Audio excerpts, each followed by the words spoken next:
start recording.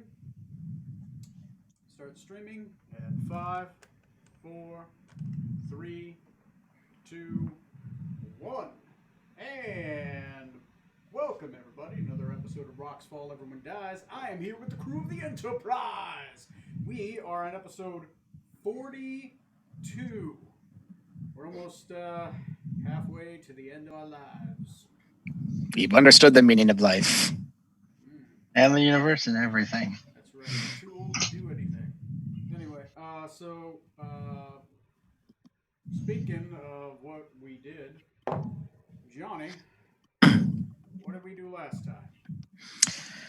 Last time on the Enterprise, we got our shit almost royally fucked by a couple aboleths who ambushed us in the ocean around the spot where all the murders in Freeport had been taking place, but managed to cease their attack. And they gave us a 6-hour deadline to kill whatever was below the ocean, or they would finish the job with us.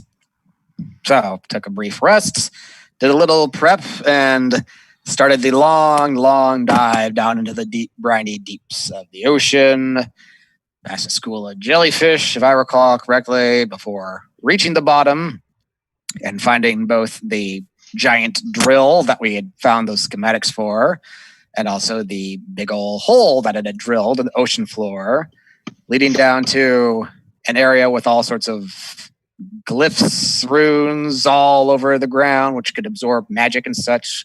Presumably the resting place of this monster of oblivion that these killers are trying to free. And while checking out a old elf sword jammed into the fossilized head of an old monster, a living monster attacked us, a kraken aboleth. That was a ton of fun, which we actually managed to dispatch all right. Spoot almost got eaten, no thanks to Trey, but apart from that, the fight didn't go too terribly.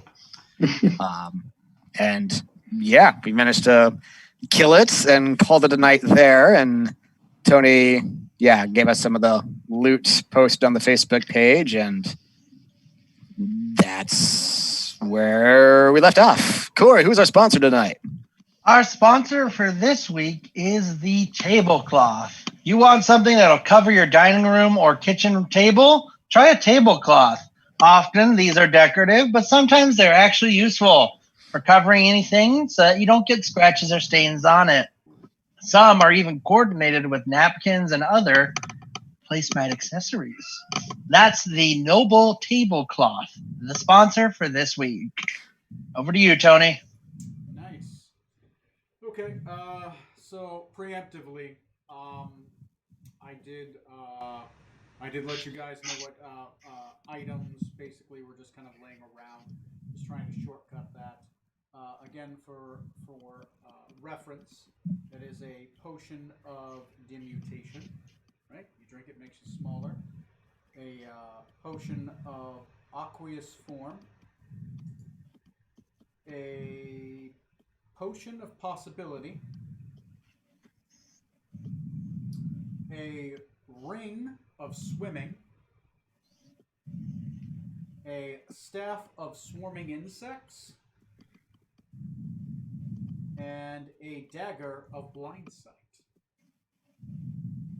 Of what? Blind sight. Oh, that's pretty cool. That's neat. It is a dagger. Once attuned to it, it gains blind sight for 30 feet.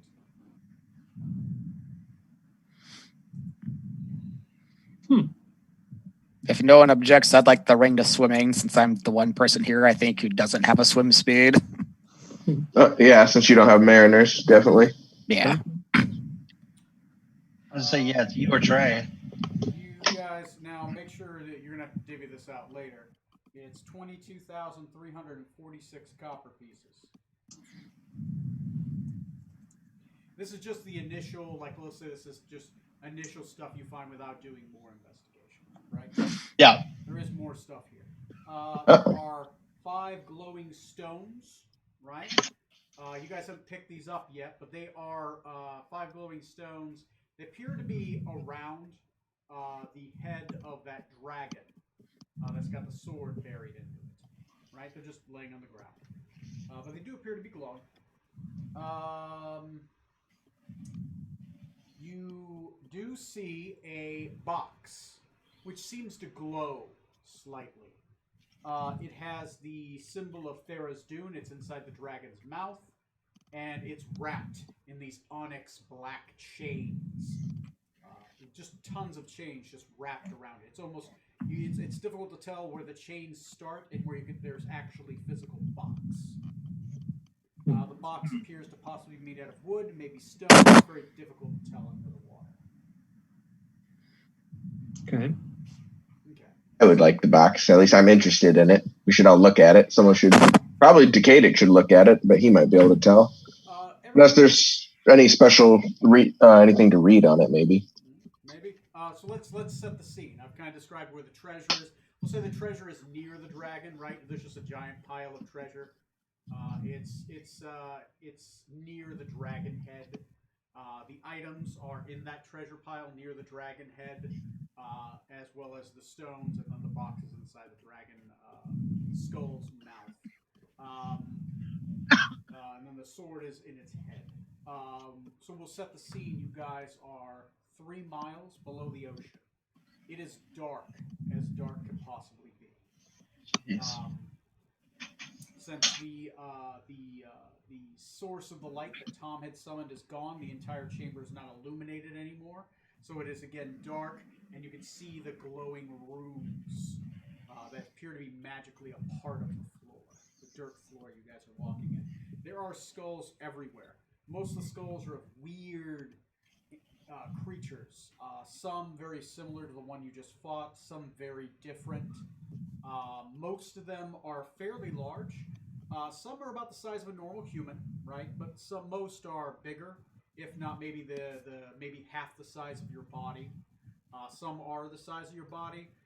Some of them are maybe the size of a small boulder. The one that dwarfs all of them is the size of what you can recognize to be a dragon skull, which currently is where all the treasure is by. So we'll set the scene there. You guys have just dispatched the Kraken Aboleth, which you have found at the I think, did one of you make the knowledge check on the Kraken Aboleth or no? I don't remember if one of you put the pieces together. I don't recall. Okay. No idea. I tried telepathically communicating with it, but didn't really learn anything. Yeah, it was mostly just very, very deranged. Tom, we'll get to you later on stuff. It's a slow burn on that one. All right. Yeah. So, setting the scene. It is misty. Outside of maybe, if you have a source of light, you can see up to 20 feet. If you do not have a source of light, you can't really see that far. The battle has caused a lot of the dirt to fly around, so it's almost like a thick mist outside of your sources of light. It's almost as if it's hitting a wall because it degrades as it goes. Huh. Okay. That'll be for like maybe the next hour. After an hour, your sources of light will probably go to about 30 feet, and you might have a dim beyond that. Okay, and see.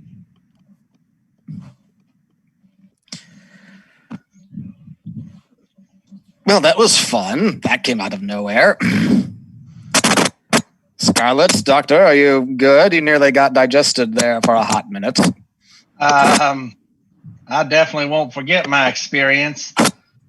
Yeah, I'm going to need to rest after that. Woo! And I'm going to need a bath in regular water, not salt water. Yes, I can feel it on my skin. This isn't conducive to cleanliness. It's... Anywho, I think we need to check out some of these items that are dotting around this area. Hopefully that was the baddest thing down here. Hopefully. There's one thing I don't quite understand. This Aboleth Kraken presumably was guarding or trying to free this god of oblivion beneath us, and the Aboleths that attacked us up above wanted us to kill it for them because they don't want this god freed, or because this kraken was stopping them from freeing it. There's some threads to this mystery that I can't quite put together myself. That's a good point. More sides to this story than we recently believed.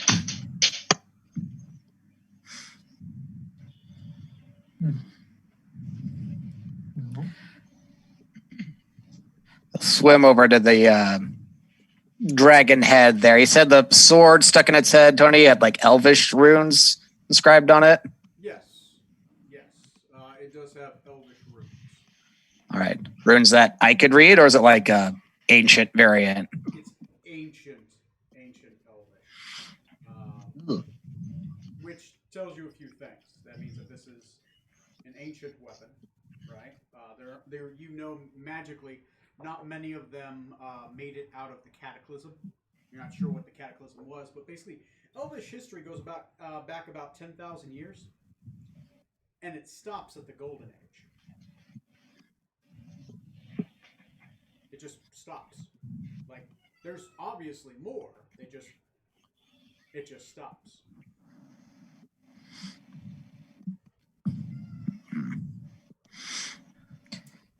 And those are known as pre-cataclysm artifacts. So this is definitely you would assume because of the writing, because you've seen it in some books before, kind of like looking at Latin. This is definitely pre-cataclysm. You yourself cannot speak cataclysm. Right. Like I can maybe pick out half a word here and there, but not enough to understand it. Yeah, roll me an intelligence check. It's a linguistics check. If you have linguistics, I will give you a +4. I don't. If you don't have it, you don't have it. Yeah, no, I don't have linguistics. Shocking, I know. So we'll just do straight intelligence here. Okay.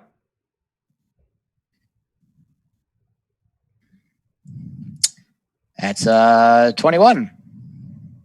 Intelligence check. Goddamn. Nice. All right. Good. Good job. Okay. You are able to pick out one word very specifically because its nearness to Vassaria and how famous the area is. You are able to pull out the word. Give me a second. I have to pull it up. I have to pull up the item. Come on.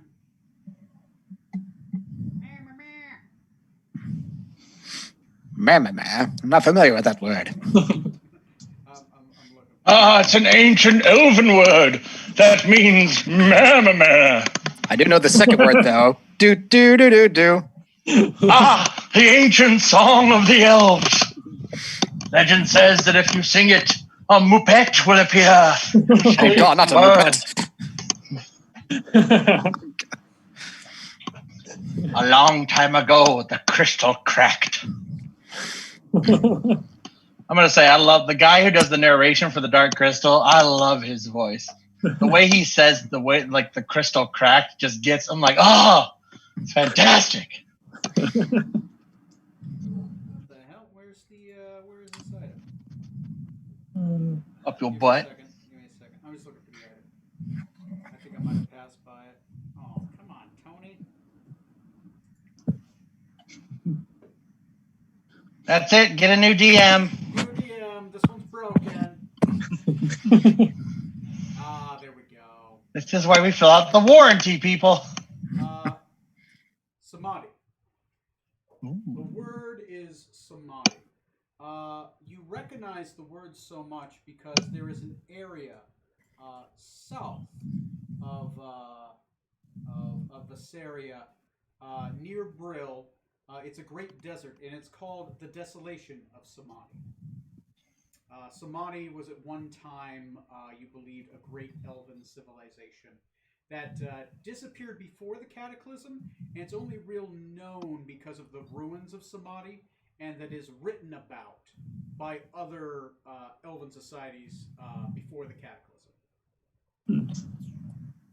Oh, that's cool. If you pull up the map, it's one of the you should be able to find it. I believe it's under perilous zones. I can. Okay. Let me see if I can put it in the chat. You guys wanted to. There we go. Reference to the map. So that's what you're able to pick out by looking at it, and it glows in this beautiful hewlet blue. The words are down the length of the sword. The sword itself is the metal is bluish in nature, right? It appears to be like dark irons and blues, but mostly blues. The words are written down the middle. There is writing along the haft. It appears to be a long sword. The long sword itself has a haft, though, twice the normal length. Right? Normally, a long sword haft is about this long. This one is this long. It's much longer. The other interesting part about it is it has a single ribbon that appears to be unmarred by time, which sticks out of the back and seems to float down. I believe it's blue. I want to say it's a single blue ribbon. Cool. Yes, it's a single blue ribbon. It's only about a foot long, but yeah.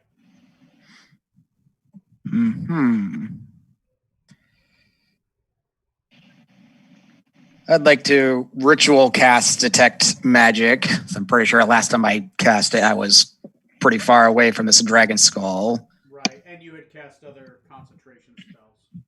Yeah, gone back and forth with the gem of acuity, yeah. Yes.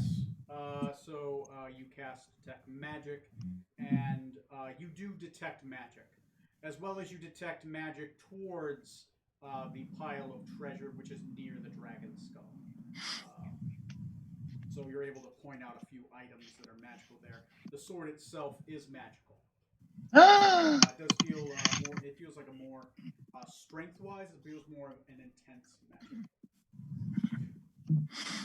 What about the skull that it's jammed into? Is that magical at all? It is not. It is not magical.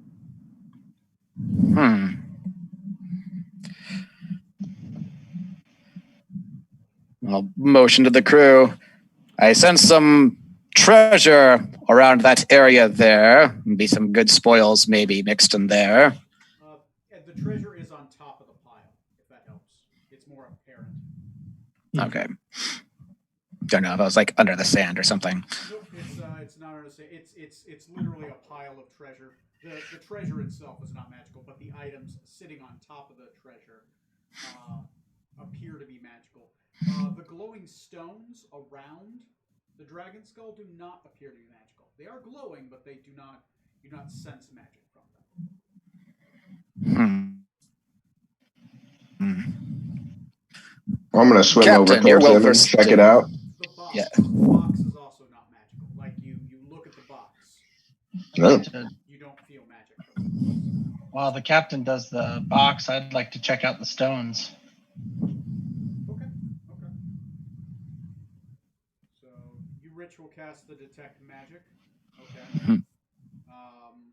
I'll round robin this. So you did that. You looked at the sword. You cast the detect magic. Tom, I'll start my screen going around. So Tom's on my left. Tom. Yep. Decadic, what were you saying? Just knowing your skills with linguistics, if you have a moment to look at the sword as well, maybe you would have better luck deciphering it than I. So I'll definitely go to the sword before I'm looking at the other treasure. Looking at that. So I'll come and check out the sword, and what's it say? Can I read it? I assume so, but... Hey, who knows? There could be one I can't for some reason. I mean, I can't rule that out. That old, I don't know. It's literally gibberish. Mark was here. No, it says the words. This is literally gibberish. Why are you reading this? This is the sparkling sword of raindrop gummy bear dandelion farts. It does say you definitely samadhi is a word you pick up. Half of it's buried in the haft, so you're only able to get half the script because the script you assume goes. It definitely continues down the blade. Okay. It says, "Lift me, heft me, if ye be worthy, my untainted spirit, he who is ever ready to sing the song of." And it just disappears in. The part samadhi that you had read is on the hilt, the haft, and it denotes itself as the royal elven moonblade of samadhi.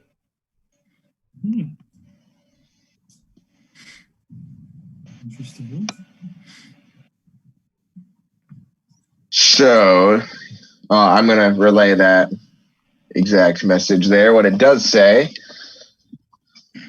So, worthy of what? Indeed. Excellent question. Not sure if pure is the word I'd use to myself to attempt to heave this. I'm not sure if any of us would necessarily meet any definition of pure at this point. Oh, it's been many, many years. And many Let's people, say- too. Let's not attempt to pull it out just yet. Well, that's what he said. Next is Matt. Matt, what are you doing? I'm gonna go over to the pile of treasure. Okay. Yeah. It is definitely a pile of treasure. It is. You see several. The potion bottles appear to be.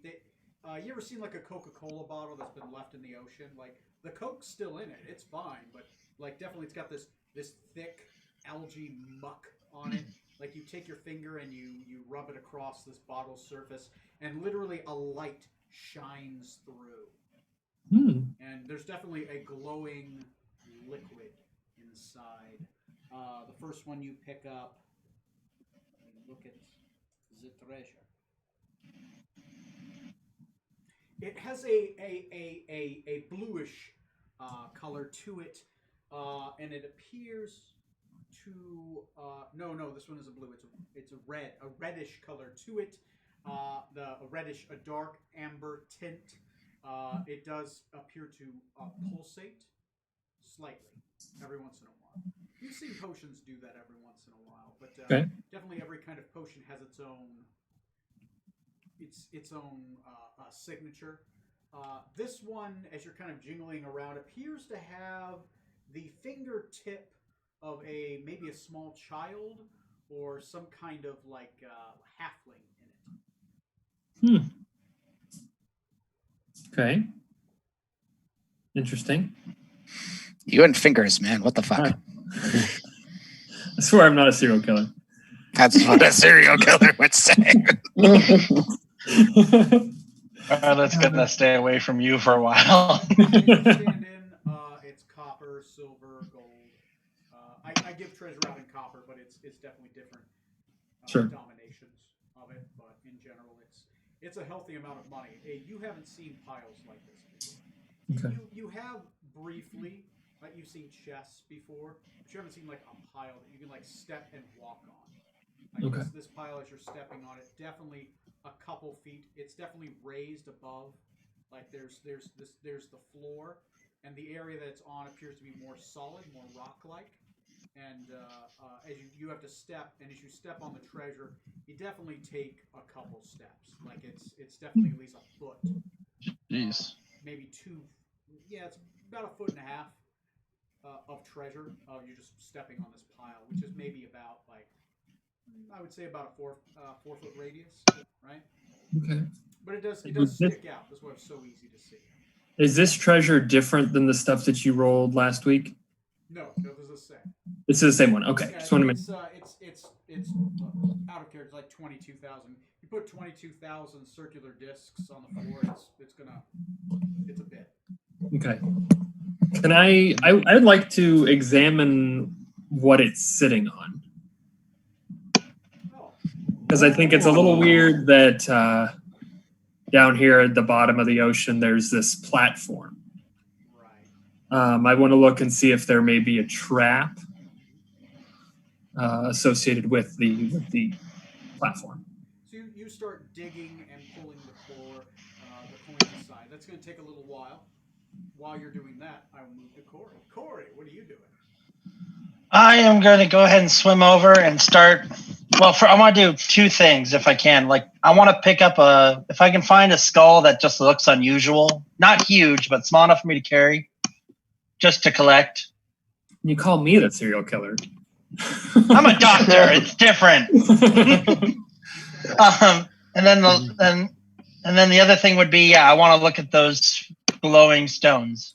Yeah, roll me an investigation check. Let's see what kind of skulls you can find. Okay, investigation plus 12. 12. 17. 17. You find about you get to choose amongst these. Okay. You find about 16 Elven Skulls. Right. Okay. One of them appears to be wearing a golden circlet around his head or her head. Okay.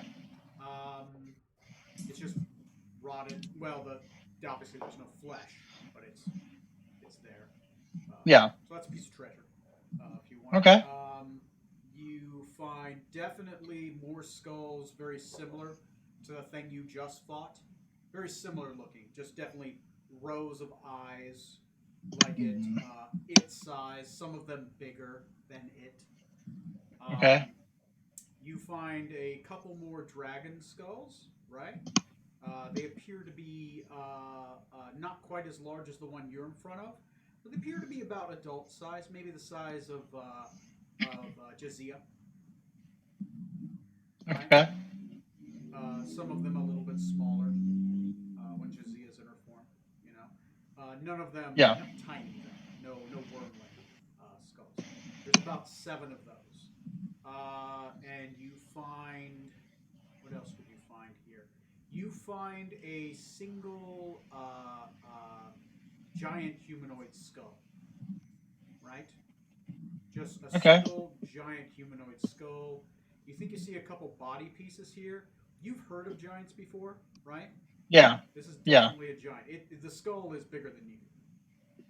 Right? Yeah. It's slightly taller than you. Because I think you're what, 3 feet tall? Yeah. On a good day. So the skull itself is about a little bit bigger than you, but not much. Okay. Let's go ahead and go for the one that had the circlet on its head. Okay. Somebody's working on her serial killerness. Okay. Maybe. that takes you a while to do that, so we can get to your next thing on the next one. Oh, that's fine. Thank you. Yeah. Okay. Back to Johnny. I'm gonna keep going around. Tom, okay. On deck. Johnny and Tom, since you're in the same area, you can kind of tag team something if you want. Possible while everyone else is doing stuff.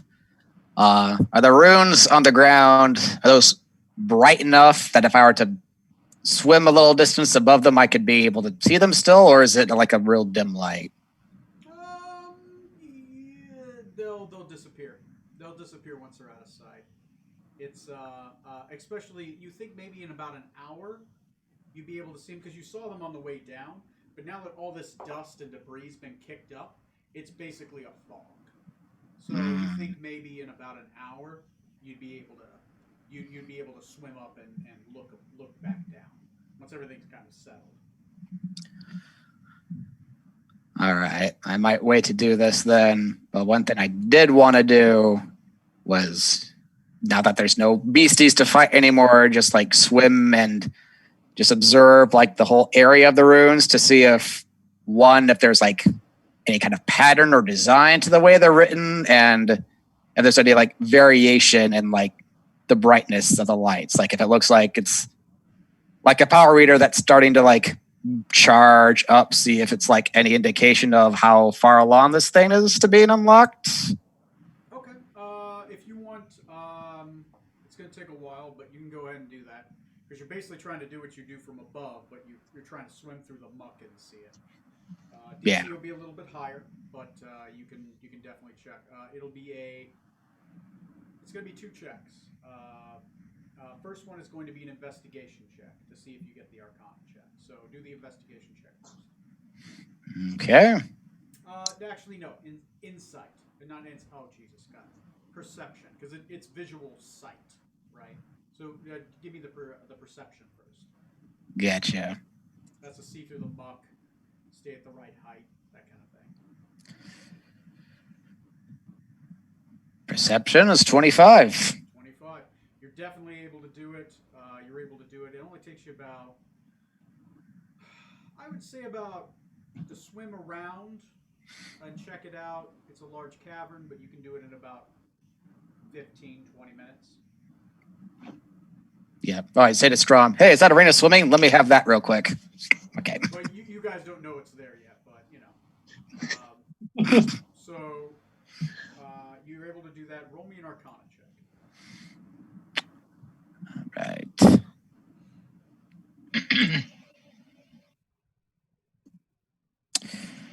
Oof, that's 11.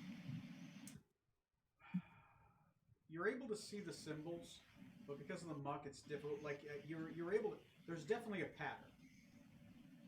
There is a pattern there with your perception and you seeing them all and taking your time to look at it. There is definitely a pattern of that. With your Arcana check, you're certain. Where that pattern leads and what that pattern means, you're not sure. Maybe about an hour when the dust settles, you can do another check and kind of just get probably at a lower DC since you've already kind of looked at it. Okay. Okay. Tom, what do you do?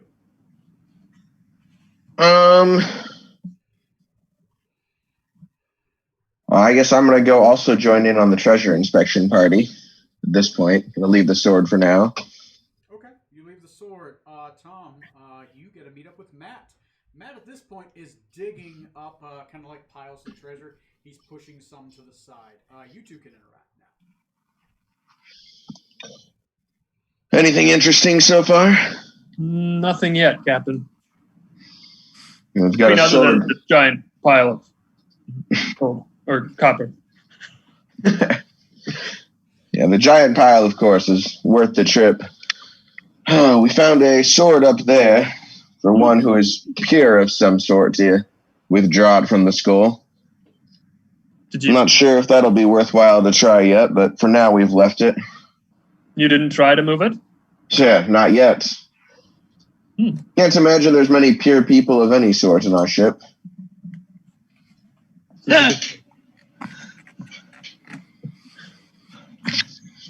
I want to look around. Is there any? Has the box been noticed yet? Slash, can I look at that if not? Or look for that? You guys have noticed the box. None of you have approached it yet. Okay, I'm gonna check it out. Okay. I'll let you continue since you didn't really engage too much in like the treasure stuff. Matt, you're on deck. Okay. What are you doing, Tom? Jesus, Tom.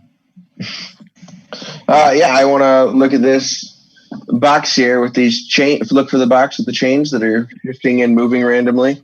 Yeah, the chains appear to actually be shifting and moving. Like in a fantastic way, or they're wiggling? Like they're phasing and a teleport, like reappearing around? Snakes. Okay. Tom did say, Johnny did say, he's now calling Johnny Tom. Johnny's character, Decadic, did mention that he didn't detect magic from the box. But obviously... There's something going on, clearly.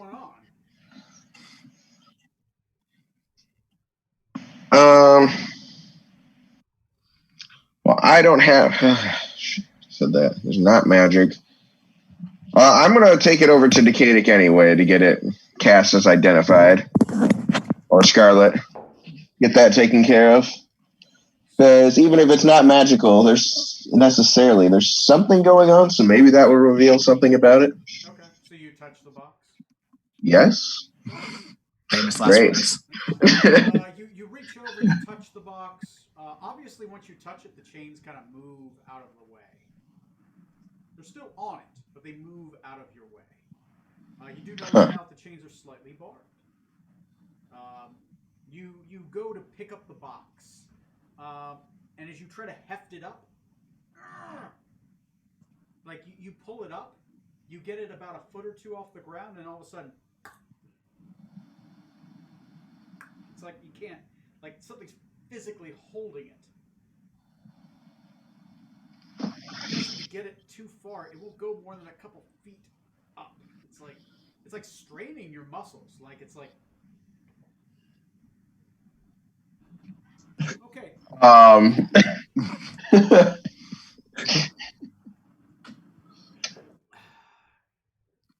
You're continuing to push the treasure out of the way. Mm-hmm. As you do push the treasure out of the way, you do notice a magic circle. The treasure was set on top of a magical circle. You've seen these before. Normally they'll be in lords' houses. This is a teleportation circle. You don't know where it leads, but it's a teleportation circle. Another wizard could use this to go here, or go from here to somewhere else. Okay. Okay. At this point, you're not sure why you haven't just gone through it by stepping on it. Maybe it's dormant, but definitely the pattern. Every magic circle will sometimes have a patterned pair in it. This one does denote which its patterned pair is, so that if you were stuck here, you could figure out how to get to another one it's paired to. Okay. Okay. And you kind of push the treasure. As you push the treasure off, the treasure kind of falls into the dirt a little bit, because this is a solid piece of stone that is slightly raised above the ground. Okay. I want to call over to Decadic or Scarlet. I guess. Do both of you have detect magic?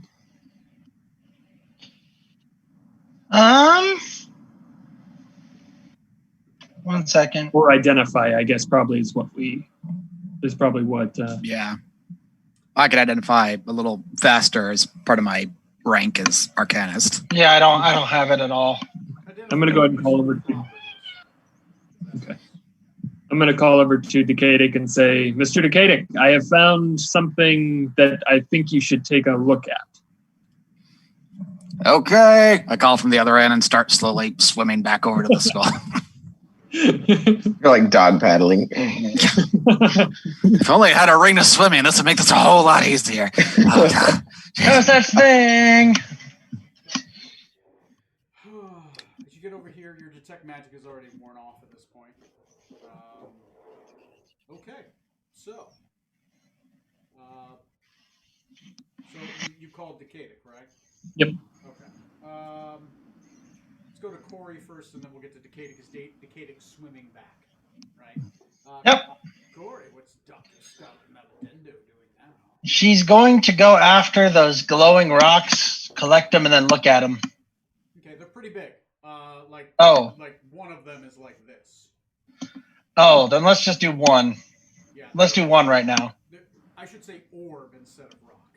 Right? Okay, no, I got you now. So like what? Size of a bowling ball or bigger? Yeah, it's basically the size of a bowling ball. Okay, so yeah, one. It's about the weight of a bowling ball too.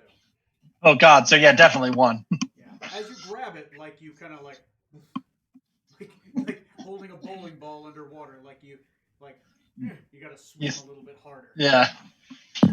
So you grab one. I would say probably safely one without a check. Okay. So you grab one. You got it in your hands. It's definitely lighter because it's underwater, right? Yeah. It's awkward to hold, especially since you're like 3 feet tall. So it's more like this for you. Yeah. Okay. It's glowing. It is black and blue, right? It's definitely black. and you see swirls of blue every once in a while, and as you look deeper inside this sphere, you think you see sparkles, like starlight. Like I need a charisma saving throw as you're looking into it. Uh-oh. Charisma. How many of us are going to go crazy tonight? That's a 19. As you start to look into it, you feel like you are about to start to fall into it, like you're being drawn into it. Yeah. Like you kind of snap to it as you have your face on the ball, and not only on the ball, it's partially in the ball. Uh-oh. You pull your head out, and you're like, "Oh, what the fuck?" Like it was a solid surface, but then all of a sudden, as you saw the starlight and started looking into it, your face started going into it. Okay. And you just go, That's pretty cool. Okay. Wow. Fool of a duke. I'm gonna. As best I can underwater, I'll just go. These things are dangerous. But let's check them out still. Corey, are you still holding on to it? No, I'm gonna. After I pull my head out, I'm gonna, and I say that, then I'll put it down. Okay, put it down. Johnny, back to you. At this point, you don't touch these things. They're dangerous. You hear that in the distance, like what the fuck? At this point, she's far off, like she's outside of your 20. Hello. So you just heard that in the distance, and you're at a as you swim up, you see by that pile of treasure, it's pushed to the side in all directions. You see about a 4-foot diameter summoning circle. It's definitely written in a magical language you are not familiar with, but you just saw this writing very. No, you didn't see this writing. This appears in a. What language does your character know? Knows a few. Let me bring him back up here. No.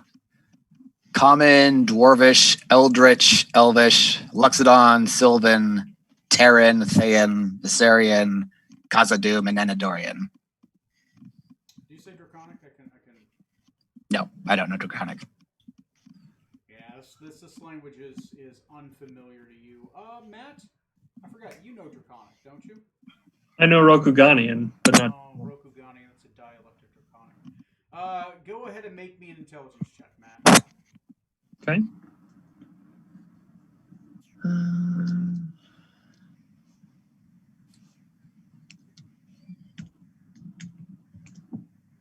16. 16. You recognize parts of the words, at least the style. This appears to be a more ancient form of Draconic. Rokuganian, maybe the original Rokuganian language. Probably around the times when Tiamat was around, before the Summer King banished her. Okay. Okay. So yeah, you see this. The writing is very unfamiliar, except for one word. The summoning circle off to the side, there's a summoning circle, and then there's a smaller circle in the top right corner. It's more of a diagram depiction of another summoning circle. Summoning circles work in a way where if they are, everyone has a distinctive shape. That way you can always get back to it, or go to a one. Right? No two are the same. It's kind of like a website. You're like, nope, this one's taken. Right? It's definitely a diagram of one, and some of the runes that are kind of marginally inscribed inside, like a much smaller version of it, is the word Samadhi.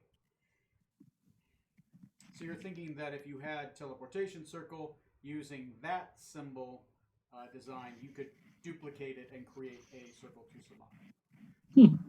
Okay. So that's what you get, Johnny. So what are you doing? That's just as you arrive.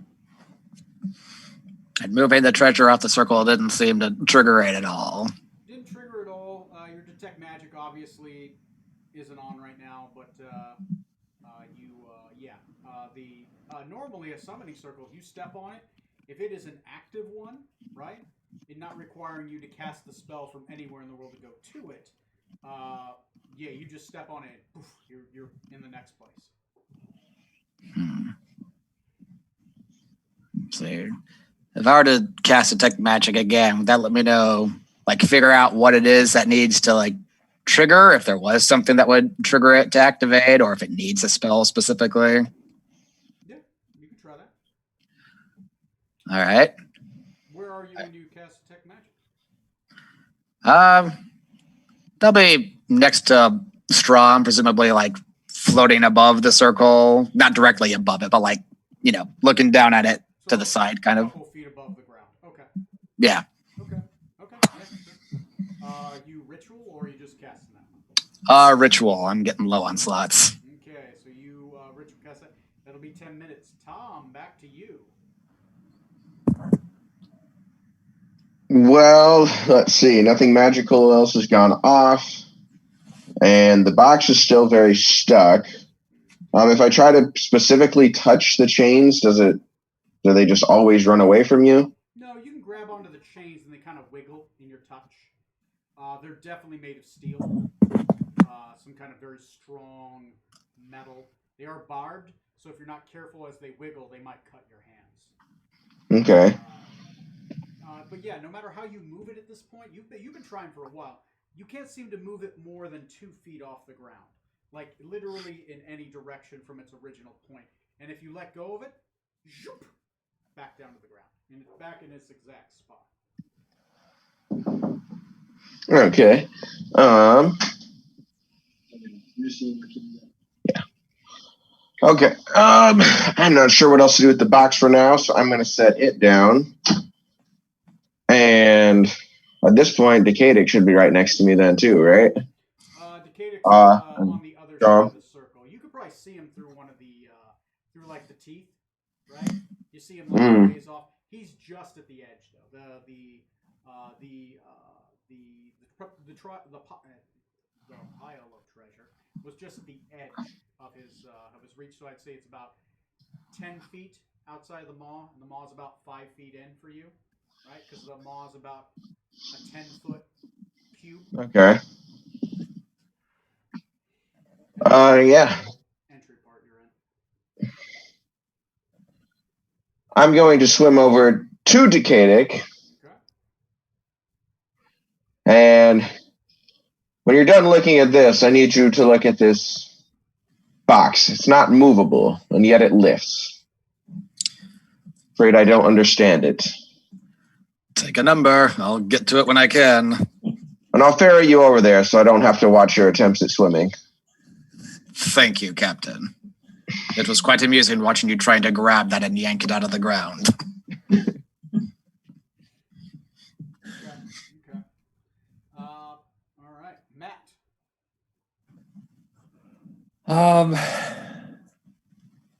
At this point, I'm going to go. Oh no, I don't want to do that yet.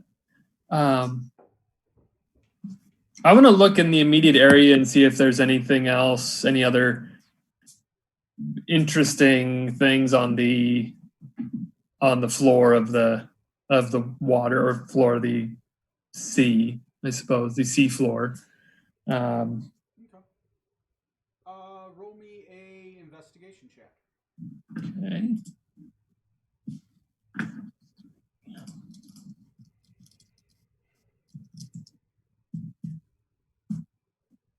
Natural 20, 23. 23.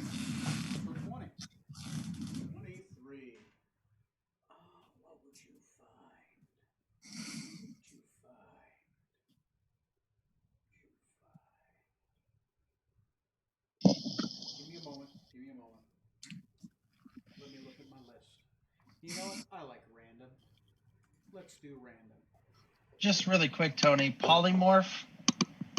If I wanted to, I know you have like Half your level. Half my level. Half your level. Thank you.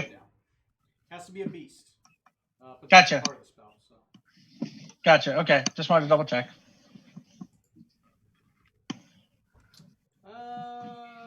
You know what? Roll me a D35. 14. 14 it is.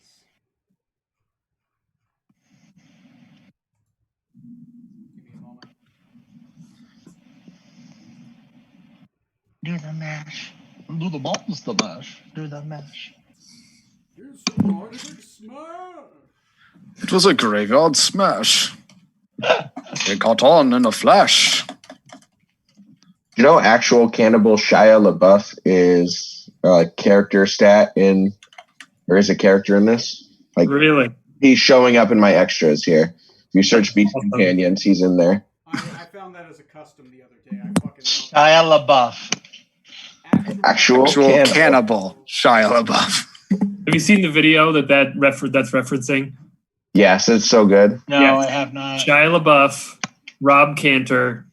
You need to watch it. All right. It's one of the best things on the internet. It's true.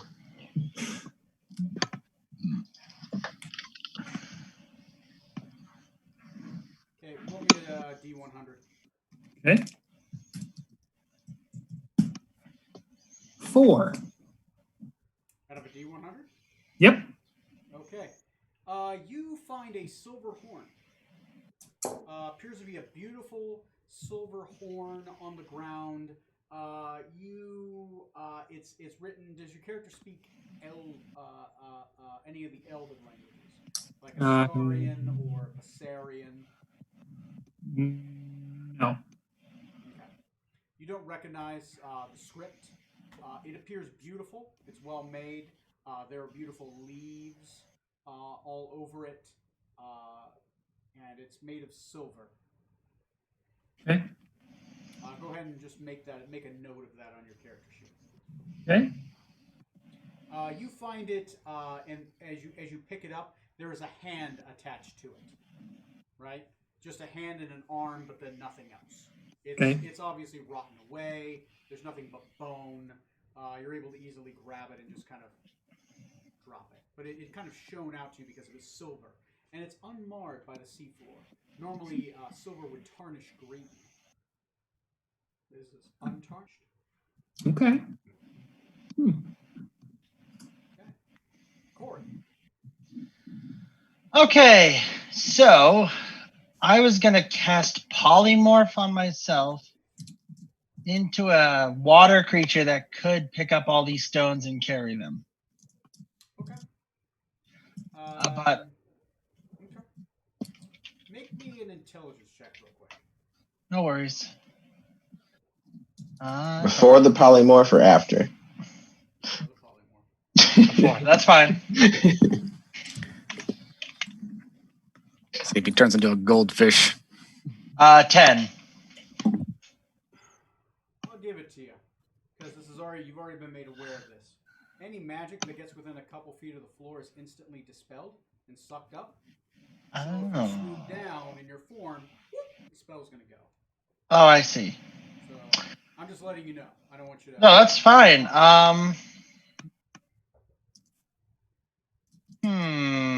I guess I'll try to gather these orbs together. Okay, so you're just gonna physically pick them up and just kind of drag them to a singular spot. Where do you drag them? Yeah. Somewhere. Let's see. Not somewhere close enough that near where everybody else is gathering with the pile of treasure. Okay. Not super close, but like maybe 10 feet from that. Okay. You pick one up. You start carrying it along. Can you roll me a charisma saving throw? Yeah. See, charisma. That is a 13. Okay. I need another one. 22. Okay. You were halfway in the orb. Oh, great. Like half your body was in the orb. You're ready to descend into it. You pull yourself out. And okay. the orb drops to the ground. I might have to think of a different way to move these. Okay. Anyway, about 5 minutes passed because you kind of went mindless and just started shoving your body in the orb. Back to Johnny. What are you doing? I'm still ritual casting detect magic. It's complete at this point. I did a 5 minute. I did. Okay. Each person was like a 5 minute thing. So. Okay. So does that? Am I able to pick up on this teleportation circle? Like what activates it? If there's a trigger for it? So you cast detect magic, right? Mm-hmm. You're not detecting any magic from the circle. You don't detect any magic from the piles of treasure anymore either. Anymore? You detected some. You think you see the stuff, but you're not detecting magic from it as it's laying on the ground.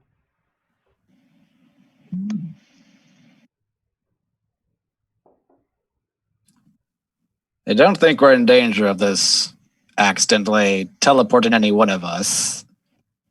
So long as this treasure remains outside the circle, I think the two are linked somehow. And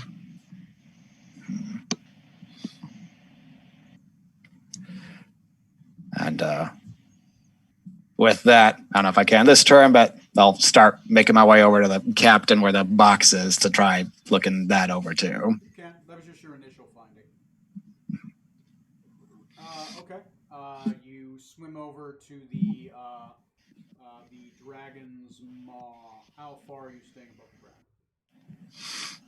ground? Staying like 10, 15 feet will help whatever that distance is to avoid magic getting sucked up. It's a couple feet. Yeah. Okay. Okay. Yeah, you get closer. I think that was my cat. So you get closer. As you get closer, you don't detect magic from the box. You detect magic from the sword, but not the box, nor anything else within your vicinity outside of like the stuff you're wearing. From inside the skull, do I happen to see the point of the sword sticking out through the ceiling? No, because like there's like an underjaw thing, so like the brain is encased, right? You can't see the dragon's brain from underneath, right? There's a couple feet of solid bone in the way, so you're thinking that it's been brained, so it's like somewhere within probably maybe if you like tried swimming in through the eye sockets, you'd probably be able to see the underside of the blade. All right. You could technically fit through the eye sockets if you wanted. As fun as that sounds, I'll help the captain out first with this box here. Okay. You're swimming above this box. It's just on the ground. The chains are moving. Let's see here. Can I cast Identify as a ritual over 1 minute, like my rank card says here? Yeah, you can. Identify does require touch. All right. And seeing the captain being able to touch it, I'll just assume I can and avoid the chains, just touching like the wood or whatever the chest is made of. Okay. As soon as you get within 2 feet of the box, your detect magic disappears. Okay. You begin to try to cast Identify and touch the box. Sadly, the box, every time you try to cast it, just disappears. Because it's on the fucking ground. Too close to the ground. Captain, strain it as high up as you can, and then I'll try to cast it a few feet above the ground. All right, we're gonna try. You try. The box literally seems to stop just before it exits that anti-magic zone. So would we be able to maybe disturb the runes or anything to make it less anti-magic around here?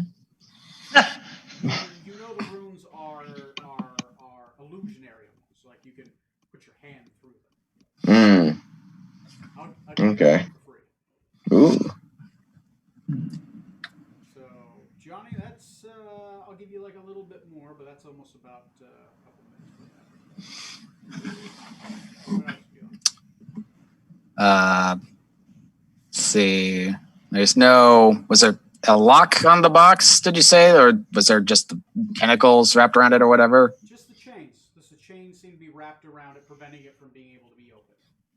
You feel like you will have to figure out a way to move the chains to get them off the top of the lid to try to open up the lid. Almost like it's a puzzle. Can I attempt that then? Just finagle with the chains carefully so as not to prick myself to see if I can move it? Sure. That's going to be an investigation check, and we'll get back to you and let you roll that. As you spend your next some odd minutes trying to figure out this puzzle. Yeah, in my Rubik's Cube. I was going to take a more straightforward approach. I was going to pull out a shovel. Okay. And I'm going to attempt to remove the ground around the base of where the box is. See what happens. Okay. You start digging a hole. The Jack and the Nerd trying to solve the same problem here. As you dig a hole, very similar effect. You dig the hole, but the box, even though the hole is deeper, does not appear to go beyond a certain point. Okay, it doesn't fall down either or anything. It just stays in that same spot. No, it'll fall down. It'll fall down. How far down do you dig? Well, I had two ways I was trying to do this. First, get below as it roots to the ground at the top. Can I move just the top chunk of ground and will it come with it? Or is it always at the lowest point of the ground? I mean, it'll keep falling down the ground. But can I remove a chunk of the ground and pick up that piece of ground? Yeah. That's what I'm looking for. You can dig up a piece of ground, lift it above, and it's in the air, well above where the other one is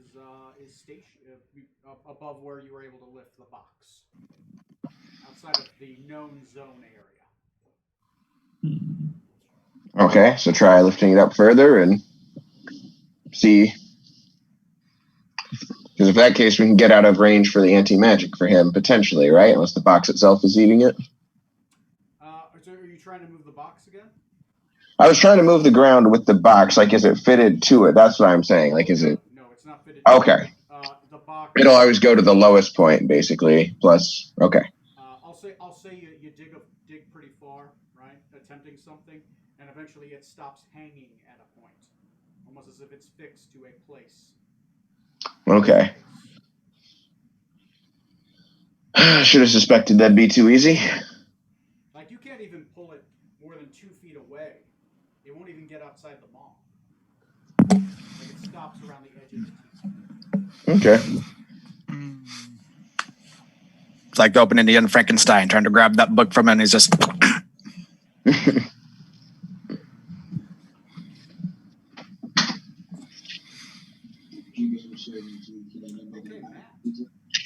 What?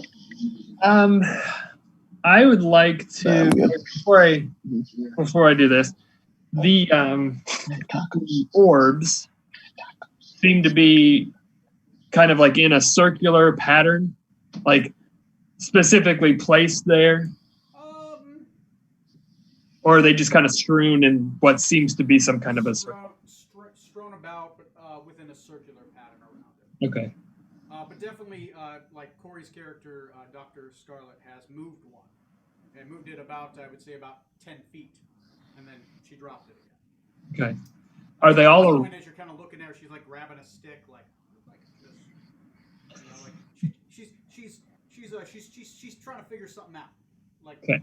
A weird game of stickball. You're not sure. She's weird, right? Trying to sit she is. And they're all around the dragon skull. Yeah, they seem to be around. But then again, most things are around the dragon skull at this point. But yes, they do appear to be around the dragon skull. I want to look at the dragon skull to see if I could determine cause of death. Cause of death. Clearly, it's drowning. Okay. Go ahead and roll me a medicine check. Okay. This sword is in the way, trying to figure out how this dragon died. No! 21. 21. Very good. Oh, it looks like we got another doctor on board. Ooh! The dragon's bones appear to be marred. Almost as if it took a lot of blows that were bone deep, right? As you look beyond the dragon, you do see other things. You see a cage further down, but it's kind of broken up and it's kind of everywhere because that part's kind of just fallen apart. The spine, you see some marks. You see arrows sticking out of it. Very well made. Some well preserved. Roll me a d4. A D what? D4. 4. You find 4 very well made arrows that just appear to be sticking in the bone, like they are unmarred by time. Huh. The tips appear to be this beautiful, incandescent, kind of bluish silver. Kind of similar to that sword sticking out of its head. Possibly the sword might be a part of its death. You're uncertain. Definitely, it received a lot of marks, and these arrows must have gone bone deep because they're in the bone. Okay. So this dragon appeared to have taken a lot of very, very deep blows. Okay. Can I tell what type of a dragon it was based off of the bones?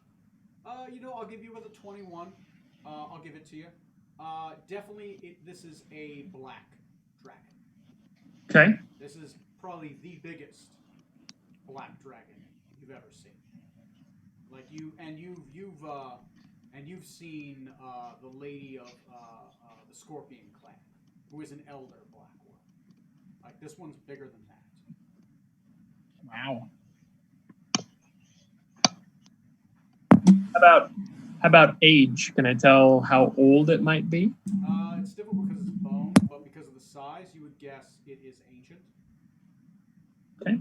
Which is more than elder or adult. It's old. It's probably thousands of years old.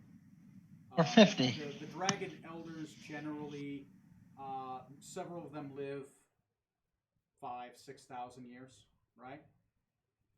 Probably the oldest ones on record so far that's still alive is probably the Betrayer Worm Gazetteer, who is the ruler of the Dragon Empire of Gazetteer, Hobgoblin. He broke off when he had a warring faction with most of the dragon clans, right? He basically tried to take over Rokugan. He was unsuccessful, and he fled, right? He's probably the biggest worm you've known of, right? He's probably the eldest. He's a red. Reds generally get bigger, and this black is bigger than him, and the blacks are generally not as big as the reds.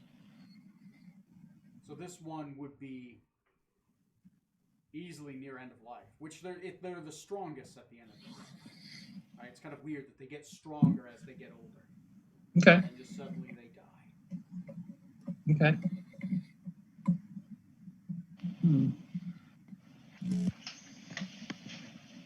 Can I?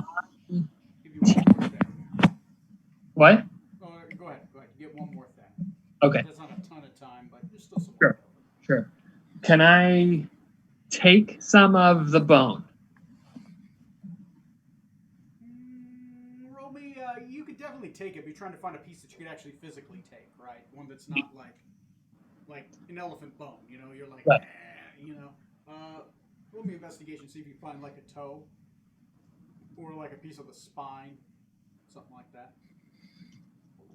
I don't know. What would a serial killer want? I want the dragon's ear. I rolled an 8 on that one. You're not very successful. You're pretty certain you find tons of bone, but none of it being dragon bone. Because once again, this area is full of bones. Mm-hmm. So you're definitely trying to find a very specific bone in a very small area. Okay. Okay. I'm just gonna keep looking then. Okay. Yeah, save that for next turn if you want. Corey, it's your turn. What up?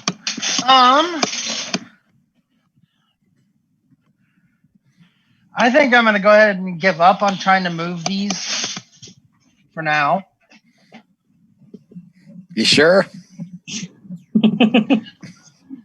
Maybe you go 3/4 in this time. I don't want to risk that. So I think I'm just gonna.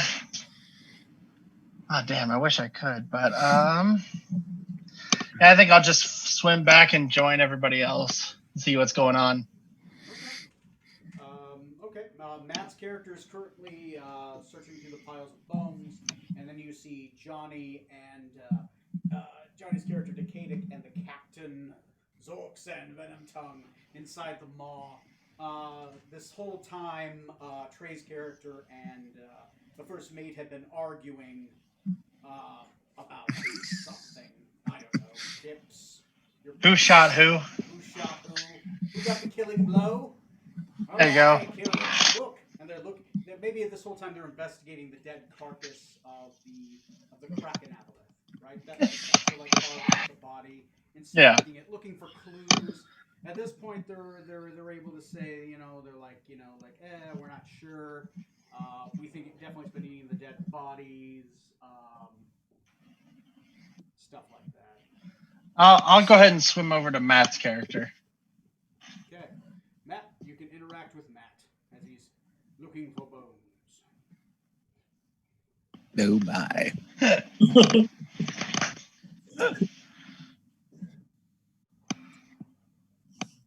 Go ahead. Oh. Right I was like, okay. I thought that was my turn. That's not your turn. You really haven't done anything yet. I mean, you just. Okay, so swim over there. Well, hello there, Mr. Strom. What did you happen to find among these remains of this magnificent creature? I have found out some fairly interesting things. This is a very old, very, very old black dragon. I'm a regular anthropologist over here. And then I'll walk over to where I saw the arrows. Hi, kitty. And I'll say, I also found these. They do seem to be a very similar make of the sword that is in the skull. Maybe you'll want to take a little look at them and see if you can see anything that I don't. I might very well have to do that. And I guess I'll do kind of the same check, I guess. Okay. Yeah, you're just trying to investigate him. Do you speak Elven? No. Astarian or Viserion? Neither. So you take a look at it. They're definitely very nice looking. Roll me a Arcana check. Arcana. Okay.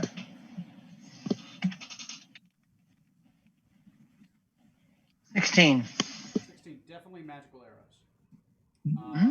As you're kind of standing here, holding them 2 feet above the ground, you don't seem to feel any magic from them. Okay. These are interesting arrows. I cannot sense anything coming from them. It's not my trained field, but they are definitely worth keeping, I would say. Okay. Mm-hmm. You can do more. That doesn't take you too much time. Say a couple Okay. minutes. I'm trying to give everybody about 10 minutes for the stuff. That's fine. Is there anything you want to look at while we're over here, or should we head back up to the head, as it were? I'd be fine assisting you with your investigations.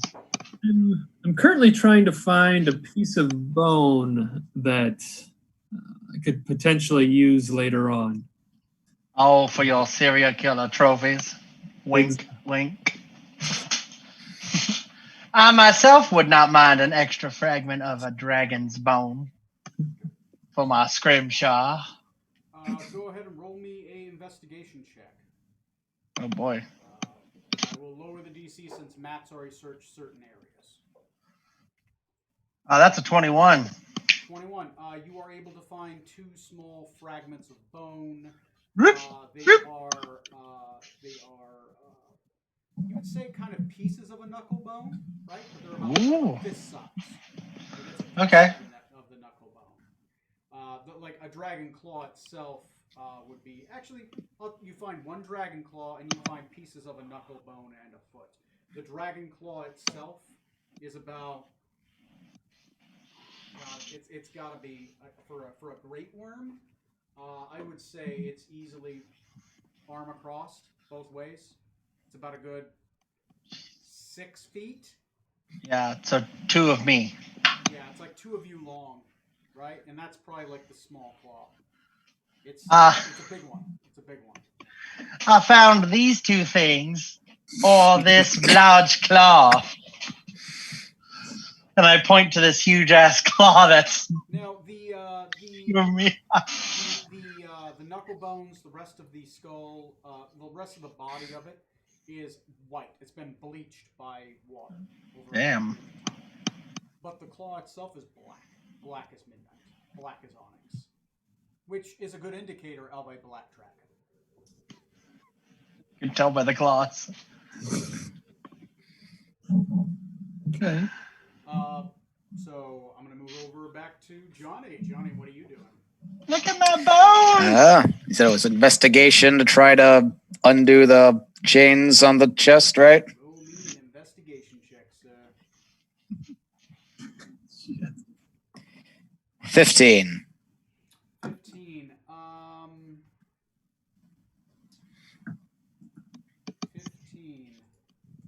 15. Give me a second. I have to look at something. Oh, what is our, how much time do we have left as far as the aboleth's deadline? Oh, you got plenty of time. Okay, good. Yeah, I think we still had like 3.5 hours left or so, something like that. Yeah. Then let's never leave. Yeah, I was wanting to live on the ocean floor. I mean, we killed the thing, so, technically we're in the clear. Let me take a look.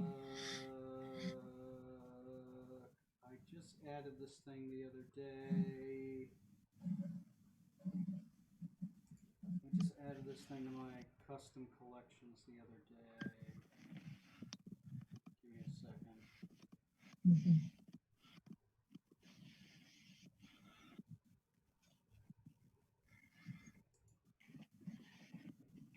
Just added it to my collections the other day. Fuck me. Alright, fine. I'm gonna have to look in the campaign. Let me go to an NPC sheet. Right, and I will grab a random character. Oh, there it is. Edit.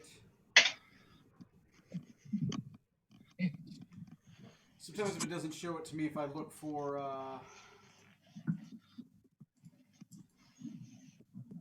me see, homebrew. If I look at second, I got another way to find it. To the internet.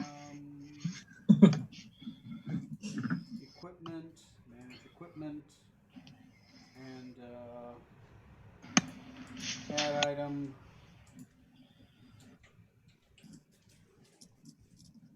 Ah, there we go. All right. One strong alien generally.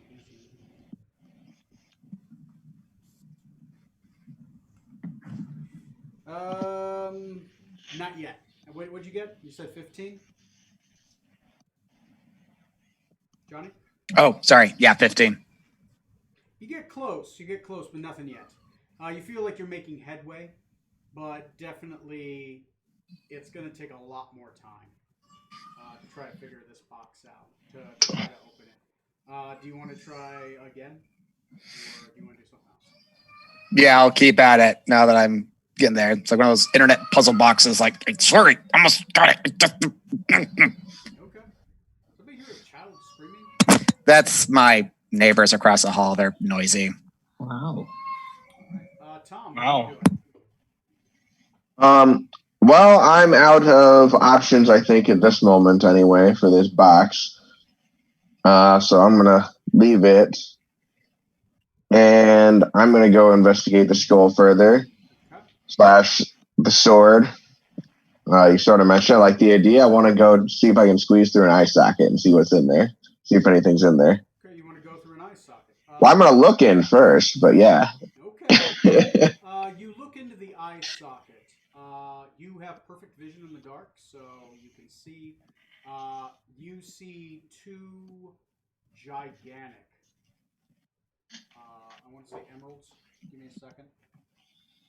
Jeez. Give me a second. Let me check the. Should have stolen that submarine. No, right? And I have to make a few diving trips, apparently. Yeah, we are.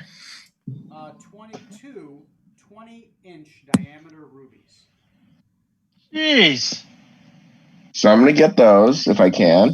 Each of these rubies, you've never seen a gem this big or well cut. They're perfectly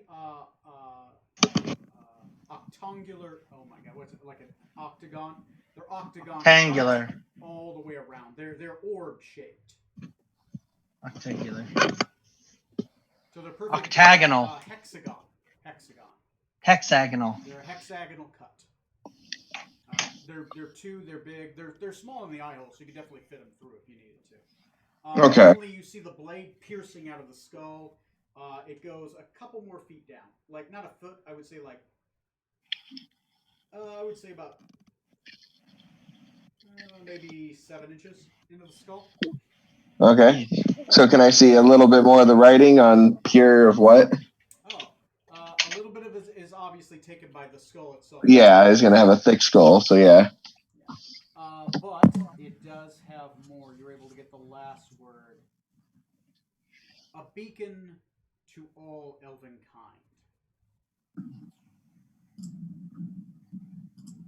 kind. Excuse me.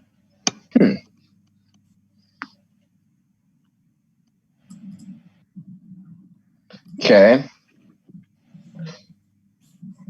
And let's see. No one else here is an elf in our crew, in our executives, right? In our officers.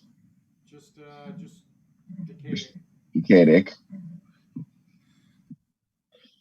All right. So I'm gonna take that information and swim back down to Decadic. Are you still at the box trying things? Yeah. Yes, Captain. Swim down there. Think you can be a champion of elves? Or a beacon of elven kind? Always. To what end? What are you talking about, Captain? I'm very frustrated with this box. Don't talk in riddles with me, please. All of a sudden, as he's talking, like 3 more of the chains move back on top. You're like,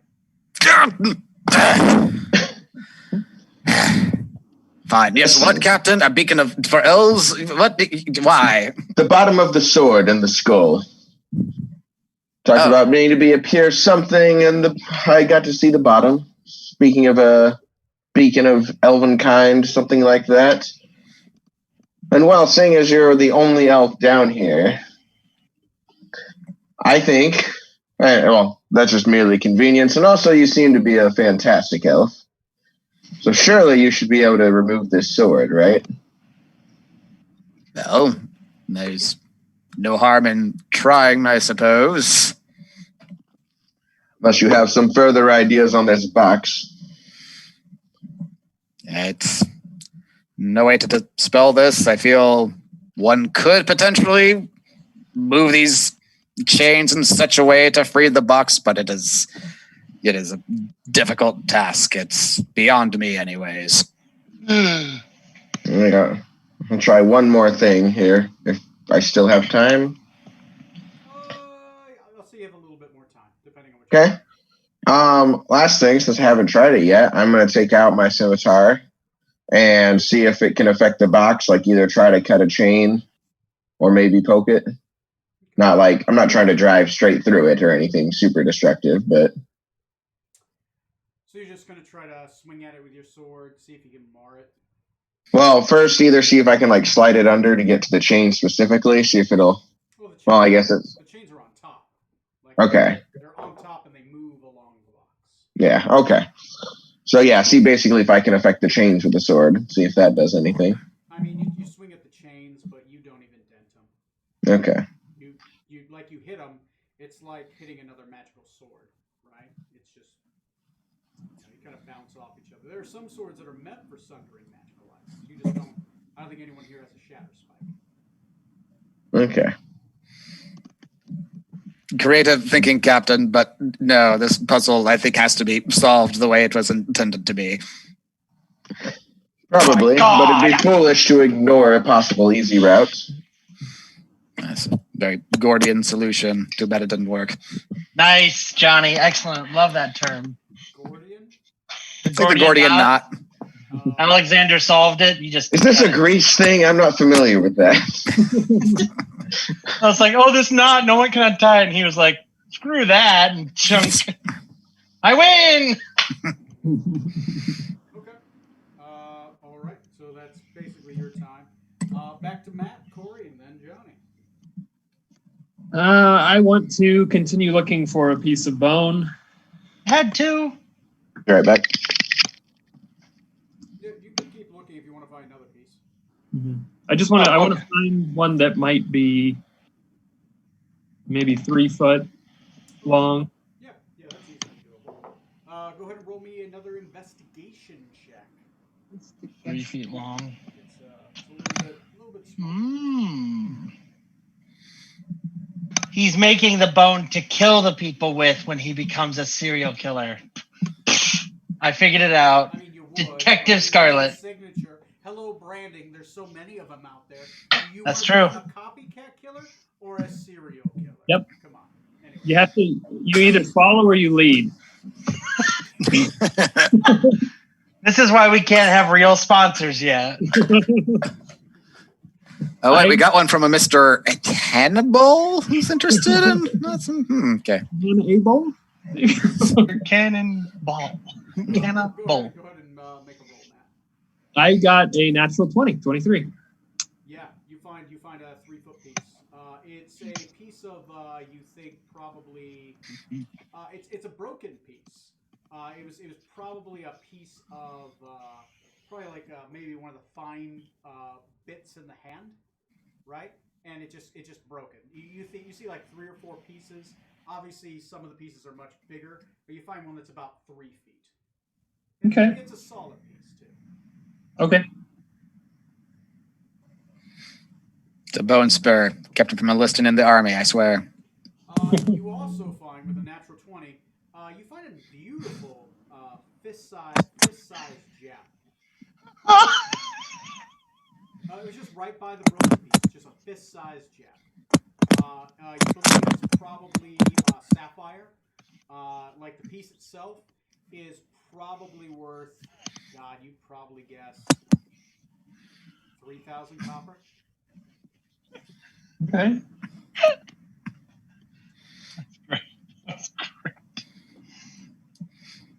Since Neil wasn't here, I had to kill you myself, Corey. Oh, it's a perfect, please. Yes. I'm not sure what happened, He said the best. He said, Yeah, I'll throw you later. I can't. Watch it back. Watch the stream. You'll find out. but It's about a joke about bone spurs. all right, so that's what you find. Corey, you were next. Can my character try to make out with Strom? This is the first time she's been alone with him. That's up to you and Straw. I think it's the first time you've really interacted with him, Hello. Mwah! which makes sense. Romance for NPCs definitely rolls to romance. Romance between NPCs always roleplay. You know, we don't have to, but I'll think about it. I'll be thinking about it while I keep just investigating this dragon. While I'm investigating, I'm going to propose a plan to Strom. Mr. Strom, if you haven't noticed, I think there's a strange magical field around here. But I am thinking if we wanted to take anything large or heavy up to the surface of the ship, it might be we have someone like myself, I transform into something a little ways up. Someone swims up to me and then I take it up and then like a chain. Like if you were interested in that dragon claw back there, or anything else like that, definitely something we should do. So yeah, I think that's a great idea. Excellent. Just because I'm noticing things are quite larger down here. And then after that, Scarlett's gonna know. Like, did I notice that he found a gem? Yeah. I want a gem too. It's nice. Roll me an investigation check. 20 plus 12. All right. Oh, wait, where'd it go? Where's the other one?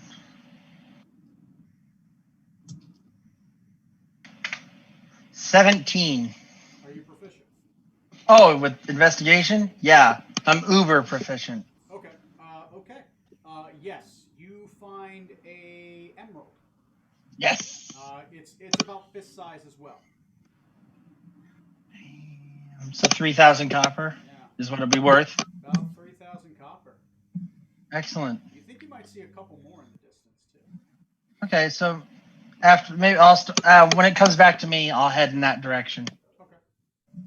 Johnny. I will give up on the box for the time being, and following the captain's lead, I'll swim out of the dragon's mouth and back up to that sword. Okay. Swim to the dragon's mouth, back to the sword. Sword's still there, still glowing. And the Kadek will tentatively grab it by the hilt and see if he can't tug it, move it at all. You grab by the hilt. And what is your alignment?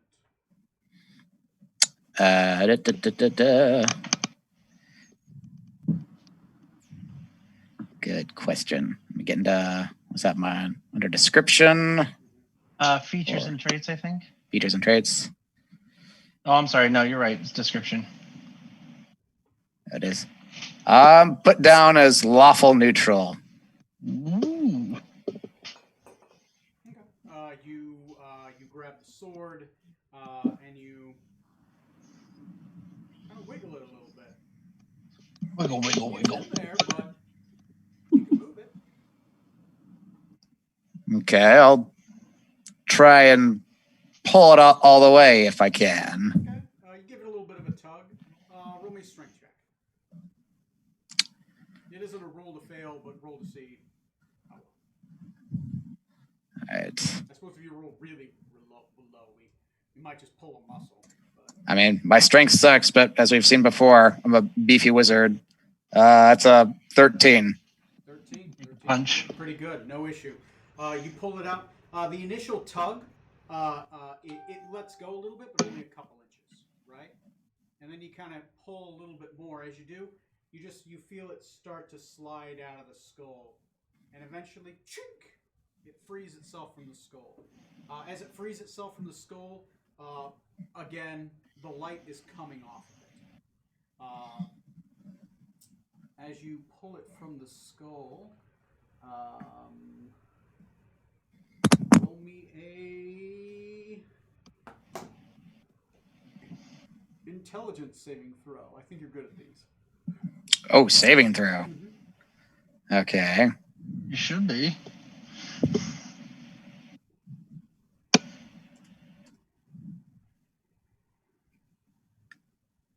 That's a 13. I do have a black dot filled in next to my intelligence save throw, if that means anything. Proficiency. You're proficient. Okay. Just 13? Just 13. Actually, don't make it. I'm surprised. All right. As you pull it from the dragon's skull, as you do, you see sparkles along its blade. As it moves, you hear, and anyone that's within an audible distance will also hear. As you move it, you start hearing this beautiful elven chorus.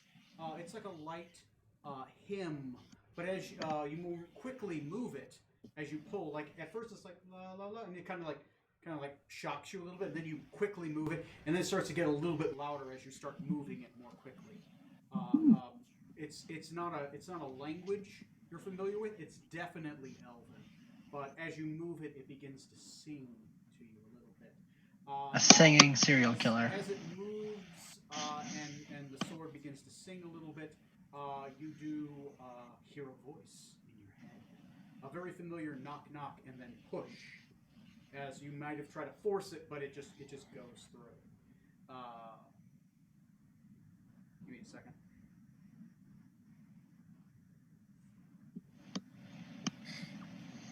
What noble lord of Samadhi dare draws me, erudite, quick blade of the stars?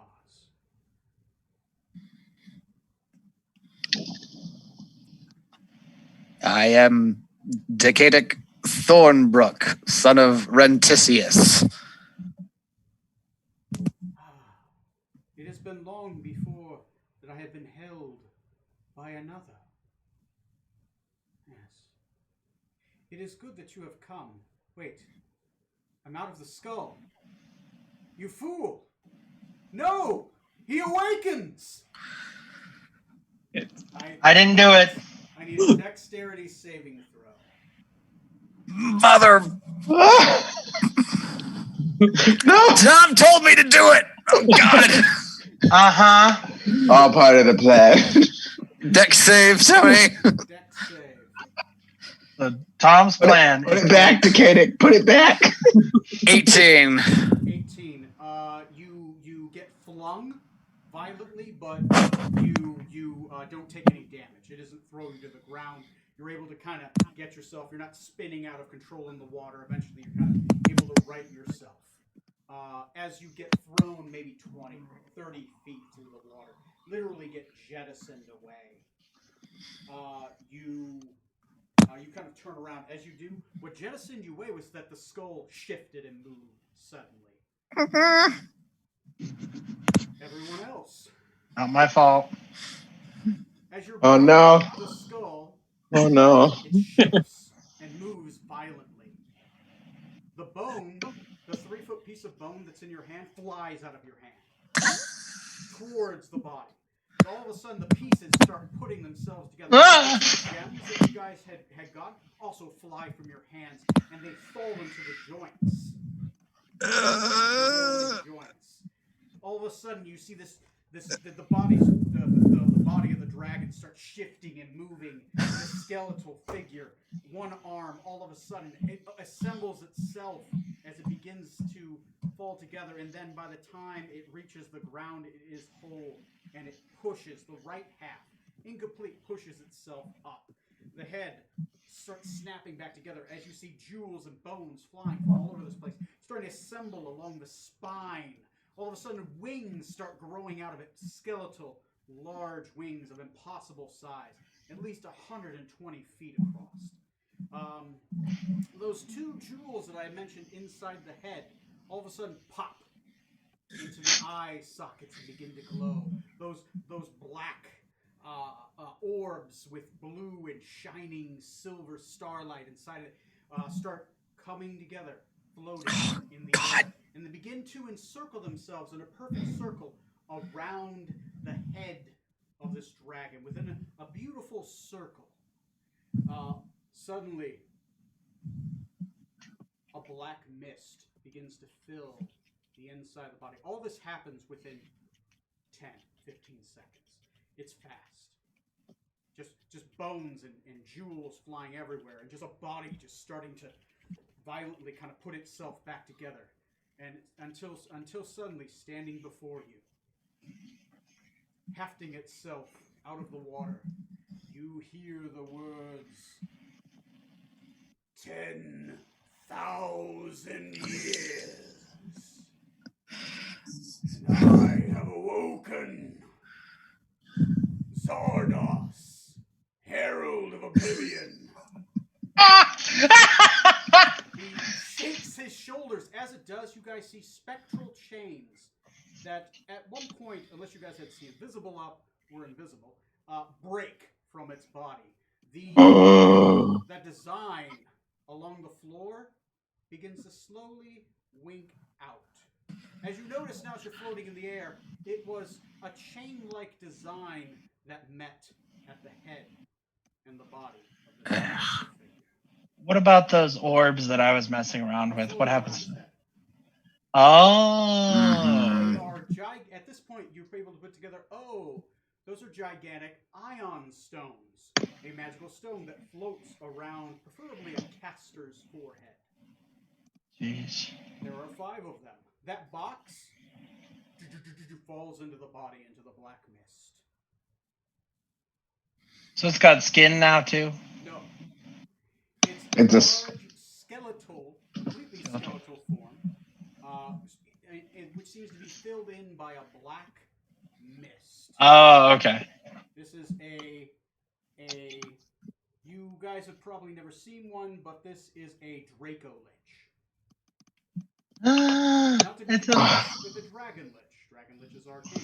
Draco Liches are divine. Well, it's a divine dragon. Out of character, but in character, you guys are like, "What the fuck is this?" Dead All of a sudden, holy dragon. Is this a fade to black moment? Nope. Why not? Why not? Why not? Scarlet seduce the dragon. I'm not opposed to the idea. Guys, greetings, my saviors. Long have I been trapped by that sword. After I killed their king, you have freed me. What wish may Zardos grant you for such great service, for breaking my chains before I destroy this earth? +1 to con. Speak to me, heralds of oblivion. I assume you are my worship.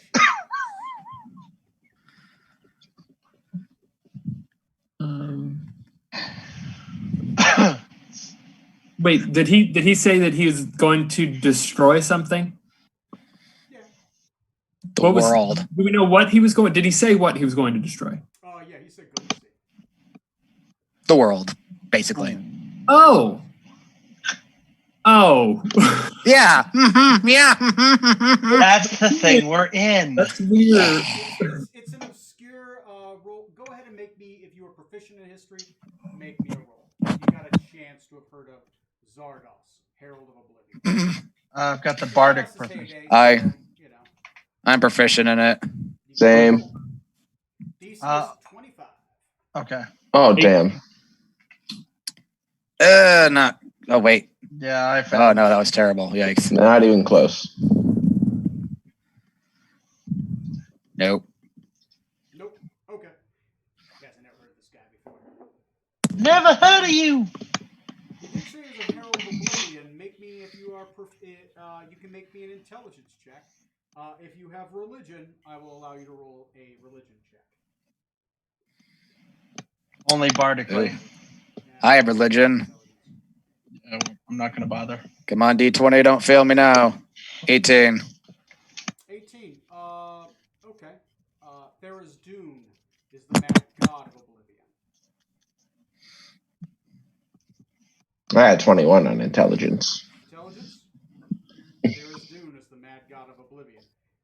Zardos is the herald of Oblivion. Mm-hmm. Since you made so high on the intelligence check as well, you're able to put something together. The chains were not the aboleth. The chains were Zardos. The chains holding the thing down to destroy the city. It was not the aboleth. Zardos. We're really bad at this, you guys. Our reputation in Freeport is not going to matter long. There's a plus to this. Can't have a bad reputation in a place if we're not there, and it doesn't exist anymore. The magical circle lights up a little bit, and the dragon kind of brushes the treasure out of the way. Oh, what is this in the way? Anyway, before you leave, make your wish. My patience is little, but grows shorter. Zardos paints his death. What do you want? riches, power, what material wealth that I will one day cast into the oblivion do you ask for? Or do you ask for my greatest gift? Nothingness. Is he speaking to all of us or anyone in particular? Everyone. You notice when he speaks, he seems to talk in every language. Oh, And when he speaks, it's Wow. not physical. It pings at your brain. It's in your mind. Huh. Even if you try to force it out, it's overwhelming. Anybody have any ideas? We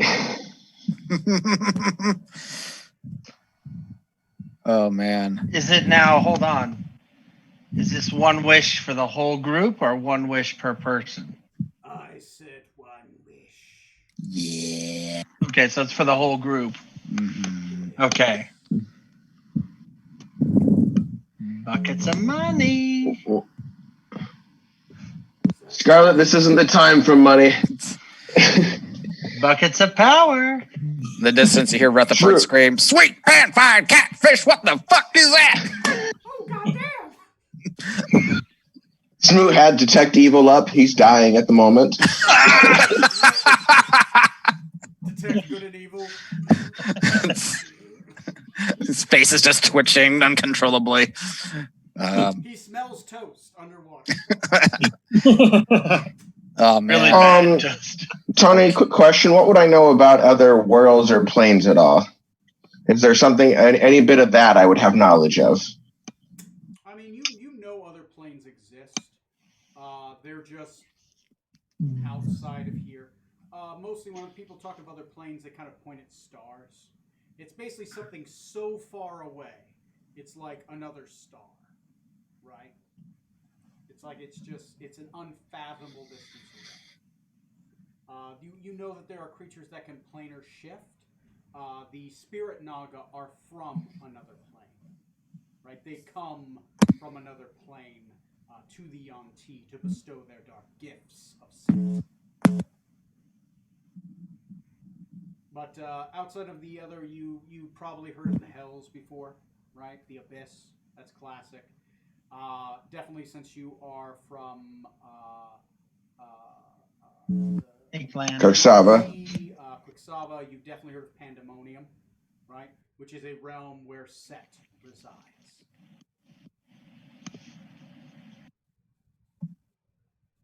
Okay.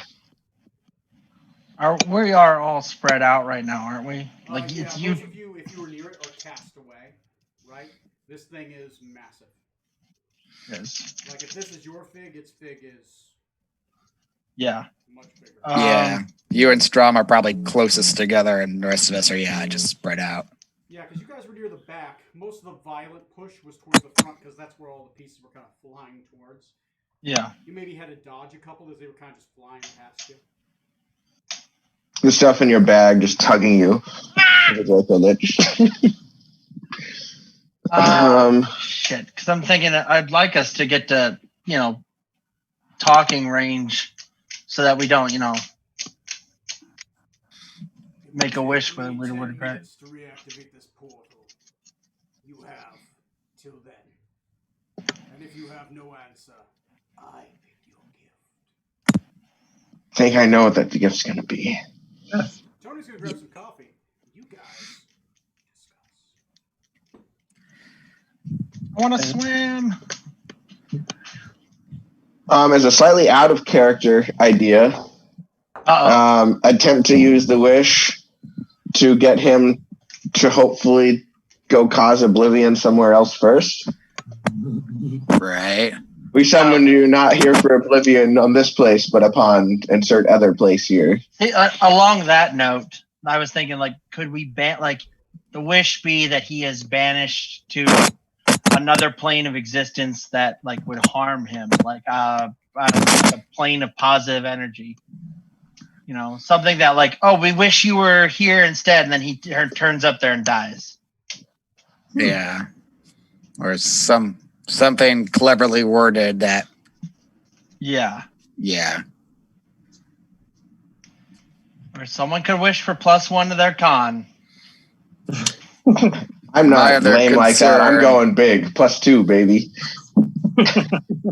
My other concern isn't just the big scary dragon, but also the god of oblivion that he's probably trying to free as of right now. I don't know if there's a way we could forestall that or interrupt that. Well, that's why I was thinking if we send him somewhere else or get him to, like Tom suggested, destroy something else, maybe that would distract the forces enough.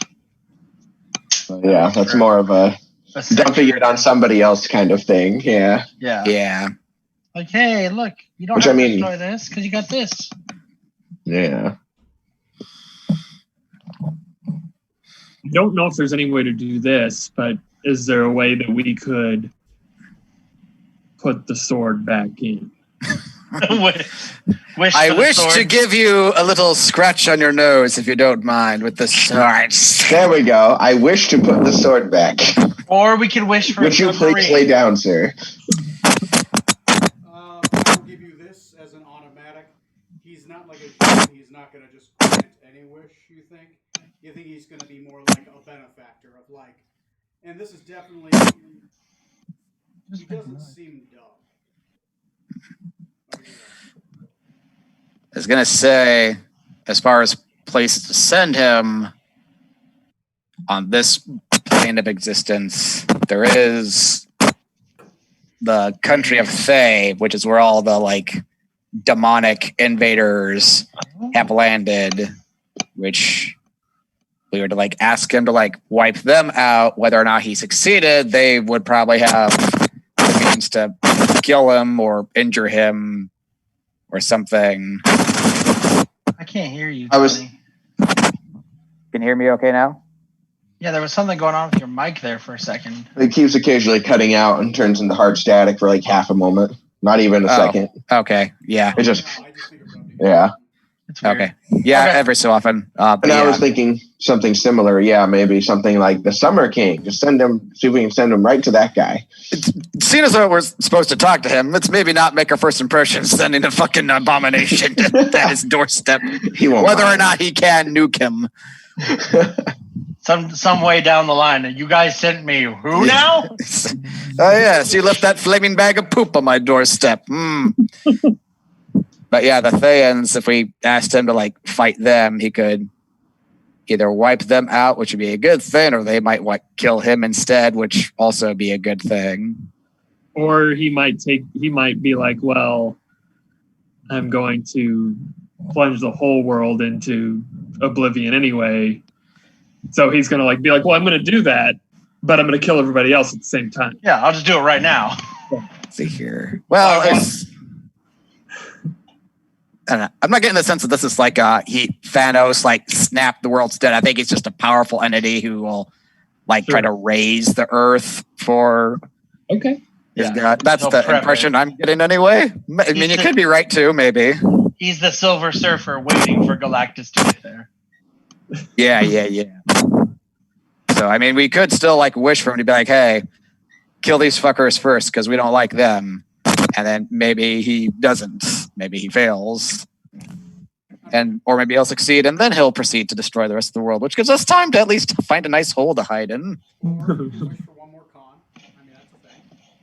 That too. I don't know. I definitely think we should try just wish him to a different plane of existence that would hurt him. Looks like Trey's here. Somebody want to catch him up? Oh boy. Oh Trey. boy. Trey. Trey. Ready to die? I can't. I'm hiding on video participants.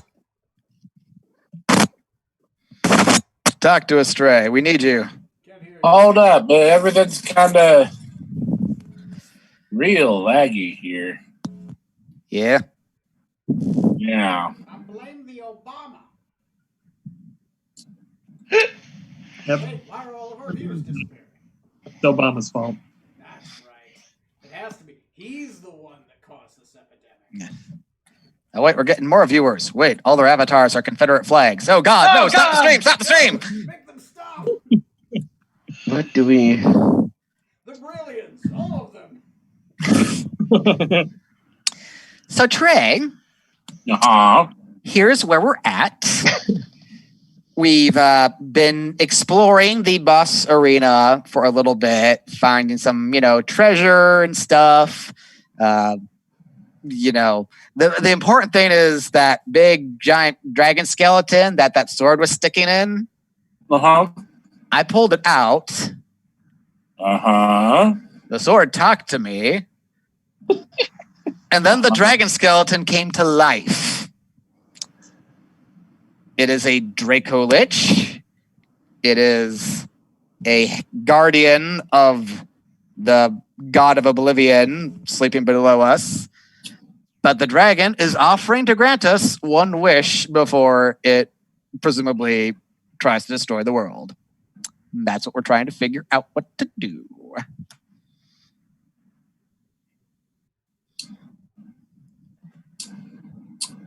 Well, fuck. Yeah.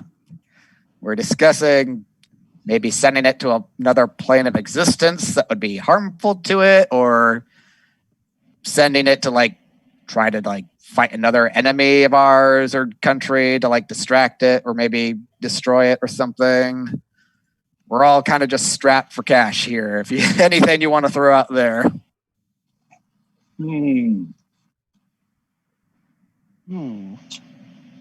Maybe we could wish it had a weakness and then kill it. Like we wish you were weak to salt water. I don't think he's gonna grant that wish. I don't know. I wish He's got to keep his word.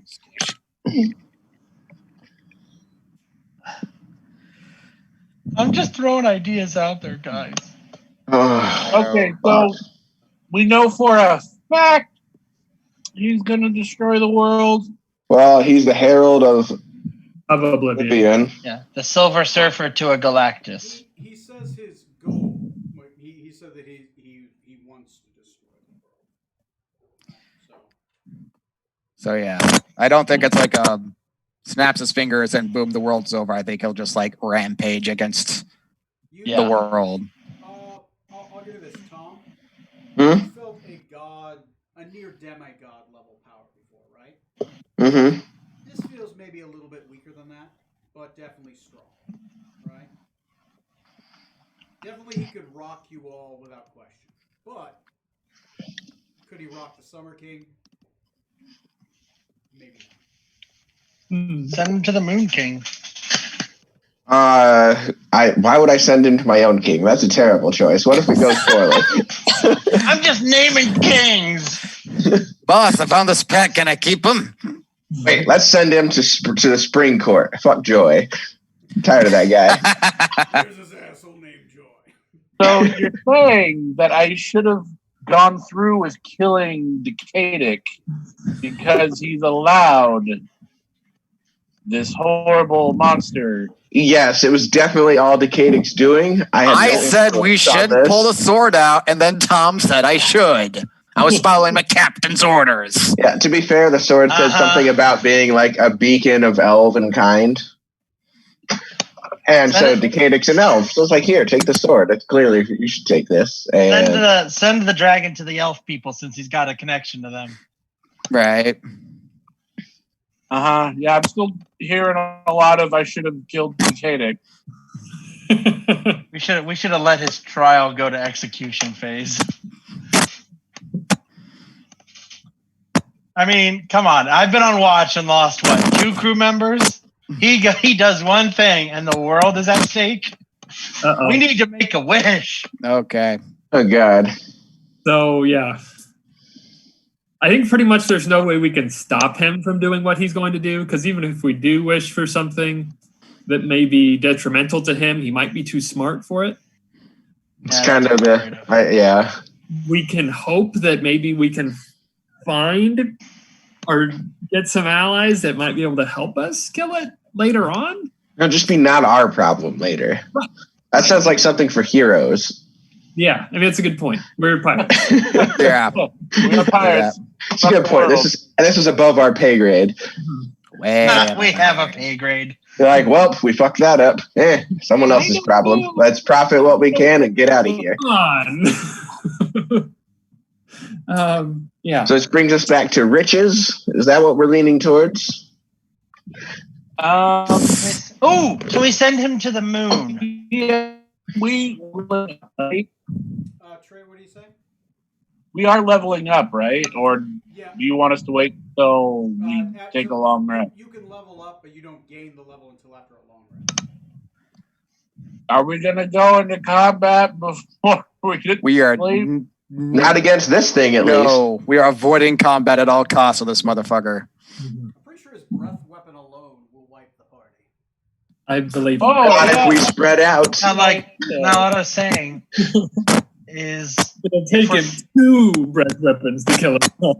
if we want to send him someplace to fight an enemy, we can send him to one of the moons with dragons on it. You're pretty certain that he won't do something suicidal. Damn it! I'm giving you that straight up. Like, Yeah, that makes this guy's sense. got an intelligence of 22. He's not an idiot. Damn. He's not bound to wish laws. So I'm Shit. just gonna have you not waste your time with that. You assume that this is an evil guy offering you something. Yeah. This isn't a jinn.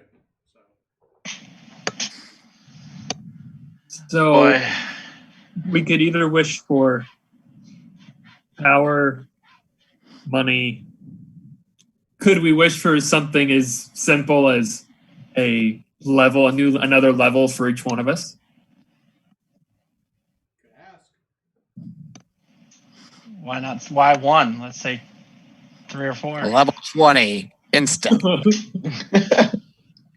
of like that idea. As we wish for another level. A level I'll give it to. He's bound by the rules of the wish spell.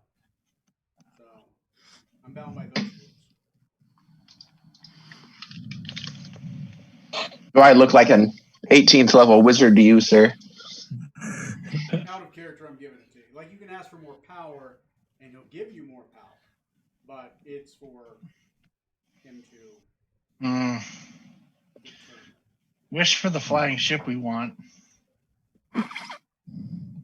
With submarine. Yeah, the level thing is definitely a possibility. It may not be actually a level for everyone.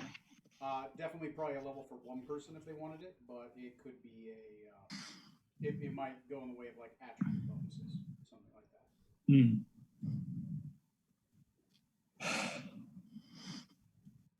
The fine mess you've gotten us into, Decadic. The fine mess. And Captain. Yeah, I If only did you'd spoken up directly. sooner, Rutherford. You were so quiet for the first 2 hours of the game. I wasn't paying attention. I was off in my own little world. Decide. Oh, God. My portal is ready to take me back to the Okay. plains of Samadhi. What are we wishing for? I'm again going to say, send him to Thay, ask him to fuck them up. Maybe they'll fuck him up instead. That's my suggestion. To the Fayans, you said? Yeah. Not a bad idea. The land Bunch of the of- red wizards. Demons, demonic folk. They've been fighting off elves and shit for centuries. They're pretty tough. They might take them out.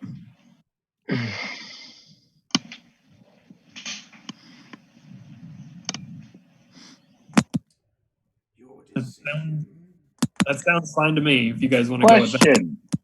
Yep. What if we ask him to make us immune to the effects of Haster? You could ask him.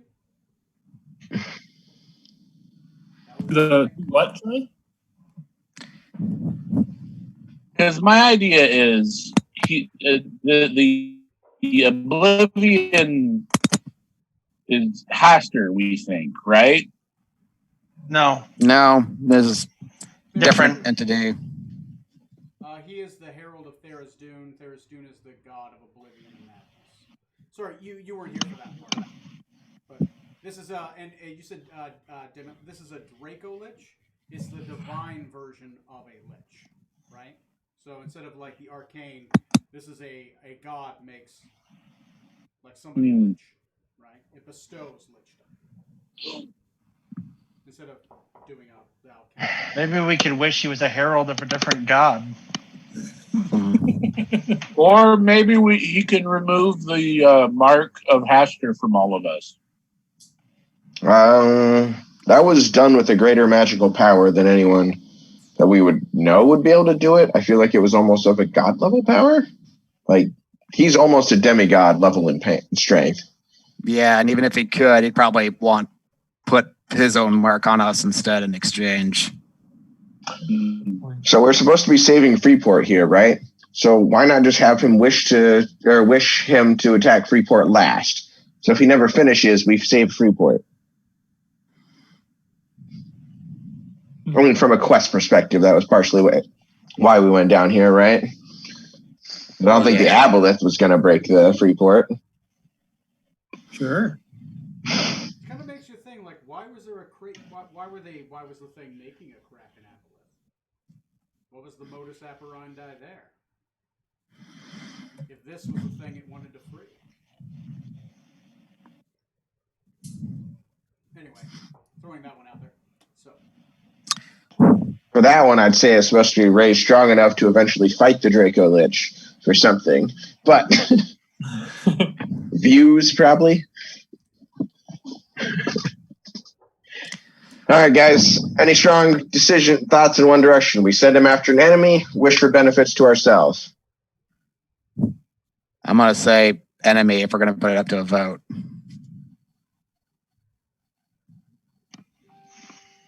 Any other opinions? No, there's no strong opinions really either way. We're kind of in the damned if we do, damned if we don't. Yeah. I'm kind of in the, if he's not going to kill us now and it's not going to immediately end the world, we might as well get some gain out of it and get some sort of money or power. A flying ship with submarine.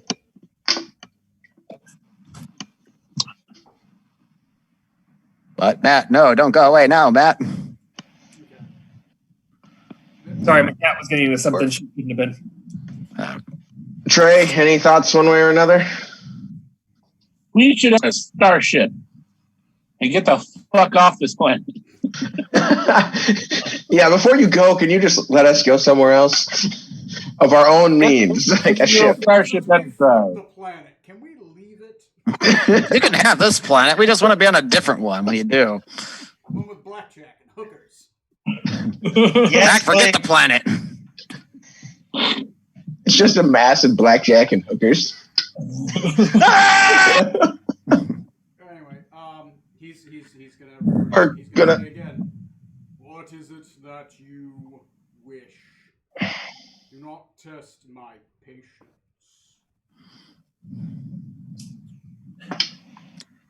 Who knows this dragon's name? Yeah. Zardos. Yeah. Argos.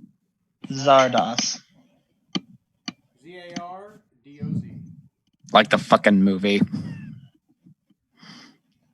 Zardos, we are trying to come up with a wish that is not petty and worthy of your might and strength. Oh, I have one that I'd love to give you. Uh-oh. It's oblivion. That's the wish he wants to give us. Yes, it is. The Elder Scrolls game? Heck yeah. Even though you whisper it, he responds directly to you. Yes. I would love to send you to Theras Dune, but since you have done such a great service, I will do my best. Tony, turn up your volume. Huh? Turn up your volume. I'm having a hard time hearing you. Oh, sorry. He will say, I would love to give you Oblivion as a gift, but since you have done me such a great service, I will save your Oblivion for last. You will meet Theras Dune in his halls of greatness after I have slowly wrought this planet down to nothing. Once again, building up my great kingdom from the ashes of Samadhi. Raising, I will find the Codex, and with it, I will be able to raise a great shadow army and eat this world. Shadow army. Samadhi is right next to Thay. Just saying. Oh, so we don't even need to bother sending a wish towards there because they'll be there. Straight up. They'll just go right to it first, right? That or Or at least Varissia, just and I right prefer by. he'd go to Thay before Varissia. Or Khazad-dûm, or Nandia, Or Brill. or Brill, or the Winter Court.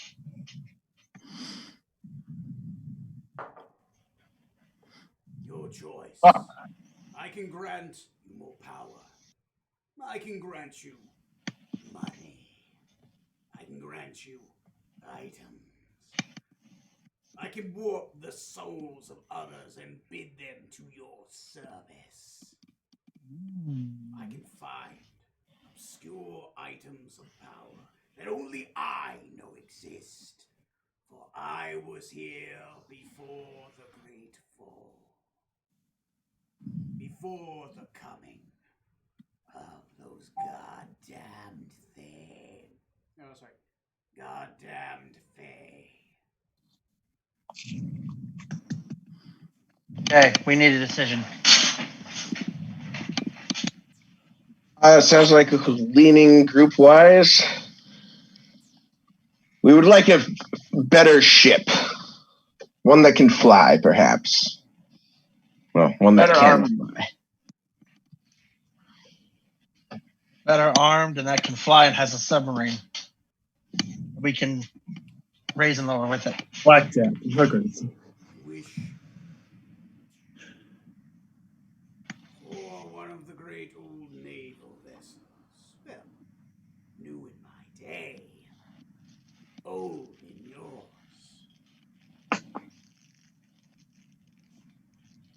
I will get you one in return. I will need some time. But I promise you, and I can find you. Your wish is granted. Whoa! Now, Phenomenal cosmic power. now I return to my lands, and I will gather the great codexes, and I will raise this world. And you with it. And your ship. But us last, correct? As long as you don't try to jump in line. Well, Zardoz, how long does that give us, roughly?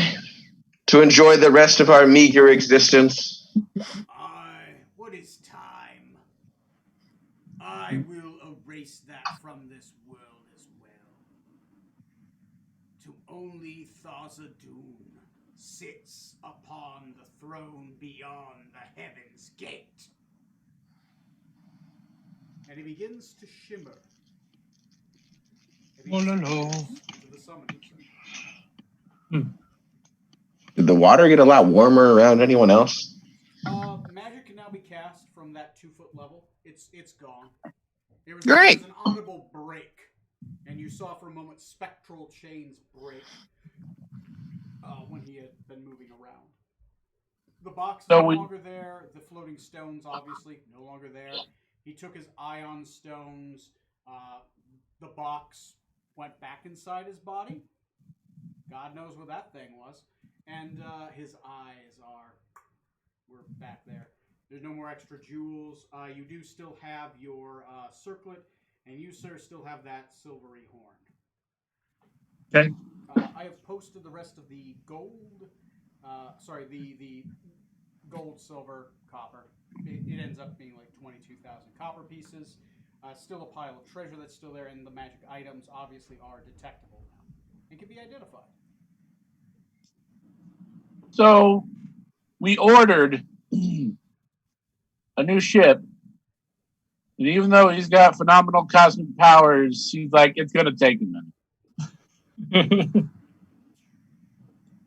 Yep. I wonder if that means he's off to go steal one. Mm-hmm. Or he might just make one in his land. Yes, I'm sure we're his top priority right now. Oh, yeah. We should be. We just saved him. This is true. Okay. Well, we're alive. That could have gone worse. Could have gone better. That it could have.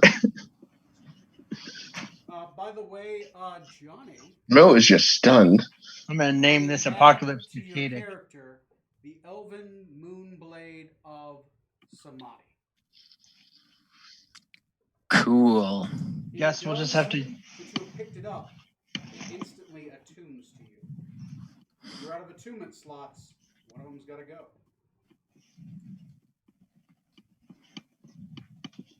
Well, if the sword killed it the first time, we might have to use the sword again to kill him again. Mm-hmm. Again, that sounds like a thing for adventurers and heroes. You can't unattune it. It just attuned itself to you as you drew it. Okay. Yeah, I'll look that over more in detail later. I do have one attunement slot left, so I'm good.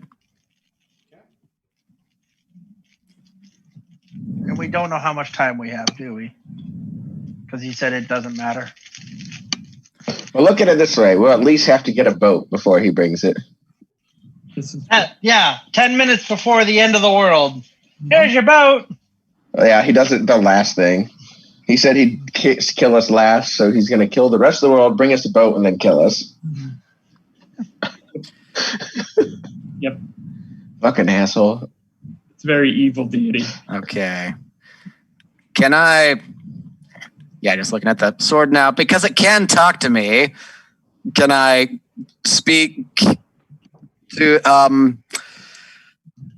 Yeah, that dragon, what the hell? What is that? How do we... You fool. That was Zardos, Herald of Oblivion. He's the one that destroyed us all. Oh, sorry, she's... What's up? Get it. Elven voice. You fool. That is... Oh, sweet potato. Oh, you fool. That's Zardos, the betrayer. He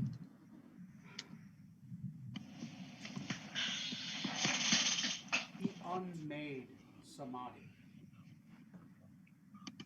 He is the reason that the once great lush forests of Samadhi were turned to sand. It is the price of his raisdom to Dracolichdom.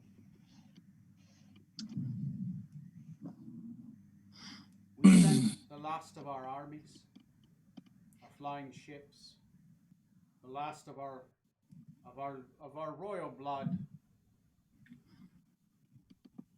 the heir apparent, a small gathering of his former brood, and a single storm giant to bring him down. Eventually, my former bearer, Miscellaneous, last king of Samadhi, the royal prince raised high when his father was turned to ash, buried the sword in the Dracolich's head and released it, forcing the Dracolich to fall deep beneath the waves into a trap we had set for it. An anti-magic zone that negated the magic, binding it in chains. I was the thing that kept it in place. I am an immovable rod. When my bearer lets go of me, thus falling, the flying creature, far beneath the waves.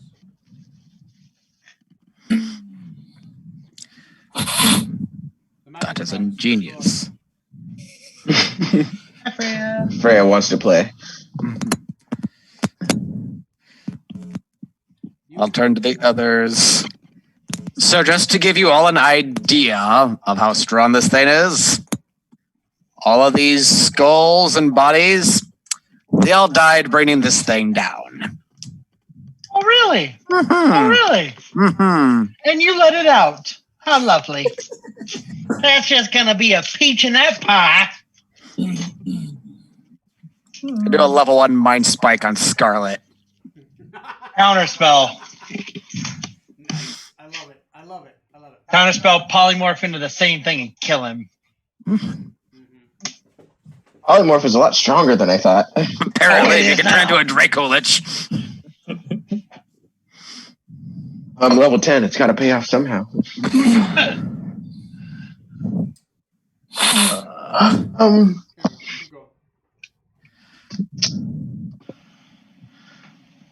So, looks like we are now at the end of the world. This sword has some knowledge of the ancient kingdom of Samadhi that brought this Draco Lich down. Perhaps, if nothing else, could advise us on how we might stave it off again, or what means we could take. It's, from the sounds of it, it was a very nigh impossible task to enslave this dragon in the first place. In your head, you hear, I am not a wizard, but I do know that they did use ancient magical rooms of power. Some may still exist in the world, I'm uncertain. Do the great Elven Empire still stand? Yes, the Elven courts, maybe not what you recall, but we do have the 4 kingdoms of elves, supreme among them the Summer King in power. Oh, which ones still stand? Is Ajmel still there, or Makrek, or Zephyrus, the Quick Kingdom, Mastrodem? Would I know any of those? Johnny doesn't know what Decadic. No, she's named kingdoms you never heard of. What about Astaria? Is that one still there? Is that one? Hold up. Isn't that where you're from? No, he's from Astaria. Oh. Astaria, though, is between. It does still exist. It's between where? It's on the eastern. So if you go to the map that we have, it is on the eastern side. So if you hit the borders, it'll probably pop up. Oh, yeah, I see. South of Forellis? Next to Gazetteria. Ah. Yes, Astaria does still stand. Yes. What happened to the other kingdoms? They were great. They were powerful. Time in history marched on, kingdoms fell, invaders came and went, some conquered, some fell. I suppose you could start with the kingdoms that still stand. Maybe they'll still know some of the great elven magics. It took great magic. It took the 10th sphere to bring him down.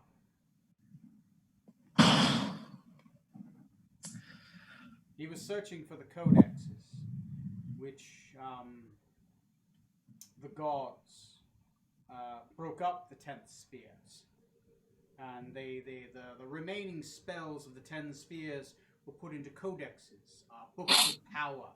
And these codexes control the spells of the 10th sphere, the sphere before God.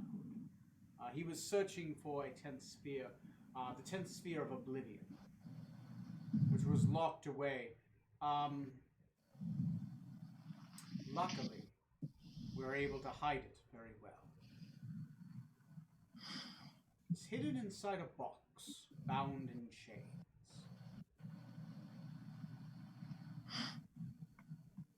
Chains that can't be removed without great difficulty.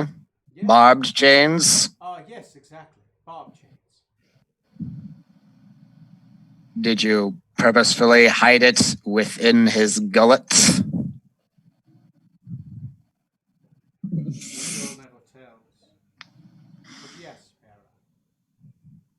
He has not realized it yet, but he already possesses the sphere of oblivion.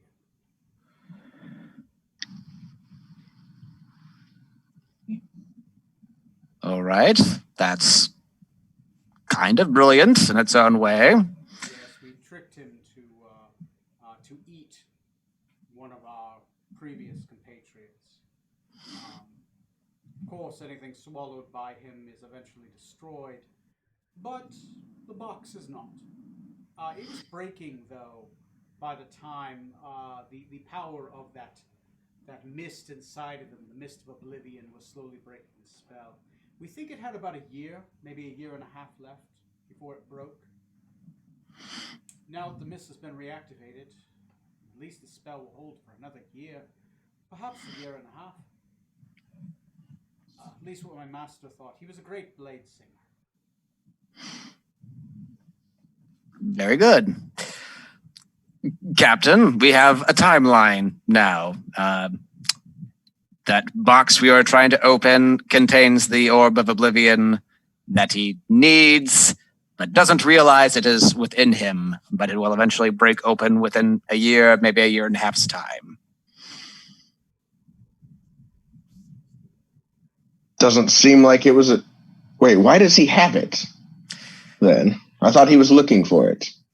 Yes, it's looking in the very last place you'd expect. Meant the one place he'd never think to look within himself. He ate the Guardian. The Guardian had it in a haversack. The haversack broke at that Yes. point. They tricked him into eating it. They sacrificed someone, probably someone they didn't like, to be eaten by him and to store it inside of him. So that gives us a year to, perchance, visit Enjoy the rest of our lives. Wonderful. I was thinking more visiting some of the remaining elven kingdoms to see if any of them know of any of the ancient runes that could possibly trap him again. Or take that year, find a way to a different plane of existence, and have a whale of a time. Or stop him to get us off this planet. Let's go to the moon! Well, you certainly can't go to those elven kingdoms and at least announce, hey, we freed Zardas, but we'd like to unfree him. Can you help us? I don't see that going over the best. Just out of character, are we totally done with the Isle of Dread, or do we still have something big we still have to get there? We have stuff to do there. You guys can go back if you want. No, I mean, we're like, we got the Heart of the Hydra, like that was our big ticket, right? We still have like the plateau, which has a flying ship on it. That's okay. There's more power cells. Right. Yeah, there's that. 5 more legendary items on that isle, like 35 plots you guys haven't even touched. Oh, that's fine. That's fine. Yeah. I just want to make sure I wasn't missing like the big. Whatever you want, though. There was that one bad guy in the temple who told us to get the fuck off his island. And once again, guys, like I'm presenting this plot, you don't have to chase it if you don't want to. That's true. You technically, I wrote up this thing. You guys could have just left it alone and left. Like I was okay with that too. Okay. But Decadic didn't. You're never going to live this down, Johnny. You're never going to live this down. Well, no one's going to live it down. Everyone's going to die. But at least I didn't end the world. It's going to be a good year. You think you have a year and a half is about the time frame. That the sword gave you. But then this is something a sword told you. I mean, it seems truthful, but it is a sword. It doesn't seem to know what's going on in the outside world. Like its mental frame of reference is 10,000 years ago. Dang. Oh, once again, as I talk of the sword, I'm only like in his brain, by the way. Sorry. Yeah, It's not that's fine. Thing. But when you do move the sword, it does sing.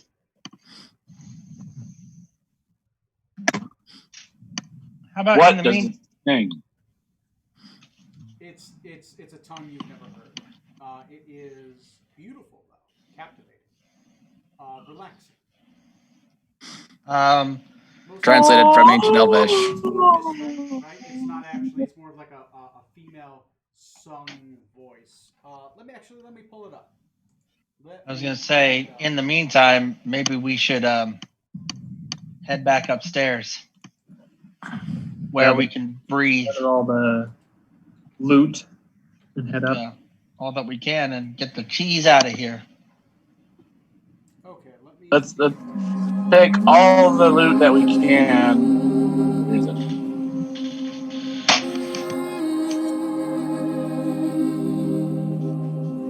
Whenever you move it.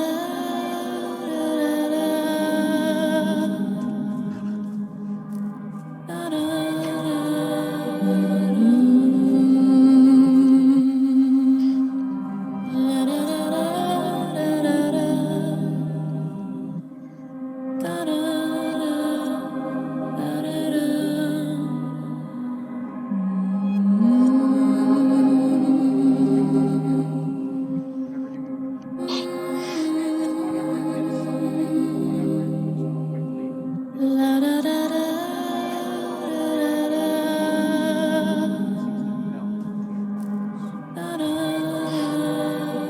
seems to melt between your fingers. Translated, it's singing Wicked Witchcraft. Although it's simply taboo.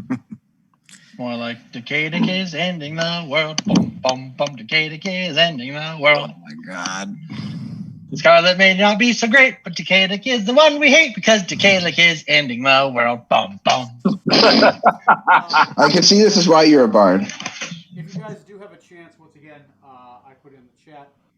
Altogether, the treasure is 346 copper pieces of assorted elven coinage. The crown you have doesn't really have a price. It does appear to be, as you kind of clean it off, that crown you have. Yeah. It's kind of royal in nature, right? It beautifully sculpted. It doesn't have any words on it, but it is a beautifully sculpted, non-magical, but it appears to be a crown of some sort. Well then, I will put the skull. I'll put that on a shelf in my quarters, and I'll probably keep the crown for now. Okay, that's fine. You take the skull, put it in your backpack. You got the crown in your backpack. Just make a note in your inventory that you have the royal crown of the Samadhi king. Okay. I wouldn't be wearing that out in public. In character, it looks like a beautiful crown. Out of character, that's what it is. Unless somebody's like 10,000 years old, they're probably not going to recognize it. But it's beautifully crafted. Appears to be made of a metal kind of like gold. You're not really certain. After you clean it up, maybe you'll be able to have a check. Oh, it's a custom item I have to make.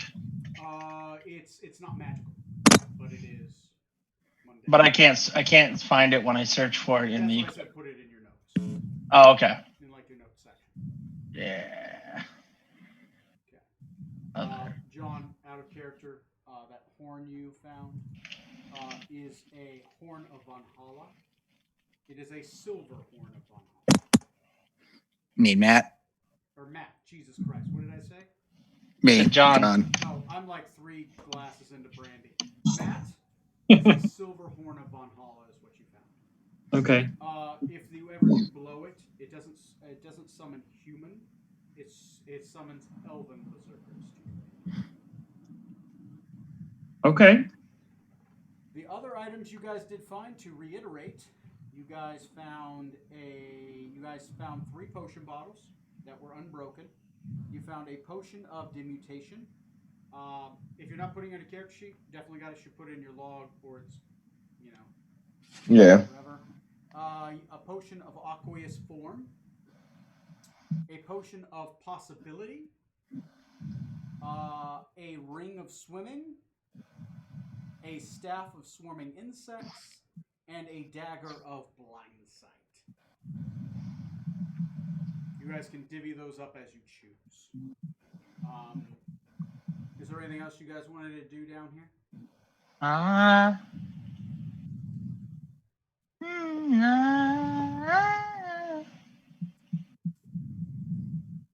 that staff, does that require attunement? Pretty certain it does. I think the staff and the dagger require attunement. I don't think the ring does. You'd have to look it up. I'd be interested in that staff. Unless anyone else really wants it. Staff of Swarming Insects. Let me look at it. It does require attunement by a bard, cleric, druid, or sorcerer, so you can definitely use it, or warlock. As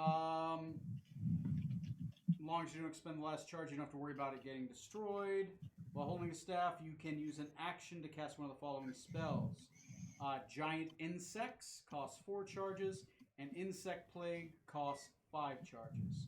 While holding the staff, you can use an action to expend 1 charge to cause a swarm of harmless flying insects to spread 30 feet around you.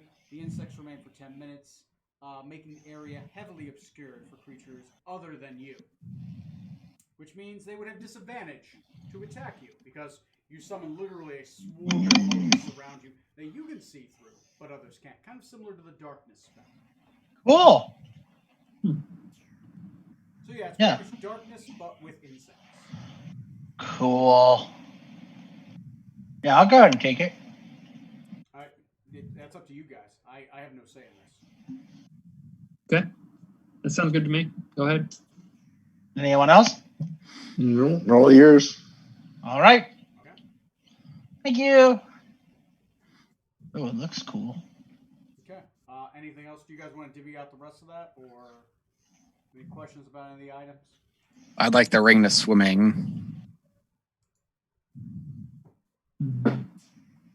Yeah. Say, so it's your guys' call. Yeah, by all means. Katic, you should take this ring of swimming. Non-attunement gives you an innate swimming speed of 40 feet. So you have a swimming speed, which means you can attack and swim without hindrance. You swim like a dolphin. The swimming speed of a dolphin. So I don't have. I'm looking over my character sheet. I don't have a magical close combat weapon, or in fact, the only magical weapon that I have is that death ray, and it's only good for 7 shots if I don't use the disintegrate. Does anyone have a backup magical weapon they'd like to loan my character, or is there one in the pile that isn't claimed yet? There should be a dagger in the pile. Yeah. Blind sight, but it does require attunement. I have a dagger of venom that does not require attunement. If you would like that, you can take it. Dagger of venom.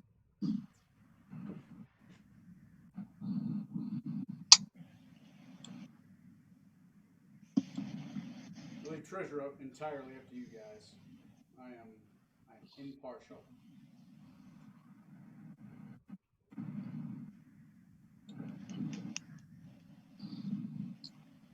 Let me look at the dagger of venom. It's basically a +1 dagger that can do once a day. It can do poison damage. Yep. It's at least it's an option.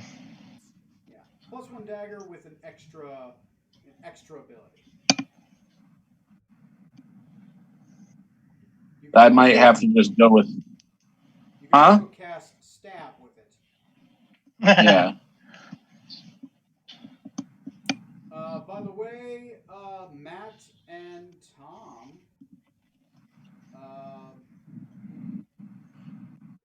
Tom disappear. What's up? I'm trying to think. You're really dark. Oh, there you are. Oh yeah, my room's just dark. You know, In my I'm gonna say that because you gained 10 honor, but then you lost 10 honor. I was like, you killed a great enemy, but then you summoned a great evil. Okay, you net. Same thing with Tom. I'm like, you killed a great enemy, then you summoned a great evil. I'm like, all right, you net. This is a wash.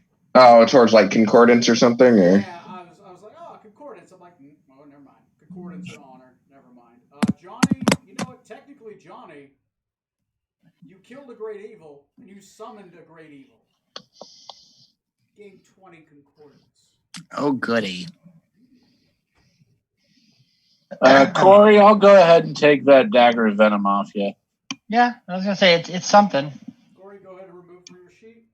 Trey, go ahead. Well, and do it. doing it now.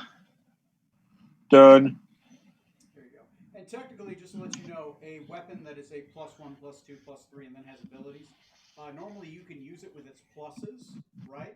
You just don't get the abilities unless you attune to it, right? So it's something to keep in mind. It's something that it's programmed in there, but most people think like, oh, I don't get the pluses, or you do get the pluses to attack. It is still magical. You just don't get the special stuff, right? So, okay. Who was taking the dagger of blind sight? I don't think anyone in particular right now. It is attunement. It's a dagger. It gives you blind sight, which means you can see while blind. Maybe Neil. I don't know how many slots he has open. I have no idea. You can throw it in your treasure pile. I think you guys have a Google Sheet for treasure. You got at least some of it on there. Okay. Might as well. Throw it on. You guys want to figure out your shares before we go up to the ship? So you can add that to your character sheets? Yeah, since there's a lot of money involved. Sure, Yes. yeah. Because I assume you guys are going back to Freeport, right? So I don't know. Do we want to go back to Freeport? What do we want to tell them? That they're safe. We tell them we did what they sent us to do. there was money involved in taking care of the problem. Then I want to go back for the money. Again, the money is on the chat. I believe it is 22,000. Yeah. Let me look. Yes, it's 22,346. So Trey, do you want to do that calculation for the shares? Oh, jeez. I had On that one note, I don't remember how to get to it though. I'm surprised you guys haven't like built in a Google spreadsheet that you just knock in the number into and it just does the shares for you. I mean, no, we hadn't done that. I did have it figured out though. What the It's in the OneNote should be in. There should be a link to the OneNote in the Enterprise group. I will double check because I thought I put it on there to make sure. Because I can put it in again for you guys. Anyone with the link can edit. Allow editing. No expiration date. Files. Yeah, files. Copy link. Right, It should be there. I'm going to put it in the chat and I'm going to hide it somewhere else so it isn't shown into Twitch. Okay, there you go, guys. You got the link now. Please don't post that link in chat. No, you're fine. Okay. Click on it and go into it. Please bookmark it if you have to. I thought I had this marked. Oh, I know where it's on my iPad, not on here. I didn't bookmark the dice roller, so that's on me. But if you Thank you for saying. During travel time, you can figure out the shares. That's fine. Just get them figured out before you guys want to spend cash and dish it out. Wait, where did you just put that? You put it in the Zoom chat. In the actual Zoom chat. So, what do you guys want to do now? Anything else where you guys are figuring out math and treasure? I don't think we need anything else right now.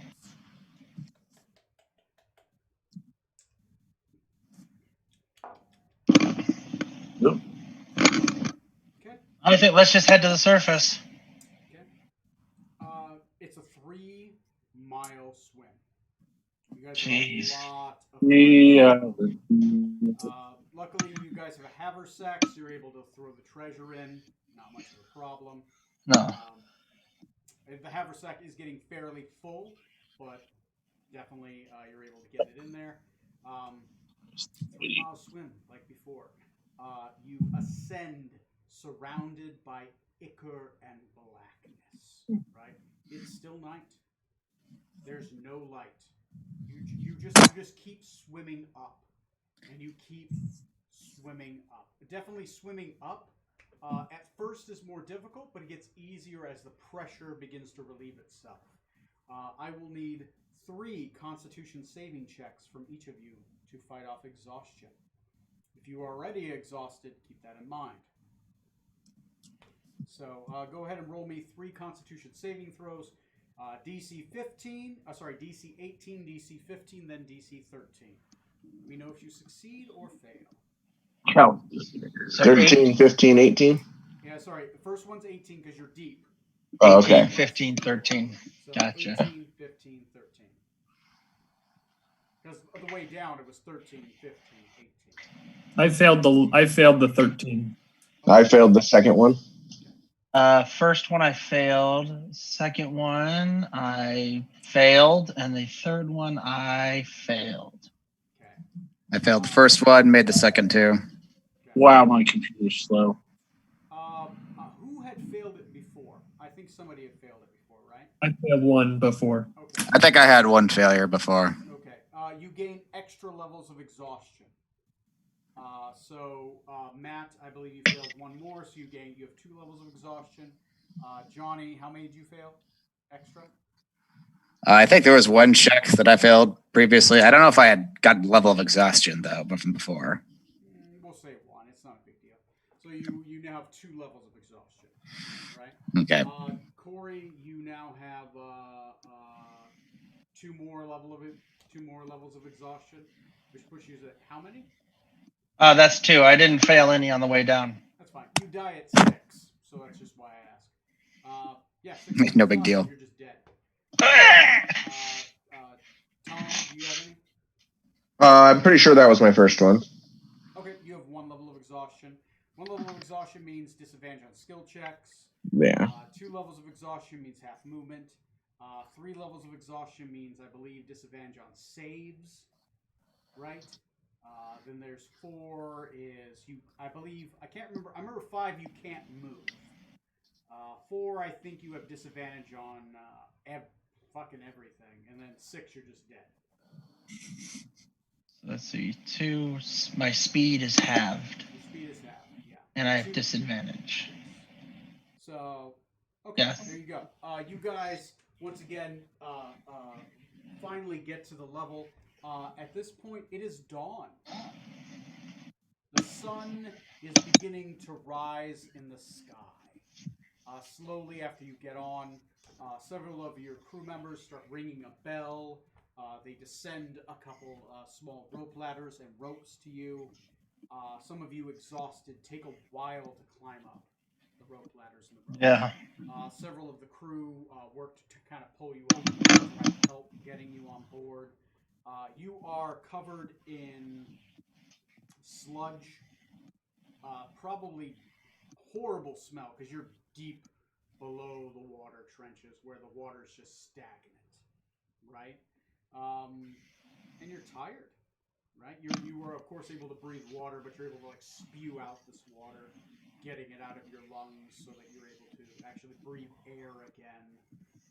And you find yourselves aboard the ship of the Enterprise. The Aboleths do not come back. You are able to hit the long rest button. Thank you, Jesus. You are all now level 10. We'll see what happens on level 11. And are also level 8 now. Oh boy. Yeah, 2 levels less. So yeah, there you go. You guys are now level 10. You have your treasure. You probably sleep for a full 8 hours.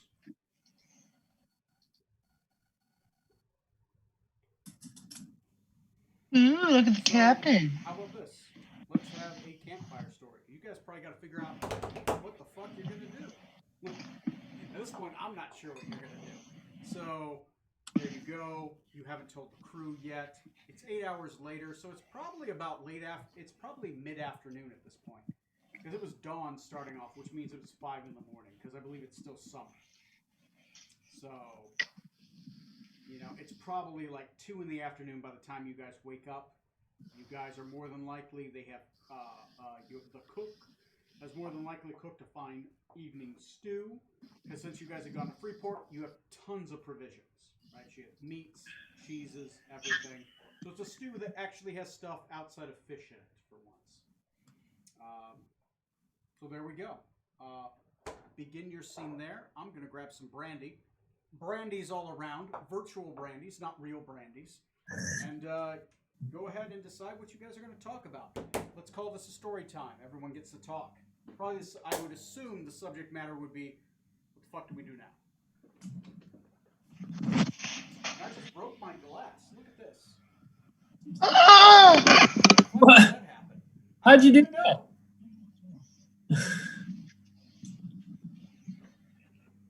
Well.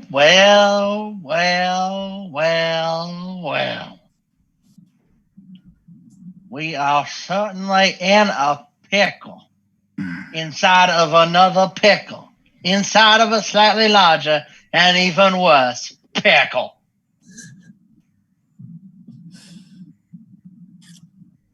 I will manage. So I'm assuming we want to go back to Freeport, get our reward.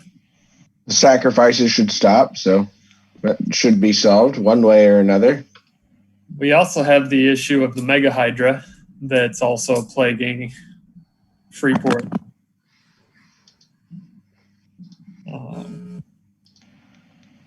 Which that sounds like fun.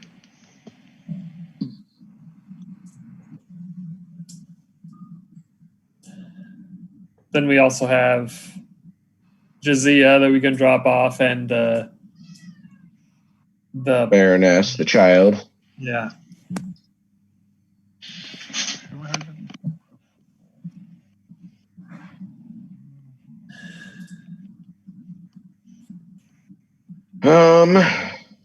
So yeah, we should return to Freeport. As long as they're there before we head out, who knows when we're going to go back. I do wish to challenge that pirate lord that's there, who wishes to do trials by combat before he'll speak to you.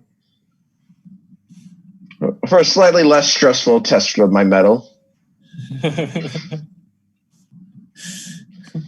I feel downright relaxing after this. For everyone, I've got the calculations made for the copper. Thanks, Ray. So, Thank you, Trey. they're in the chat for Zoom. Coolio.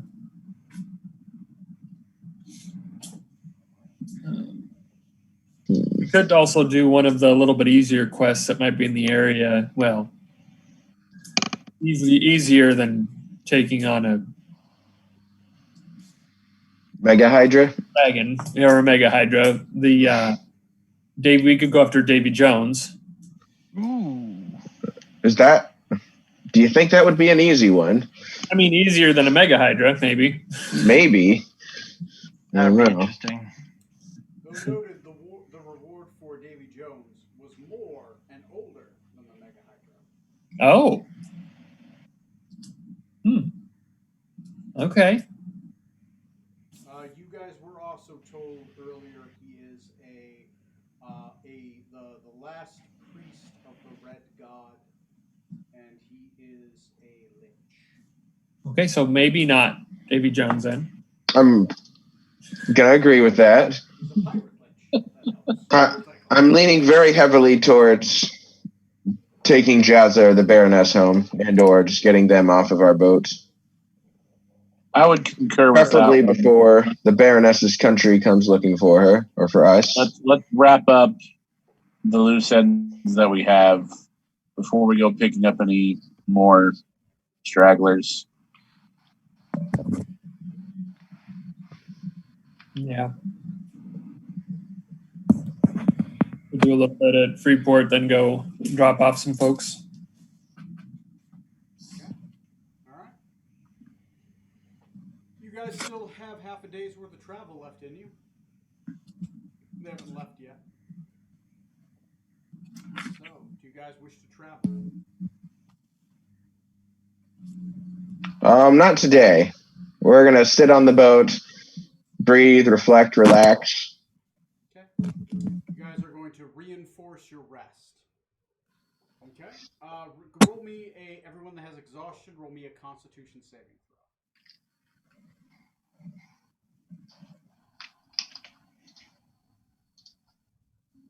throw. 24. 24. 23. 23. 13. 13. Matt and Tom, you guys regain 2 levels of exhaustion. 22. 22. Corey, you regain 2 levels of exhaustion. Johnny, you only regained 1 level of exhaustion.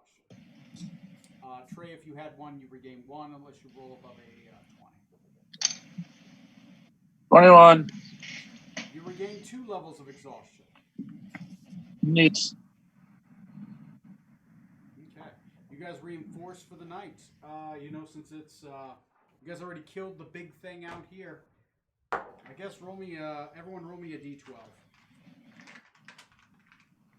I mean, because technically you're near Mega Hydra area and Davy Jones area, so I mean, there's a chance. Just skip the whole quest line and go right to the end on them. Right to character creation. Yes. Oh, God. All right, I rolled. I will look at the chat Oh. thing and I will see if anybody rolled what I rolled. I got a 6. Did you roll what I rolled. Got that 4. 6, 7, 3, 4. I declare a thumb. Not the third. Roll a d12. A D12. But what about the third? Should the third roll one? Just one, right? Yeah, Yep. Just encounter roll. A 6. I rolled a dice. The dice is a 12. No one rolled a 12. The night goes by unmolested. Hooray! Able to sleep soundly at night. Johnny, your dreams are filled with a siren song of music.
Tom, great. Yes. It's the night time, so do you want to do anything? Yeah, I'm gonna go ahead and take this opportunity. Is there a moon out tonight? First off. I'll assume there is. We haven't been tracking days, but we probably should, especially now that we have a timer, right? So we're gonna have to get around to that one. I will assume yes. This is the first moon we'll find, and then whoever is in charge of tracking days will track them after that first full moon. I will say it is Relica. Yeah, so it's not Sandalith, but Relic. Relic is full. The giant moon. All right. I'm gonna go to Scarlett's new room, the middle of the night, and grab her. Did you, Scarlett? Yes, Captain. Do you still request an audience with the Moon King? I am certainly intrigued to meet this patron of yours. All right. We're going to try something tonight and see if he won't deign to speak to you. Oh, I'm You always could, up for trying something in that. Come with me back to my quarters. Come fully dressed. Lame. You're in your room at night. I'm assuming you were naked in there. Don't you mean the lame, Corey? I'm sure you've got something. Yes. I'll wear a see-through robe.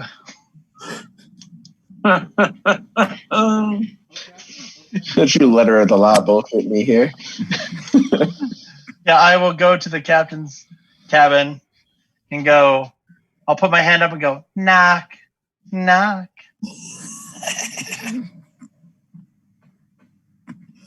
Just come in, Scarlett.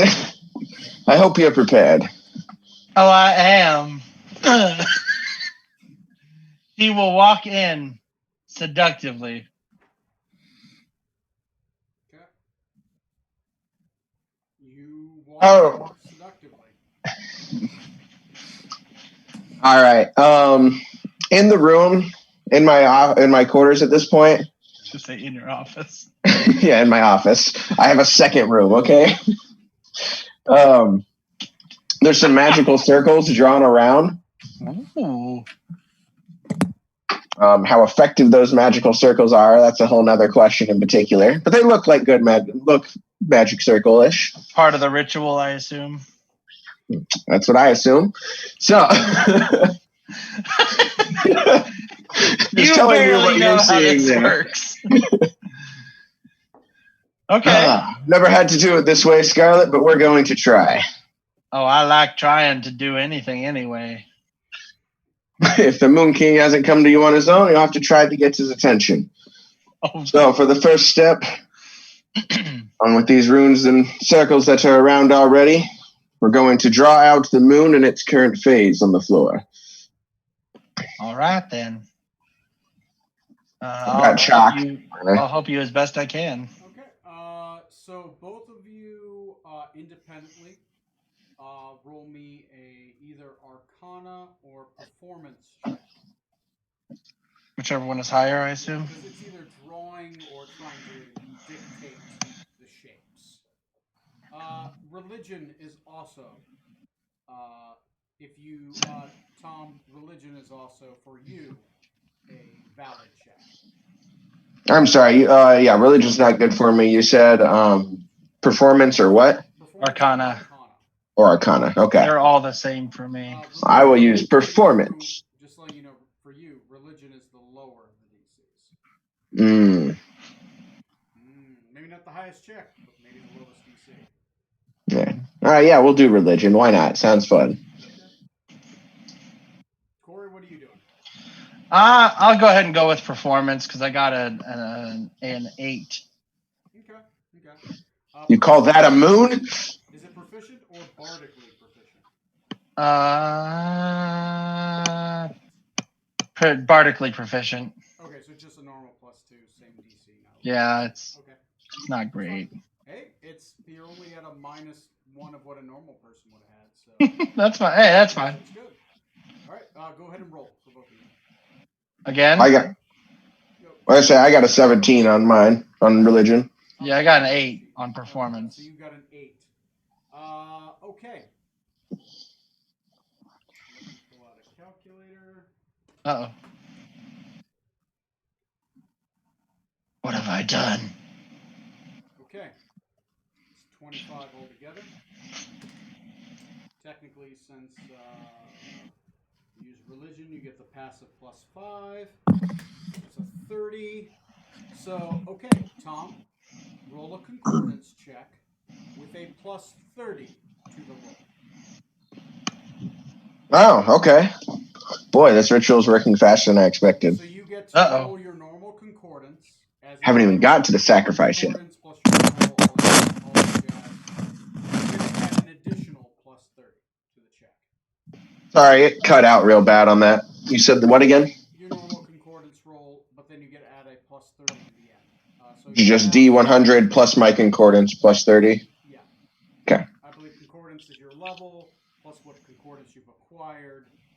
Oh, okay. 100, then plus that extra 30. Just call that a miscellaneous bonus. Right, so 19 on the D100, plus 30 for that, so that's 49, plus another 19 that I currently own, so 68? 68, you say. That's 2 above what you needed for the lowest level effect. We did it! You, as you begin to pray, harmonize, draw your symbols, the sigil does glow. Oh, shit. A beam of moonlight shines over the both of you. And you are blessed by the Moonlit King and his queen. Ooh. You gain a inspiration die, both of you. Nice. Use at any point during the story. Once it is used, it is gone. Basically, you're allowed to roll 1d20. And Tom, you gain 5 concordance for converting a follower. Oh, goody. There you go. You don't hear any voices, no one shows up, but you do feel his presence.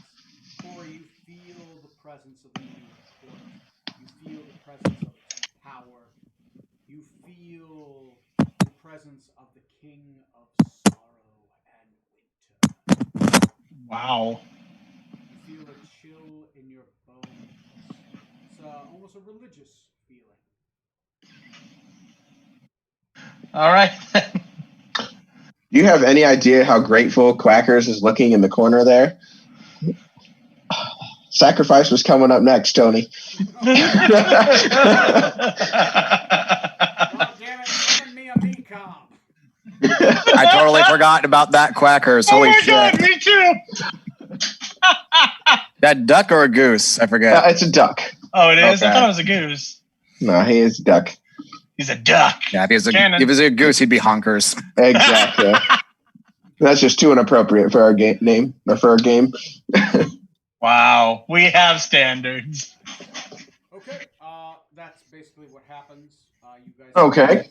Literally, without a inch of anywhere the moonlight could come from, it just comes from anywhere, and it just bathes you while you're in there. It feels physical, almost like water, like you can push through it. So I am So what am I now? A follower of?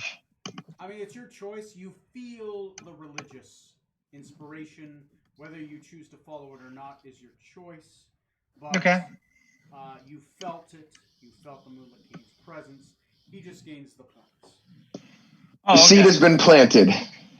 All you can do now is wait. You can let the flower grow if you want. At this point, you have storyteller permission to take levels of cleric or levels of warlock. Like right now? Like right now, if you choose that 10th level to be warlock or cleric, your choice. Or you could choose that to be a reason why you gain magical secrets of clerical abilities. I'm gonna redo my thing, and I will take a level of cleric. Okay. Yeah. Level of cleric under the Moonlit King. You have the choice of. Let me take a look. Because do you pick your domain for a cleric at level 1? Yes, at level 1, you gain the. Oh my god, I have been drinking too much. Let me take some brandy. It'll clear my. Sober me up. Okay, I need to fix this, and I'll go back to 9 for the bard. You gain the divine domains you can choose for the Moonlit King. You can choose death. You can choose grave. Eve. You can choose light.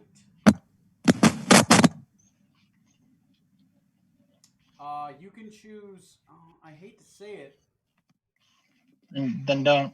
Well, the thing is like Twilight is still technically Twilight Domain is still Unearthed Arcana, so I can't. Oh. Say it yet. Then don't. That's fine. Plus, it's gonna change like 30 times. You're gonna get used to the mechanic, and then they're gonna change the damn thing. Yeah, I don't want that then. I would say Twilight, but because it's Moonlight, I would say Light is your other option. That's fine. Right? So you can choose Light, you can choose Death, or you can choose Grave. Okay. You can choose character death if you like, also. I'm gonna have to look at those. 15, you could just sacrifice her right then, right there. Me, Cobb. Kill half the crew. Gain divine power. A worthy trade. So yeah, that's your choice. Yeah, so you can gain a clerical level now if you'd like. I'm doing that right meow. Yeah, go ahead and peruse them. Make your choice. Yep. You gain the divine power abilities. I believe you gain all of the armor and weapon proficiencies, and you gain the divine abilities and the spells. Yeah. Along with all the birds. Just pretend I said something. That's all right. I've been drinking. I'll forget it anyway. I have to rewatch these episodes anyways. Okay. So, Tony, because I know I failed to save, and did Matt also? You kind of mentioned it. I apparently failed to write it down, though, with that insanity. Is there anything going on with that, or is there anything I should put down for it in particular, or do you have that covered? Well, I got that covered. That's slow Okay. burn. I like madness as more of a creeping kind of thing. Excellent. It's going to randomly pop up, and it's going to be slow. You don't sleep well. I'll give you that. Your first night, you don't sleep well. You see stars. You see infinite blackness. You see mist. You see two red eyes staring at you. It sounds like when I saw Seth's area, Kind or of like Seth's sword place, and Set was more purposeful. It was just darkness. This is oblivion. This is Okay. There's a difference between darkness and blackness. Darkness is at least there. So anyway, the night passes for the rest of you pretty nice. No real issues. Johnny, you're not visited this night in the astral realm. Good. I'm in no fit state for any training right now. No, I think you deserve a rest. I know you summoned a Draco Lich, killed a Aboleth Kraken, but you know what? It's time for sword training tonight. Let's go. He's been Do busy. you think your enemy will let you rest? Yes. He specifically gave us a year. The next day, sailing. Let me go to the map. Love that. Go to the I'll be right back. What I love about this new Gullisy map that I'm still working on, by the way, is I can pull up where your characters are on the map. I'm gonna start writing articles and posting on there. And I can let me pull up capitals. No, cities and towns. Cool. You guys are currently 5. So let me see. It's 1, 2, 3, 4, 5, 6 hexes away from Freeport. Technically, Freeport shifted 1, but still 6. You guys are still 6 away from Freeport. Go ahead and let's talk about sailing. What are you guys doing during the day? I think I'm going to put a document out there, like what are the most germane in the DCs for sailing for like things. Yeah. Think of it like sailing. The more germane it is to sailing, the lower the DCs, the more possibility for successes. The less germane, like you choose like persuasion or something like that. I'm like, okay, if you roll a 20, I'll give you 1 success versus navigation, which could give you 1 to like 5 or 6 successes, right? So it's sometimes even though your skill may be higher, the DC's higher and the possibility for successes is much higher, right? So germaneness is more important than the numbers, right? So keep that in mind. All right, let's start with Johnny, and I'm going to go around. It's Johnny, Trey, Tom, Corey, then Matt, right? Tom, or Jesus Christ. I'm gonna drink some brandy to clear my throat. Johnny, what do you do as you are sailing the Azure Sea towards Freeport? I'm going to assist with sailing by busting out one of my brand new spells, Control Water, and help push the ship in the direction towards Freeport to help speed it along a bit. Right. You're using Control Water. You're helping push the ship. Roll me an Arcana check to push the ship and not capsize it.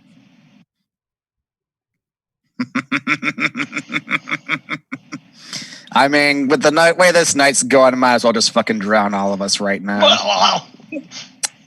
Alas, 18.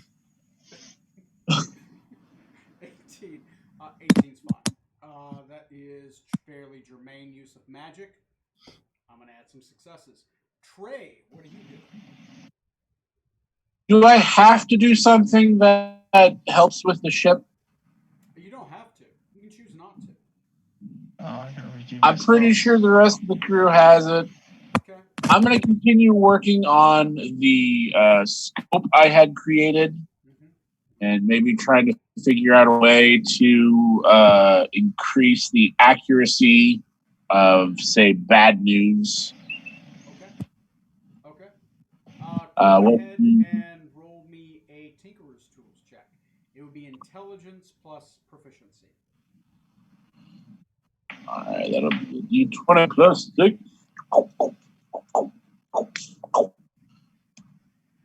A 21. 21, that would be 3 more successes. You had 2 more before this with your other check. So put 5 torses. Oh my god. 5 successes towards. Can you put this in notes section?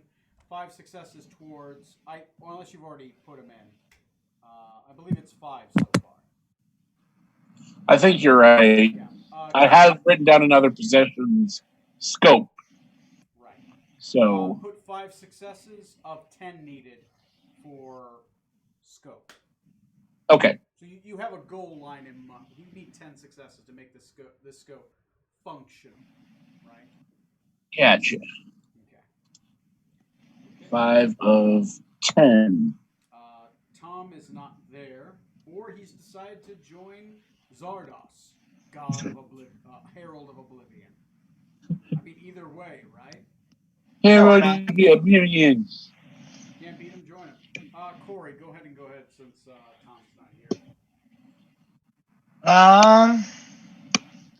I will assist someone. Okay. Yeah, I kind of don't know what else to do. Matt, you're being assisted. I'm going to go up to the crow's nest and just watch, see if there's anything coming. You're assisting a perception check looking out in the crow's nest. Okay. Go ahead and roll me a perception check. The wind up here, by the way, is nice. It's a nice, cool, easy breeze. You're keeping your eyes out for storms. I got a natural 1. Since he's assisting me, is it advantage? Technically, since you're being assisted by the doctor, who's also oddly enough in the crow's nest. Hi. You can roll again. Oh, 21. Okay. You almost direct the ship into a storm, but then you direct it the other way. That adds a couple successes. Tom is not there. Nope. Okay. Yep, he stepped away. He didn't say why. Okay.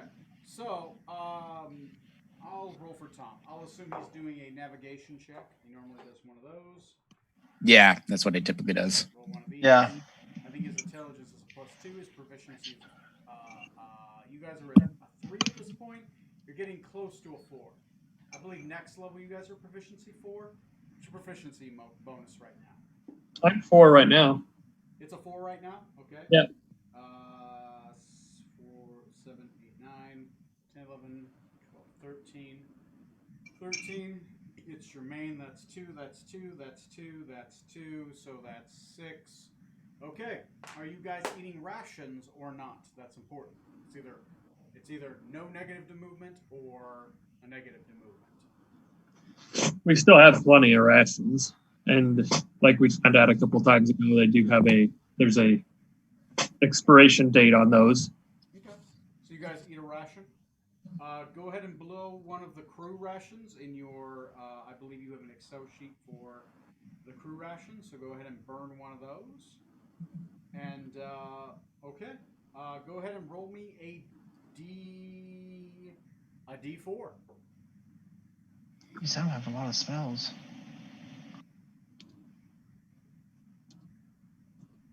Three. Okay, you guys move 1, 2, 3. You guys are halfway to Freeport. Okay, you guys think you're about halfway there, about 3 hexes away. It is a new day. Just for the hell of it, everyone roll me a D12.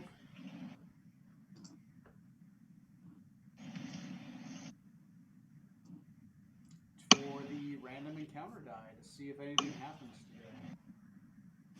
today. Yeah. Okay, so far Strom rolled a 2. Decadic rolled a 5. Oh, that D4 was 3. Okay, so 5, 2, 1. Trey, Yep. gonna roll a D12. Oh, I don't like doing these. These are scary. 10. I'll roll one for Tom. Let's hope it's not a 10. It was a 2. Strom. Let's see if we get 6 in a row. Roll me a D10. Darn it. Yeah, let me grab a phone. It's easier this way, not to look for dice. 9. 9. Quick dice roller. Roll a 6. It's only 1. Roll me percentiles. Actually, before you do, choose me even, odd, good, bad, medium. Let's go odd, good, you. Odd, good for me. Okay. Okay, go ahead and roll. It's odd. 73. Hey, Roll Tom's me a back. D6. 4. 4. Let's see what happens. Great. God, What's happening? Something. See what that number is? An 11? Not really. Or is it a 4? That's 4. 4 on a D6. I think that's a 4. Kind of look like a triangle. Roll me a D4. It's Is it possible to have too many spells? another 4. No. If you're taking a level of cleric, you need a ton of fucking spells. With the bardic stuff? Yeah. Yeah, like I have a friend who played 1 level of cleric first level, and the rest of it wizard. He has more spells than a fucking like 16th level character I have. Good God. There's a way to double dip, right? You don't get the most powerful spells, but damn, No. you don't. Like if you take a level of bard, take a level of sorcerer, take a level of cleric, take a level of warlock, take a level of wizard, right? You will have so many spells. They're all going to be like low-level spells, but fuck if you're not going to have like 50 spells. Oh, yeah. It's the way to game the system if you want all the first level spells. But anyway, that's moot. Okay. Yeah, I'm sorry. Go ahead. I did not roll the same number as you again. Good. So I don't die. Okay, I'm good. Scared to drink some brandy. It heals you. Percentiles again, good or bad, me, you. I'm just gonna roll a D100. Right? I'm gonna say the higher it is, the better chance it's good for you. Right? Maybe our ship will arrive. What do you mean our Oh. Oh, actually, I'm sorry, that's the wrong one. That was a D10. I was like, fuck, that's low. Hi, kitty. Everyone has a cat. Cats everywhere. You still have Buster, Trey? Huh? Buster still around? Oh, yeah. Yeah, Okay. Still there? He's probably sleeping with my dad right now. Gotcha. Buster's a sweet cat, by the way. Very sweet. He reminds me of Balder.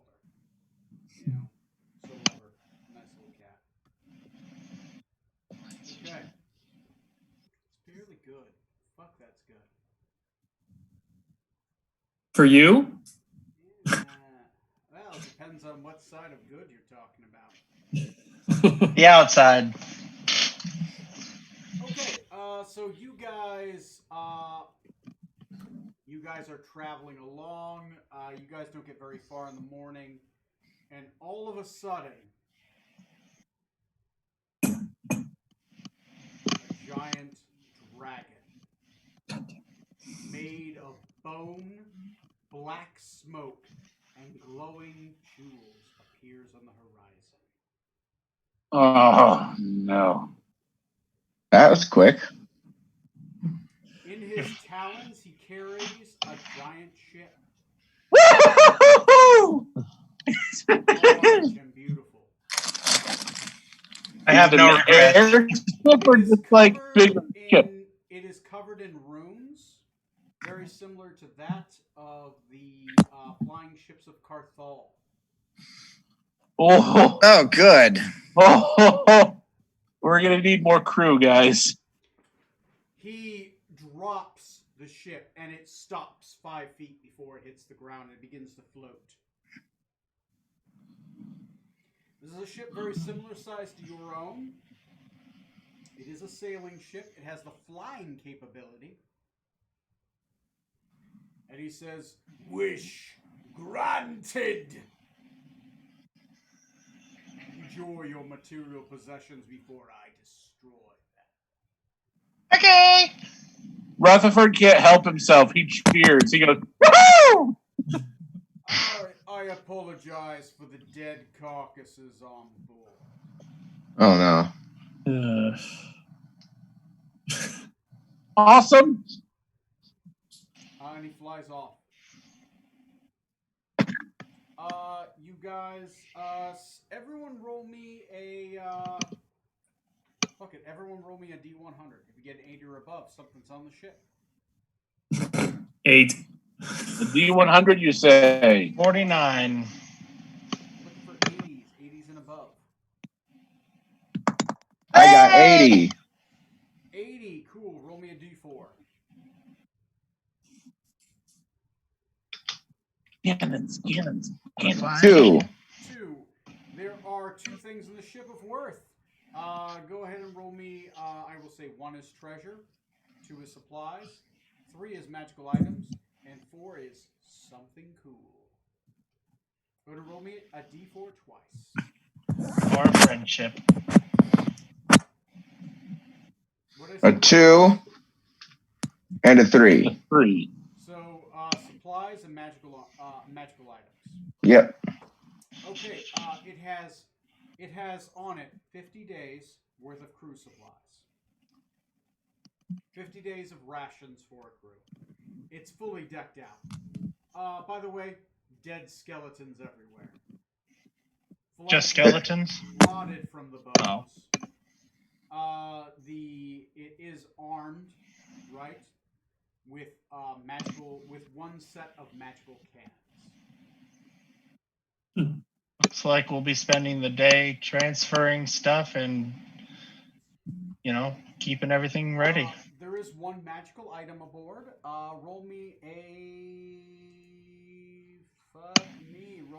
D35. Even I don't know what's on board. Let's find out together. D35. 27. Say again? 27. 27. Give me a second. I gotta go to page 27. Cool.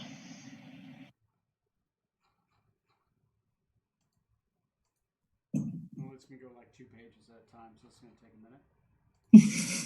22. Convenience! 24. I did do a weird sort, so it's probably something different from what you guys are seeing. Always apply a random sort, so it's fair. Okay, roll me a 1, 2, 3, 4, 5, 6, 7, 8, 9, 10, 11, 12, 13, 14, 15, 16, 17, 18, 19, 20.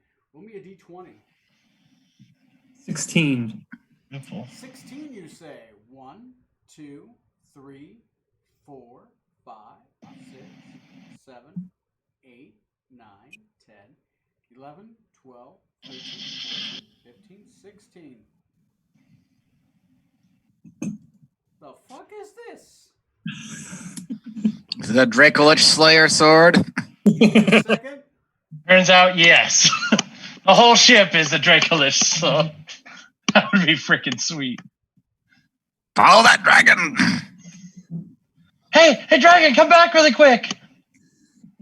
Full on Ursula, just Roll me a d4. Oh my god, that'd be awesome.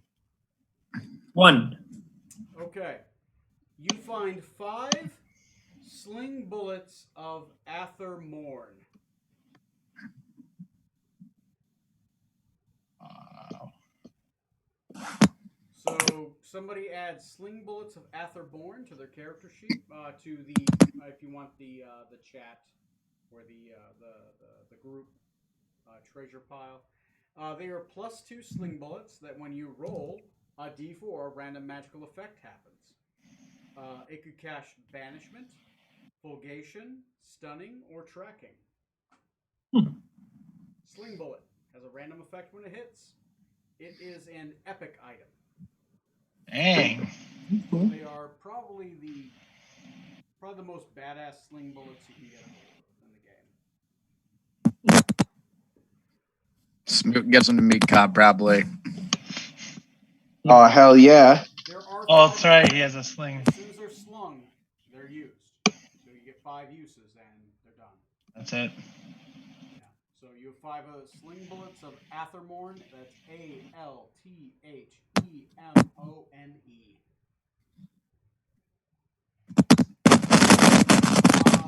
Lots of dead elf and half-elf and wizard bodies here. It looks like he killed everyone, stole their ship, and brought you their ship.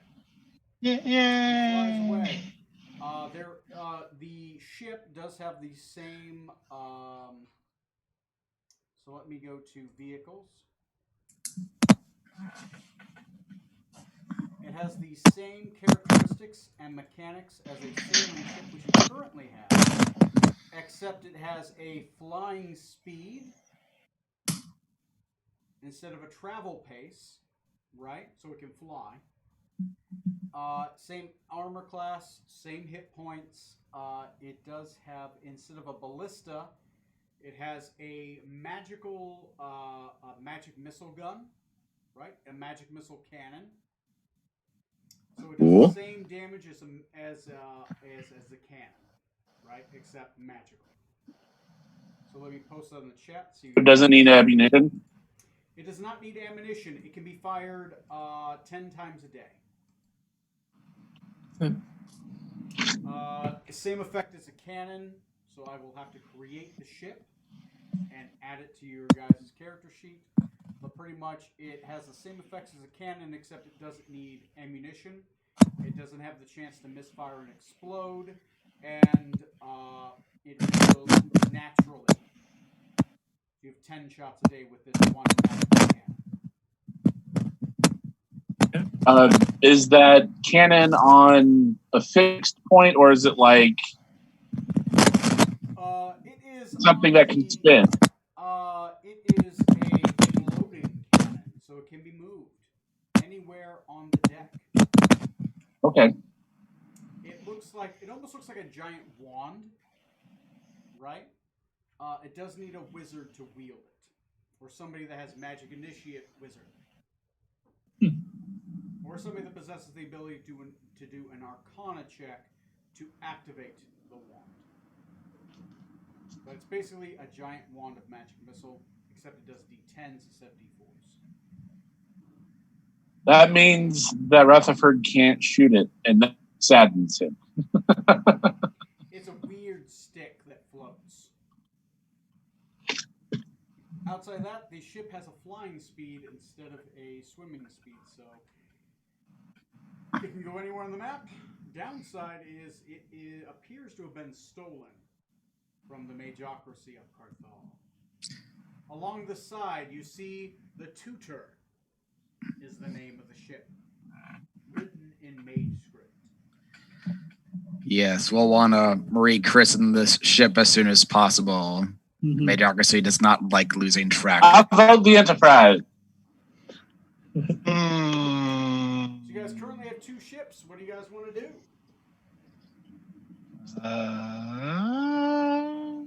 Gosh, that return was so much quicker than I expected. Good job, Matt. Hey, some of us are just blessed. What can I say? That's a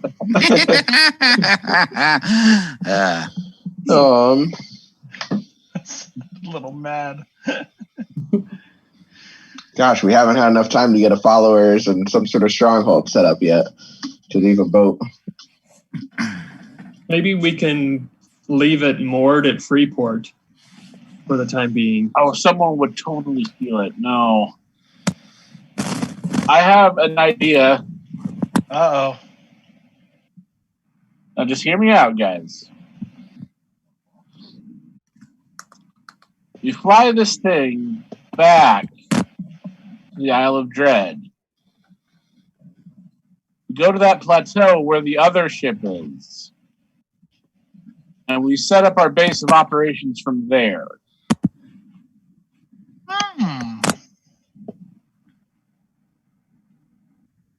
And try to potentially turn it into just 2 flying ships instead of a sailing and a flying. Well, we would have Yeah. 2 flying and a sailing. Well, yeah, we could definitely do that. The sailing ship we could use to be a little bit more clandestine. And maybe not announce our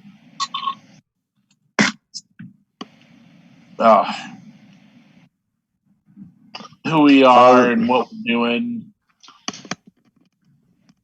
But I'd also a base of operations, maybe out of the wreckage of that ship or whatever that crashed, and just that as the base of operations for our for what we do.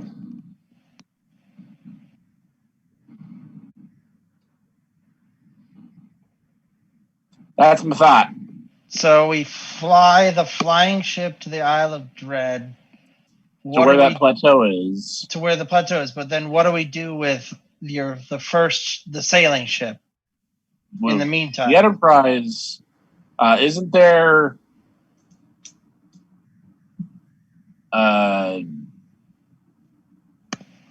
like Salt Marsh or someplace like that where there is a town? Salt Marsh? What's that? I don't know what you're talking about. Never heard of it. Are you talking about Freeport? How'd you mess that up?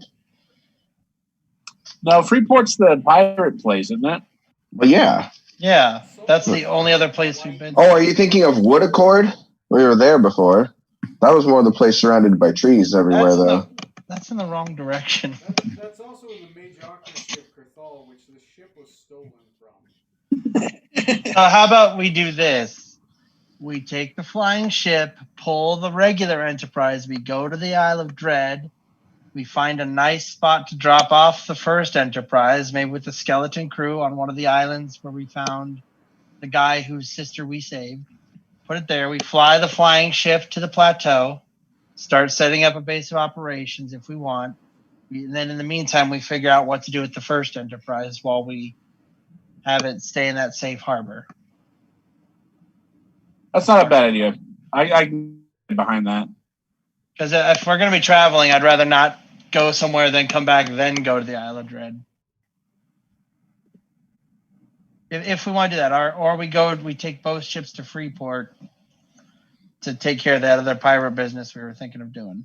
We could split forces.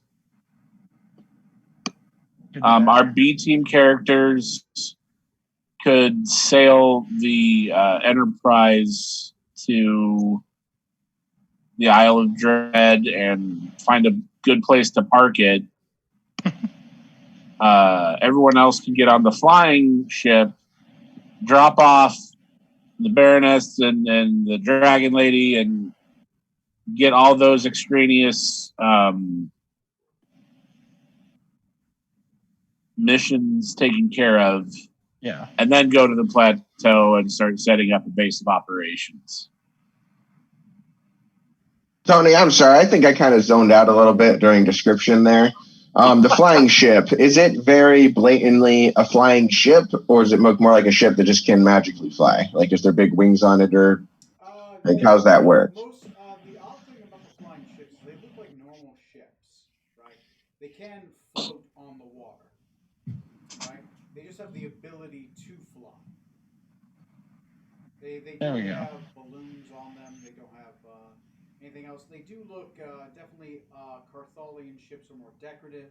They have magical runes on them, right? Sometimes they have spectral runes on them that pop out, lights that can blink so you can see them in the sky. But it's normally features that you turn on. But they can just float in the water, and they look like very fine decorative ships. The ship definitely does look of Cartholian make, right? It has the rudder, the wood, the decorations upon it, right? The definitely the rooms upon it, definitely like some of the woodwork, definitely of Cartholian make. So it looks very much like a Cartholian ship, but most of the flying ships are made to almost chameleon like look like the normal floating ship if they choose to disguise themselves. But Okay, a mage, that's good. You do know, and definitely Johnny's character would know, a mage of proper training can see the flying runes upon it, right? If you spend enough time looking at it, you think if you park this thing ever in Carthol, you'd be found out. Wow. Okay. Well, we're definitely going to have Uther show us around the ship and how some of that stuff works, especially Decadic, since I'm, mostly more magic operated. You're definitely going to have Uther on that ship to be able to help fly it, right? Because he knows Yeah. how to supply it magic, and he will slowly try to train you guys more. Since you guys have already made an effort, you're already halfway there. Yeah, so he's at least been trying to train me. I've been asking for it. It's kind of one of those things where you have to do it to learn it. So Mhm. if you have an actual application to learn it, you guys can learn how to pilot a flying ship. You guys now have 2 ships. What do you do?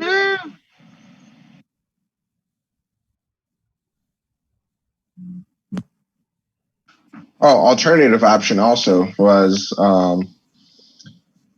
we have the ship. We may not necessarily have the slaves, but we could see about selling the Enterprise to that one guy in Freeport. The ships you wanted. You can always sell your old ship and just say, fuck it, we got another ship. Well, the guy who's looking for the Enterprise with the escaped slaves, the Nandian, all that. Damn. Yeah. Pay off that, get that Yeah. bounty. It's Yeah. right. Move the Yes. scout. Just take the skeletons from this ship, move it to the other ship. So that's the old crew. There you go. Try to calm the guy that's higher. I fucking love it. I love it. Disguise self, make yourself look like a monster or something. Be like, yeah, I killed the Enterprise. Here's the remains. Yep. I like Put that. on my Lord's ensemble so he can't read my mind or anything and can't recognize me. Go talk to him, sell it.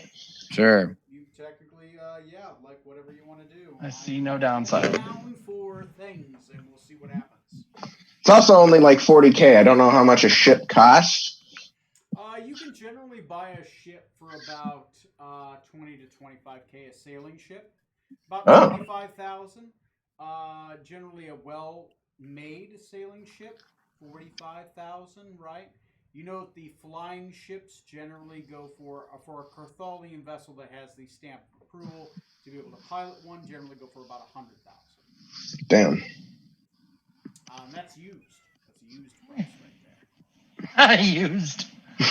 What's his They're taking off the lot. This one does have a mage cannon, so it is a military vessel, probably a scout vessel. It's not a battle galleon, right? A battle galleon would have like 5, 6 mage cannons.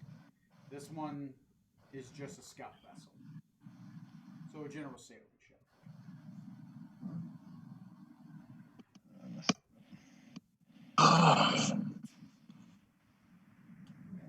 I would say then, yeah, let's go through our Enterprise, clean out anything we don't want left behind on this on the original ship, install it on the new ship, crew, quarters, and all of that.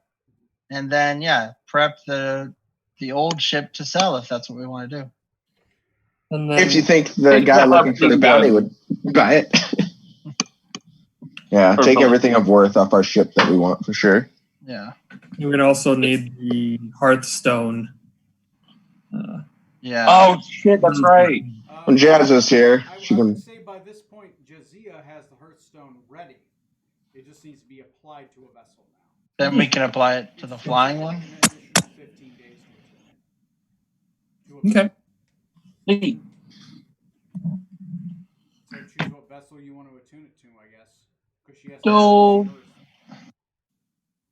I mean, what are we going to name the new ship, or is it going to continue to be the Enterprise? Enterprise Name. A. Enterprise Enterprise 2. A, yeah, Oh, yeah. damn it. New name. Yep. Well, I guess Yep. Enterprise B. Sorry. Yeah, let's go Microsoft. Enterprise 1. Oh God, no. Just give it a new name. You guys. Best chapter in our pirating life. Could do like we did before. We all pick a name and then the crew votes by Tony rolling a dice a few times. Yes. You know what? Fuck it. Go That'll do. whatever you guys want to do. Each of you present your argument. You got a new boat. An impartial party. Enterprise 1, Enterprise B. I'd either. Ship 2. I don't know. We've already named it the Enterprise Isle of Dread. I feel like Enterprise just needs to stay. You can change the name. Yeah, I mean we're not gonna be at the Isle of Dread forever. Mm-hmm. What if we make it our starbase? And we could call it Starbase. Then we'll rename it from the Isle of Dread to the Isle of Dipshits. Whoa. I like it. We won't even live there either. We're just insulting all the natives there. So- you guys have only met the natives like twice. And I haven't liked any of them. Like there's a huge area about meeting the natives. You guys have like not even dug into it. It's like, all right, yeah, cool. So we have one option on the table now is name it the Enterprise again. Mm-hmm. Anyone else? We don't have to decide right now. We can stew over it. Okay. We got some sailing to do, right? So, but that does lead the promise of or problem of what exactly are we doing now? Do we want to try to sell our boat? Like, do we agree on that, or Do you want the boat to how do people float in feel? the water towards Freeport? Do you want to fly in the water towards Freeport? What? We'll definitely float in the water towards Freeport, Okay, so no sailing rules. Okay. at least initially. Well, at least as we get closer. Well, let's let's swap crew and stuff. Let's do that before we move on.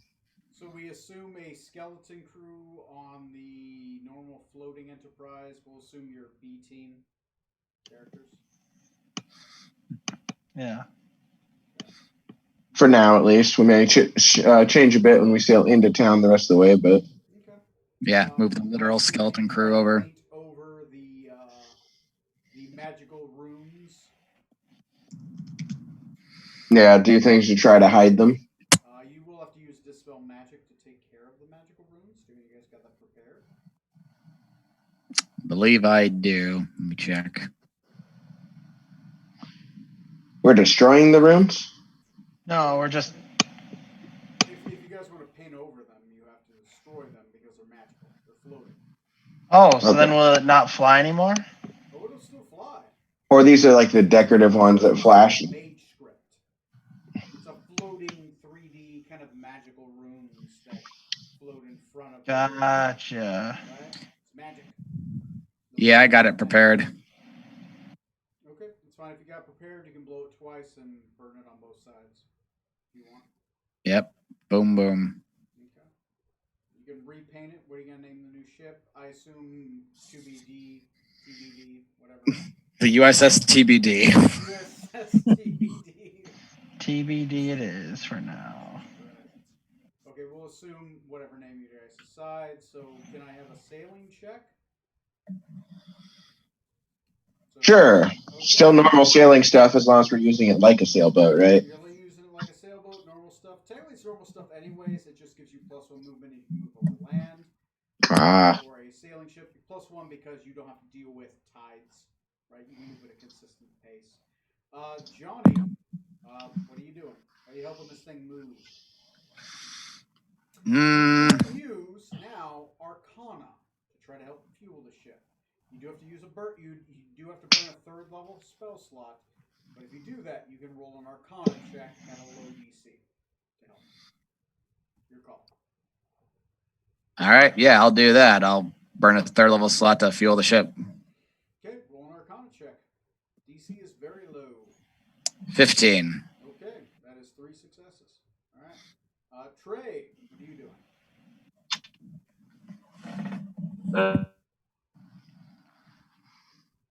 Can't hear a thing.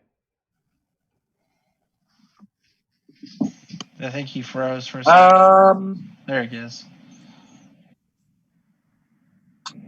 Rutherford will volunteer just until we get it into Freeport to stay on the Enterprise and basically steer it while it's being towed.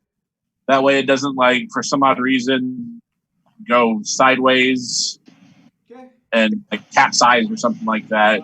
Proficiency vehicles, dexterity plus proficiency. So that'll be a 7. 21. 21. Okay, that's like the 3rd 21 I've rolled this game.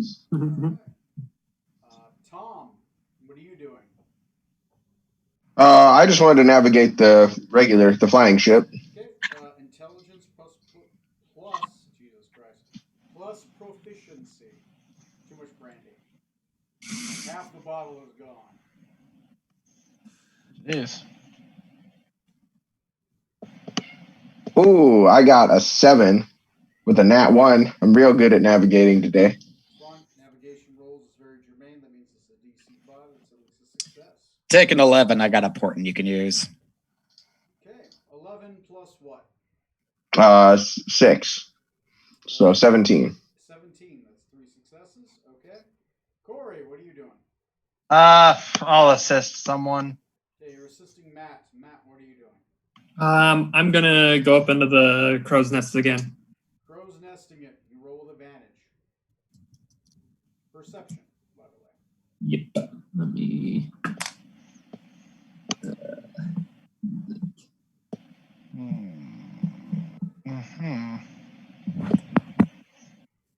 19 at 25. 25. Very good. Let me go back to the map. Map. He's going to the map. And he's got a gun! He's got a gun! All right. You guys are easily able to make it to technically get 5. Are you guys eating rations or not? Yes. Yeah. We've got so many right now. There's no reason not to. We gotta eat them. Also, we're in the middle of canning our other rations that we got. Someone's doing that. Our cook is. Okay. Oh, that's right. We have a canning machine. You guys move. You guys get there by the afternoon. You guys are. It's not even night. You guys get to Freeport. It is the afternoon. You left in one ship. You're coming back in 2 ships. New ship is christened as TBD. No one the wiser so far. And the Enterprise. So you guys make it into the port. Is mid-afternoon. I'll say it's about 2 p.m. You guys are welcome back. Since you have 2 ships, you have to pay your docking fee twice. Yay! All right. How much was that again? It's 100 copper a day. Okay. We'll just pay for 1 day for now, at least. Okay. I got it. 200 copper for the Enterprise and the TBD. Right. Okay. You guys are in Freeport. It is the afternoon. It is busy. The submarine at this point is gone. It has been repaired and it is back off into the waters. Oh. So, what do you guys do? You guys are in Freeport. You guys do know that Pirate Magi Lord, I want to say, Ebrathar, was offering you rewards for whatever. And then after that, I believe you were interested in doing a duel with Pirate Magi Lord Penware, which you've been dueling in your dreams, Johnny. Wow. That is the sword magi.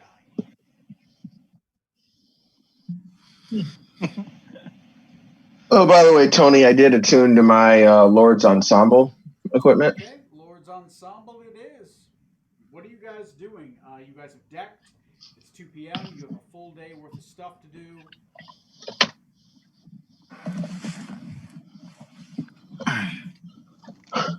The person that they're turning the reward into, Trey, you are intimately familiar with.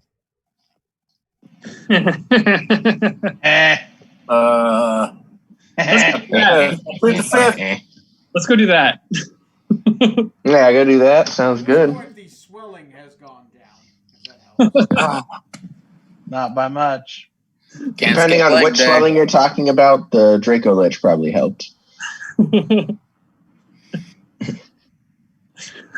So, what do you guys want to do? I am sitting here awaiting. Gonna do the quest reward first that we were just finishing. Okay, Yeah. So you head to the Tower of the Pirate Lord Ebrathar. The Pirate Lord of Brothels? No, of Ships. That doesn't sound right. No, it's like Pirate Lord Elaine was the brothel lord. Mhm. Yeah. I'm gonna say it was Pirate Lord. Oh, right. Yeah, Elaine Cardinal or something. That sounds more correct. Cardinal is the Lord of Brothels, right? So Trey, you slept with the Pirate Lord of Ships. It was Ebrathar who was the different one. I was thinking of the one you slept with was brothels. No, it's ships. Okay, that makes sense. It makes sense. You had never met her before. Making sense. This is why I have notes. So you go to the Pirate Magi Lord of Brothels, Elaine Cardinal. Yes, because I believe she is a half-elf. No, she is a full elf. She's an elf sorceress. So you guys go to the brothel district. Trey, you are not aware of this one. This one is one that you were not. You slept with the Lord of Ships, not the Lordess of Brothels. No, he has met her. He spotted her spying on our ship in the ethereal. Right. And he had met her during the trial. Yeah. Yes. Okay. You guys are led into the brothel district. You are easily able to be let in. She is there at the top of her tower. She has her 12 guardians with her. All of them assassin prostitutes of death. And she's kind of sitting there. She's sitting in a throne made of people just kneeling, right? Just men in gimp suits, just kind of sitting on them. And she's like, Charlotte likes this. "Well, I see you've returned back. What news and proof do you bring back to me?"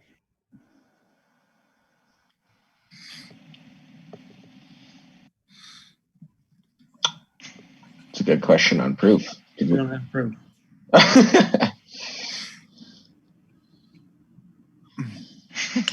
We journeyed down. We murdered this Kraken aboleth hybrid abomination. Unfortunately, seems we failed to bring any proof with us. Would perhaps some scrying on it help you? Allow you to see the location where the monster's body lays? Roll me percentiles to see if you brought something symbiotic that you could scry on. Well, if our wizard can do it, I don't have scry. If I know he has the ability. No, I know. Yeah. Roll your character's percentiles to see if you thought of that. Hmm. Because no one actually told me. That's fair. You a 50-50 chance assumption that you had actually brought something sympathetic to describe it. Just the bones and the sword. Well, the bones went back unless you got different ones. I have my horn that I got, but I rolled a 12. Nah. A 12 and actually, I should probably call that before. High, low, good, bad, me, you, and then roll. You want us all to roll or just one of us to roll? Just one of you rolls a d. Yeah, go for it, Decadic. Roll it. I said you call me high, low, good, bad, me, you. Low, good, me. Low, good, you. Roll me a d100, sir. 41. Ooh. Nice. Low. You guys thought to bring a piece of it, so you use sympathetic connection to scry upon it. Yeah. All right. Which I guess on that note, we have a small piece of it as proof, sort of. Hey, look what's in my pocket. Yeah, bit of tentacle. Oh God, it fell into my bag. She presents a pool of water. She's like, all right, sky upon it so I can see it. Decadic will cast Scrying upon it. Cast scry, burn that 5th level spell, and all of a sudden a clear pool of water appears, showing its deadly wounds. It's like, oh, that's a terrible looking creature. So why was it killing my girls? Believe it was they were being sacrificed to it to make it stronger. / it was using it with the Kraken potentially. Was it? So they kept feeding it aboleth filled bodies or egg body filled bodies. All right. Egg body filled egg. Fucking is so easy. I'm a natural. Yeah, you got my girls some revenge. All right. Well, you need to be rewarded. Ooh. I don't think you've ended it. I'll give you 20,000 copper pieces as a reward. But if you bring me anybody else, if you bring me the cause, preventing more deaths, I'll give you an extra 15. And you can sleep with any one of my girls tonight that you want to. Only one? You're up to it, big boy. Or big girl. Well, since she's offering. How about a party similar to the first night we were in town? I'll send a group of girls over. That's some fun. A little thank you from us to you. We like to reciprocate. Friendly little reach around. Anyway, I'll send 6 girls, 2 boys. Sounds fair. Will that placate you, Doctor? Oh, is that 6? Is that all those numbers for each of us, or is that just in total? That's your choice. You have them for 6 hours. Anyways, I'll send them to yours. I'll promise not to send you the newest ones I've got. No. I'm gonna need some lubes.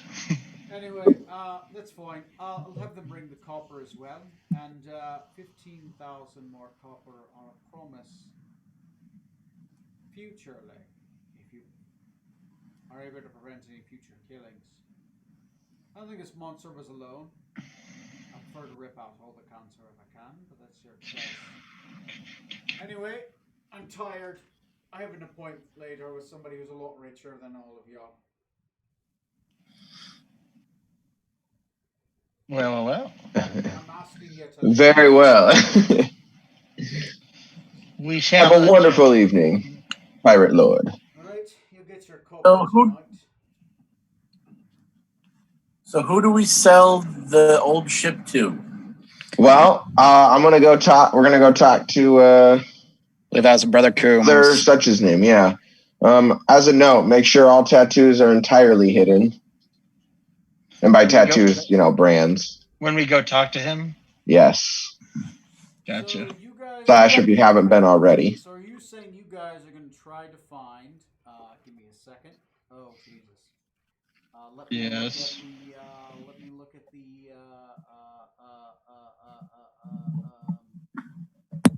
Oh crap. Brother Dean Combs.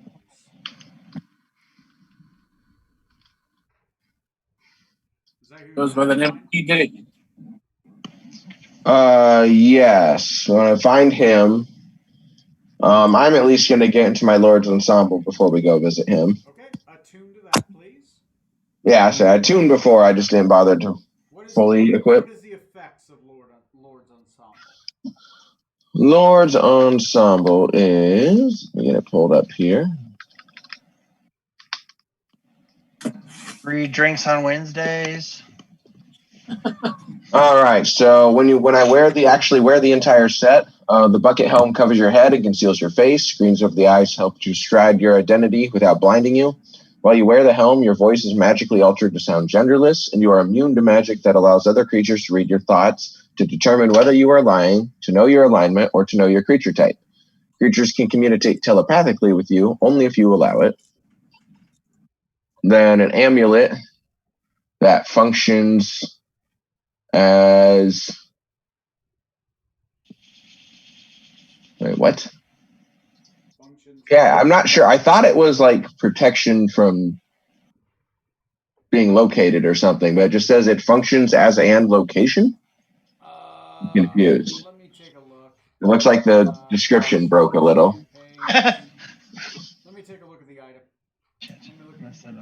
The whole thing's around. And then the robe acts as a ring of free action and creates the illusion that you have a nondescript androgynous humanoid build and stand 6 feet tall. Ooh.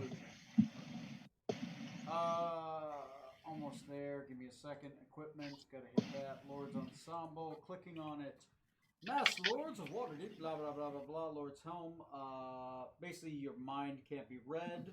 The amulet, can't be found, so it's protecting its location, so your mind can't be read. Okay. It does say against location for you, or? Yes.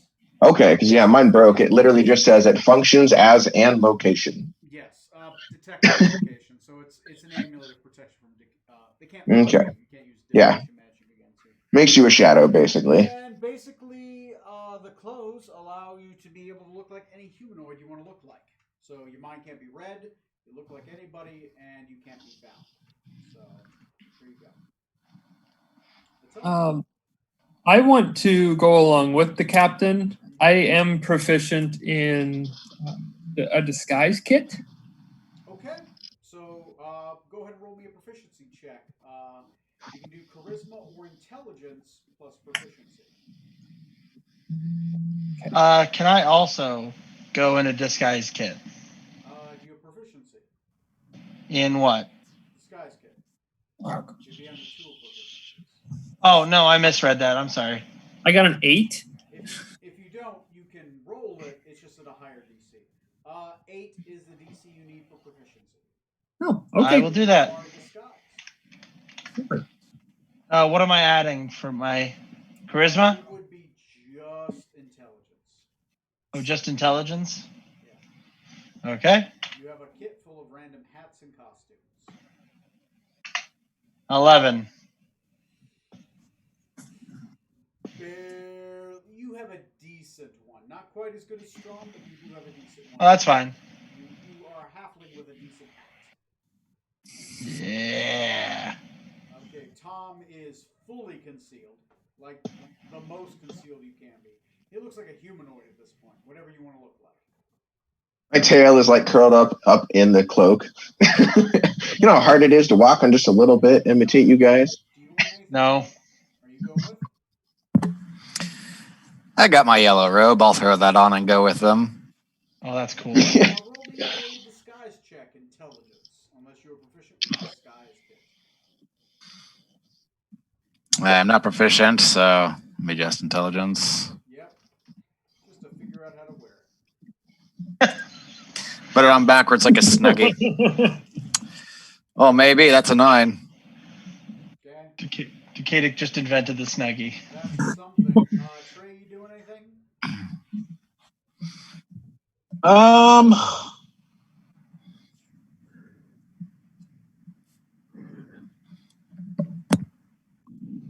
Rutherford will.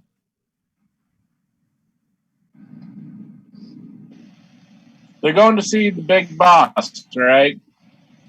They're going to see a acolyte of Pastor, yes. Oh, okay. No, I'm not going to mess with that. I'm going to wait to be summoned by Boss Lady to be her bitch. Oh, you get the summons. As soon as you get into town, you get like a little ring-a-ding on your head. Okay. No, not that one. If there's a way to be like, I'll be right there. I'm just going to go freshen up and then like try and find like a bathhouse and whore myself up real good for her. There is a bathhouse. It's 75 copper. Done. Okay. I'll pay extra for 75 the really copper. good perfume. You are fully perfumed and relaxed. Go ahead and roll me a Constitution saving throw with advantage after we're done with these guys. Okay. Because just let your imagination go wild. It is as soon as you get in the room, it starts. Okay. You guys eventually are able to make it yourselves to a yellow painted ship with red stripes. Outside of it, several sigils. Mostly to the god Marika, who sounds vaguely familiar to you. You've heard of the god of Marika before. The god of freedom, preferably appears to be a branch off cult of Rain, right? Goddess of love and the sea. This one's more like a god of like freedom and love and freedom. For some reason, they mentioned freedom twice. Not sure why. The god of Marika. Because it's America. No, Okay. Marika. Anyway, that's from the module. Anyway, 1980s. This predates this shit. Anyway, Awesome. but it is timely. There doesn't appear to be anybody at the ship currently. Maybe if you knock on the door, you can find out. You all you feel like you are thoroughly disguised. Each of the other in a disguise check.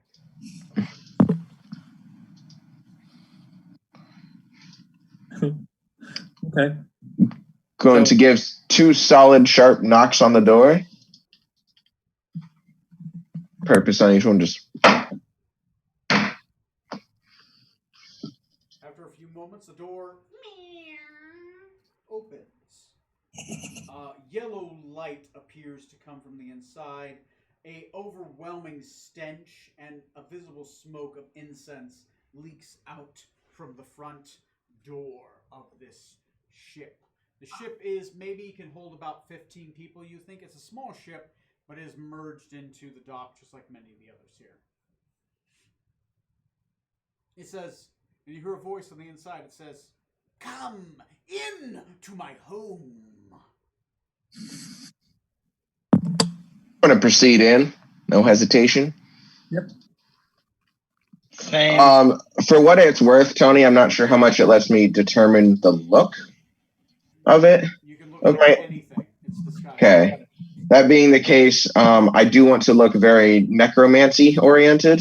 Sure. Skulls look like I use a lot of dark magic, that sort of thing. Super emo. Gotcha. It's an automatic success. Your imagination. Roll me a performance check. This isn't a roll to fail. This is a roll to succeed. How well you do. All right. See how imaginative the captain. 23. 23. You are like the dancing of emo. You look like you're with a hard cover at any point, screaming "mother!" Right? I'm trying to be an acolyte of death, damn it. Blaming your parents for everything. You know, just you're there. You're there. You look like Marilyn Manson, complete with fake boobs. Oh my god. Ooh. That's right. Oh god. If Danzig and Marilyn Manson had a love child, you are that love child. I'm going to see whatever the fuck. Danzig. Yeah, Danzig. I've never seen what he looked like before. Mother, tell your children not to look my To way. walk my way. Tell your Oh, children that not guy. to hear my words. Is it a band? Hear what they say, mother. All right, yeah, I dig it. Oh, that guy. Oh man, you guys, fuck you guys. Am I that old? Yes. Yes. Where are you? I know it. I know it. To be fair, Tony, it sounded like you're saying Danzig, not Danzig. Yes. I thought, why are you bashing Tony Danzen? So yeah, I assume humanoid. I'm is Danny. human. So He's an Yes. He's the saint. he still performs. Damn it, he's pretty good. He's pretty good. Anyway, so that's by the way our other sponsor tonight. Whether he likes it or not, Danzig. Listen to him on the wireless, do you? That's right. And Marilyn Manson with tits. Anyway, let me see. I've made a huge mistake. You step in as you do. There is a bald man in yellow robes, symbols of Marika all over the place. He seems to be sacrificing a pigeon. He's like opening the pigeon up, letting its entrails spill upon a plate, lighting it on fire. He's like, "Ah, welcome to my home. I am Dean Coombs, priest of Marika. You are. How may I help you, sir, madam, sir, and sir? The name is Damien Skullgrave. Ah, Skullgrave, a fine name. Good God. So there's like mountains of cocaine and meth in here, right? Yes, exactly. How may I help you, Lord Dean Coombs, priest of Marika? May From forever bring you freedom and love and freedom. And Sean moves away for a second because he's trying not to laugh. Scarlett's just like, what the hell have I done?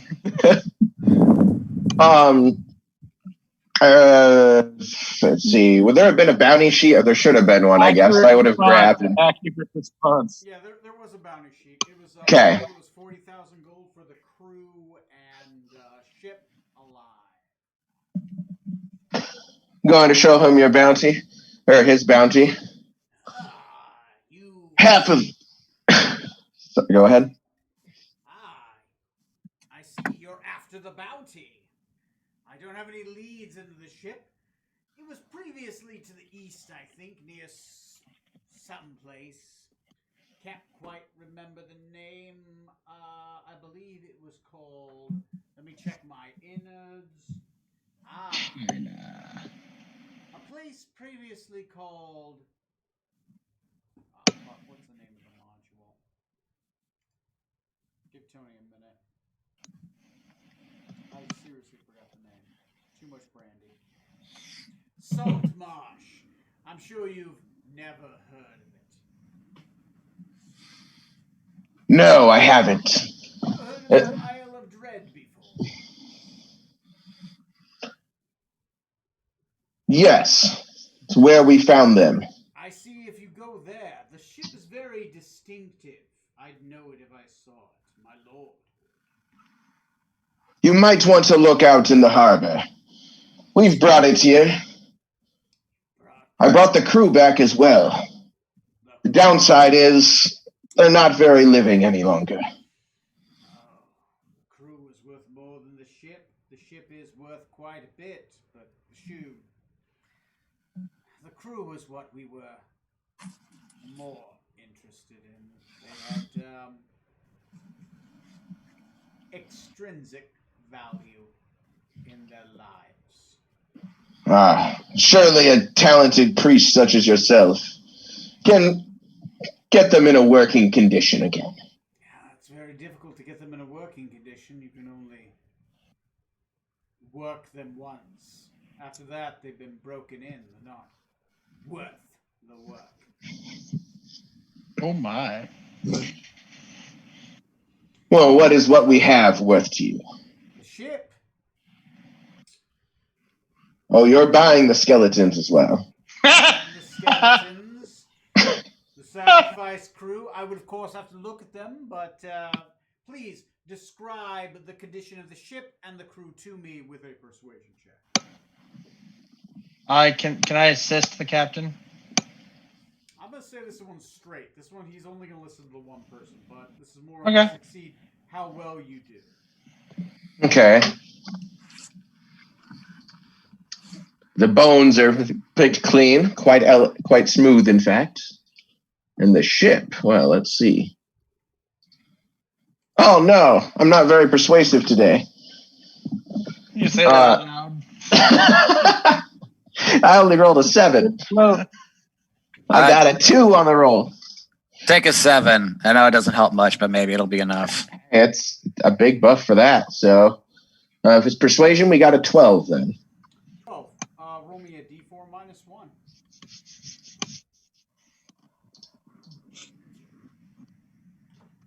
Pull up the calculator.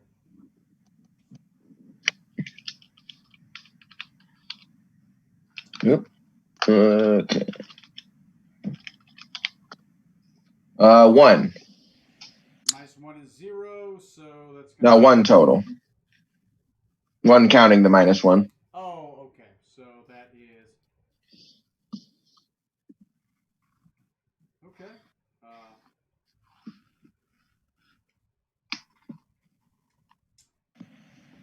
Fine. For the ship and skeletons, I can offer you 22,000 copper pieces. No more, no less.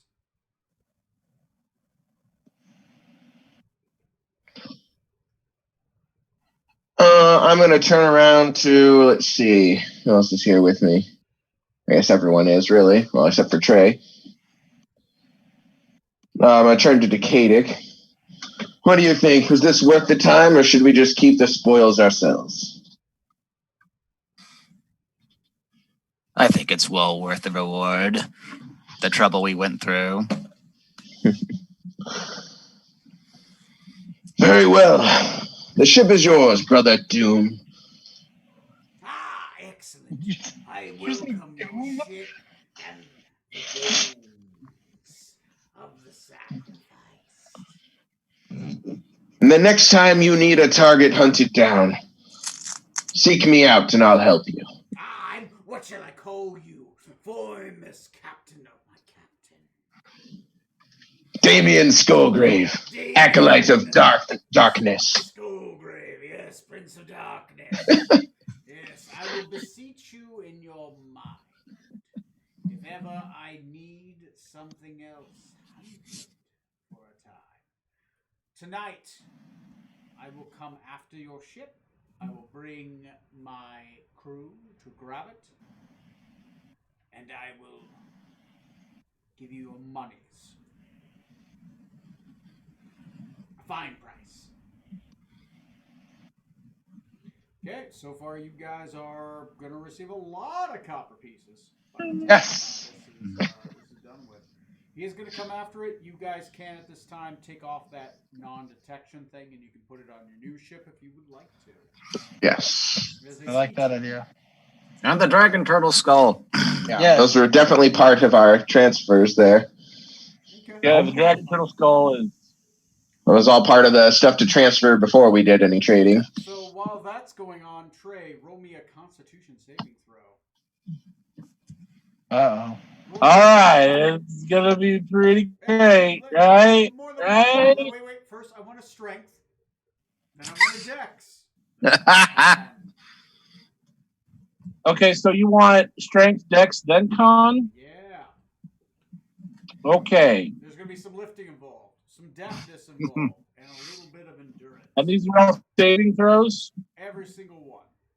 Okay, so strength is gonna be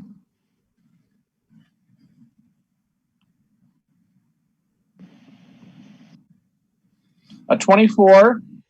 You do a lot of hoisting, lifting, throwing around. Okay. Nice. Let's see how deft. Dex 11. I mean, you don't do terrible. You do a good job. It's more hoisting and lifting than it is deftness, but that's fine. See if you get tired. Con. And then Constitution is 13. Okay. Kitty. You put up a good show. He's so Definitely loud. a lot of hoisting. Definitely wherever someone needs to be put, you put them. It is definitely a couple hours into your night.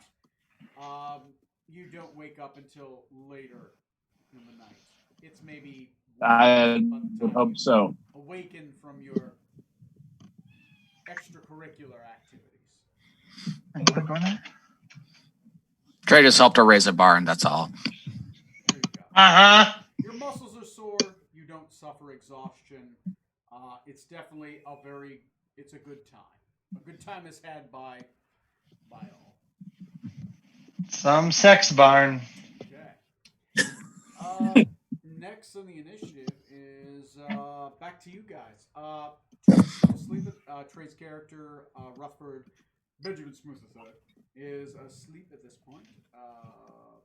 You'll wake up around, I'll say, 11. That's fine. About an hour. Sure. Bless you. A lot of prostitutes with a lot of money show up to your new ship. And then to your old ship, a bunch of people in yellow robes with money show up. If you guys want to figure out the shares, I said that was what? 25, then 22? Yeah, so 47,000. 47,000 copper pieces. You guys have Damn. to distribute amongst your shares. Plus, Pirate Lord Lane did say she'd also give us a regular cannon. Yeah.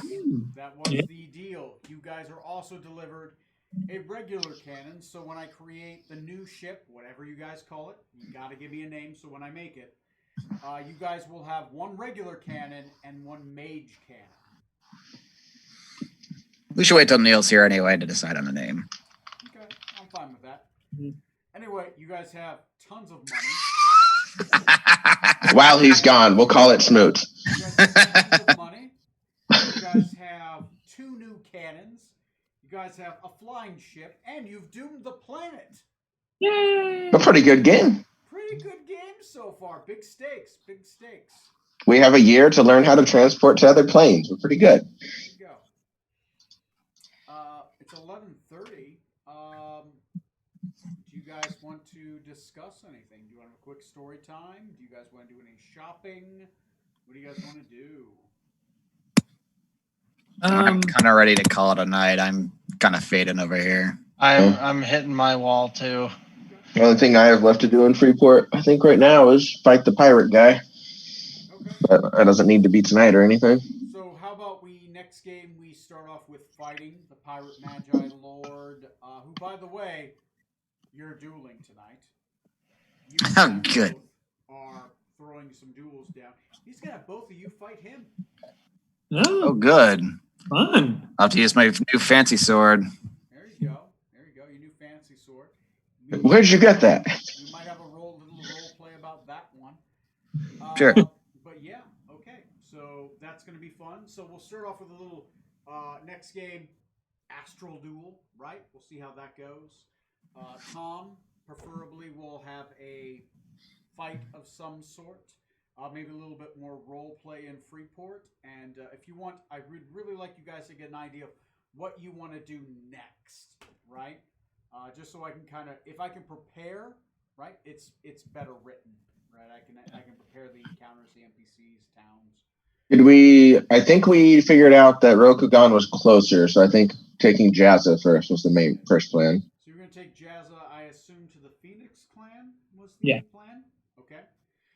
So I have to make the head location of the Phoenix clan. I'll build that for next game. Or do we want to take the Baronet back because they might come after us? True. Well, she's just chilling on our ship otherwise. Yeah. But we did kind of cover before, if we're going to take the Baroness back, we need to either put out some contacts to either meet her somewhere or deliver her all the way in. That's right.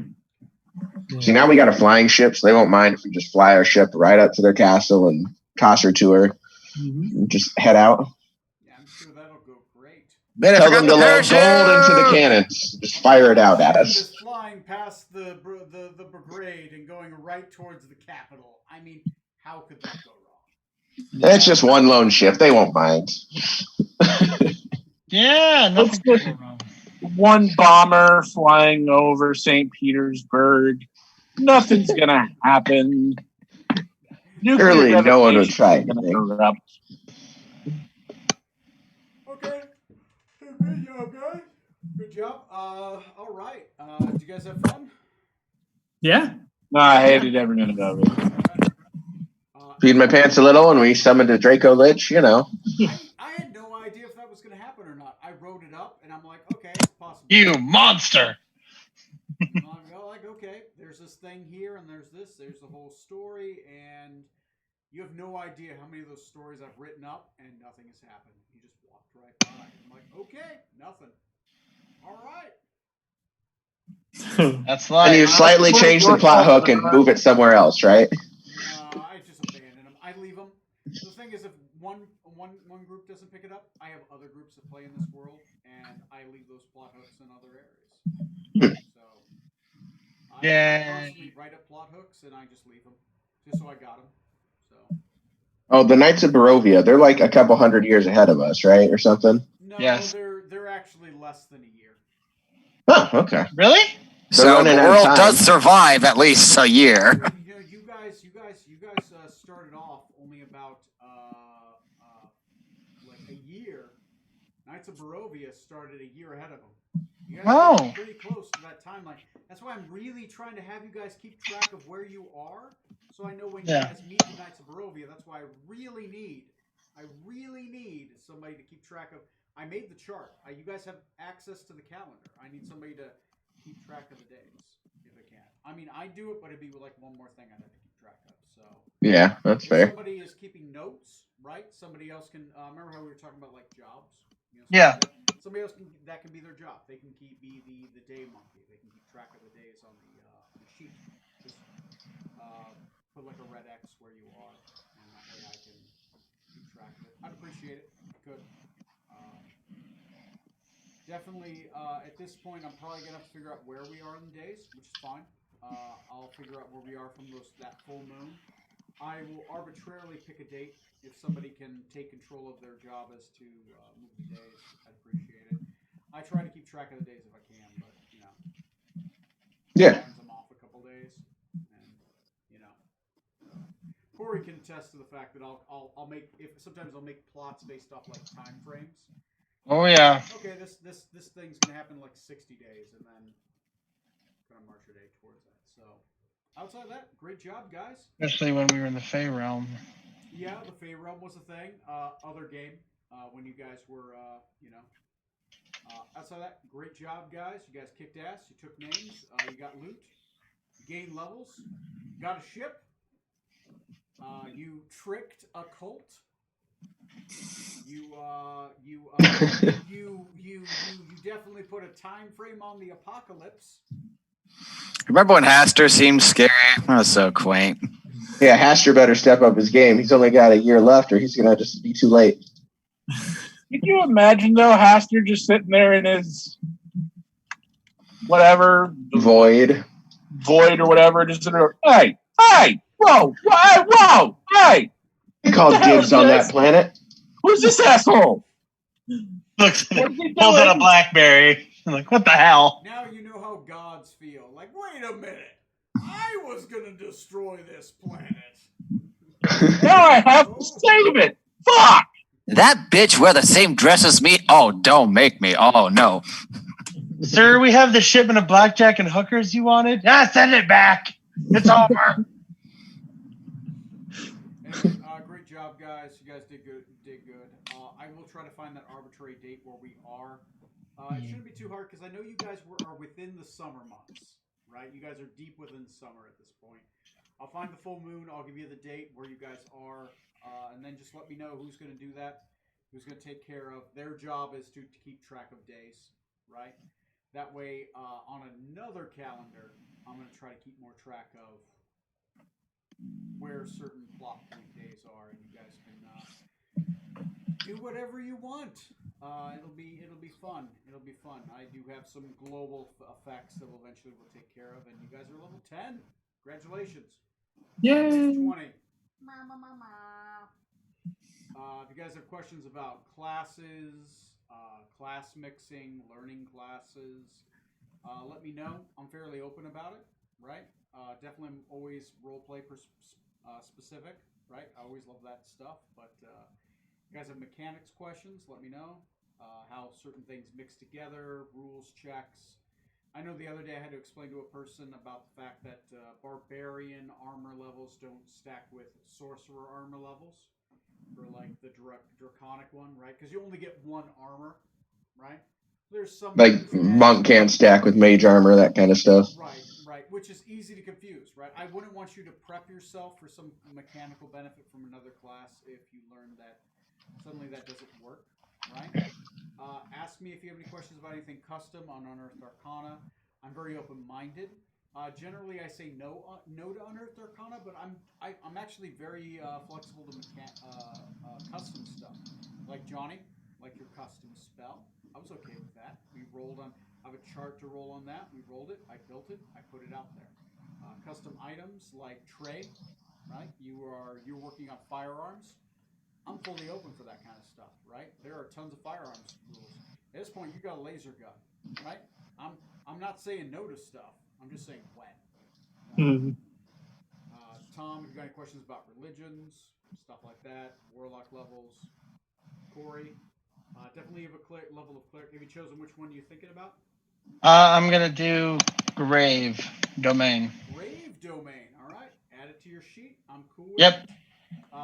It's very thematic. I kind of wish Twilight domain was past Unearthed Arcana, but it's gonna have a couple more revisions. Yeah. Already looking at Twilight, I think it's gonna have a couple fixes to its abilities. So Okay. you know, that's why I tell people not to get married to Unearthed Arcana. They started off at level 11, right, and then they severely scale it back. Like look I at believe. Unity domain. Unity domain Yeah. used to be completely different than it is now, right? Which finally hit canon, which I was cool with. Matt, I think we already talked about our stuff. Let me know what you're thinking about. I am open to anything. Oh no, I chose yes. I'm sorry. Yeah. As a player, generally, if you're looking for like a optimization, like with fighter stuff like that, fighter optimization is you're either going level 1, level 5, level 11, or level 17 if you're going to mix anything, right? Because you either want the proficiencies, armor proficiencies, extra attack, 2 attacks, action surge twice, indomitable 3 times, or you're just gonna go straight 20 and go for those 5 attacks around, because that's cool.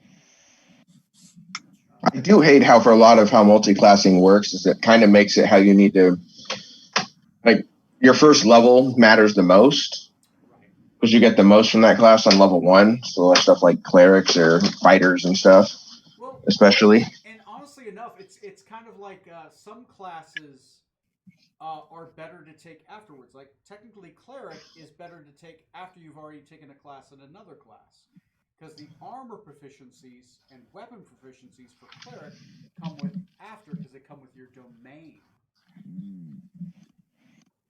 So like weird stuff like so. If you always want to mix stuff in, let me know. I generally know how to mix this in pretty well, right? And if you have an argument for why you think something should fit in, let me know. I'm always open. I love debate. I mean, the rules are literally up to our interpretation, right?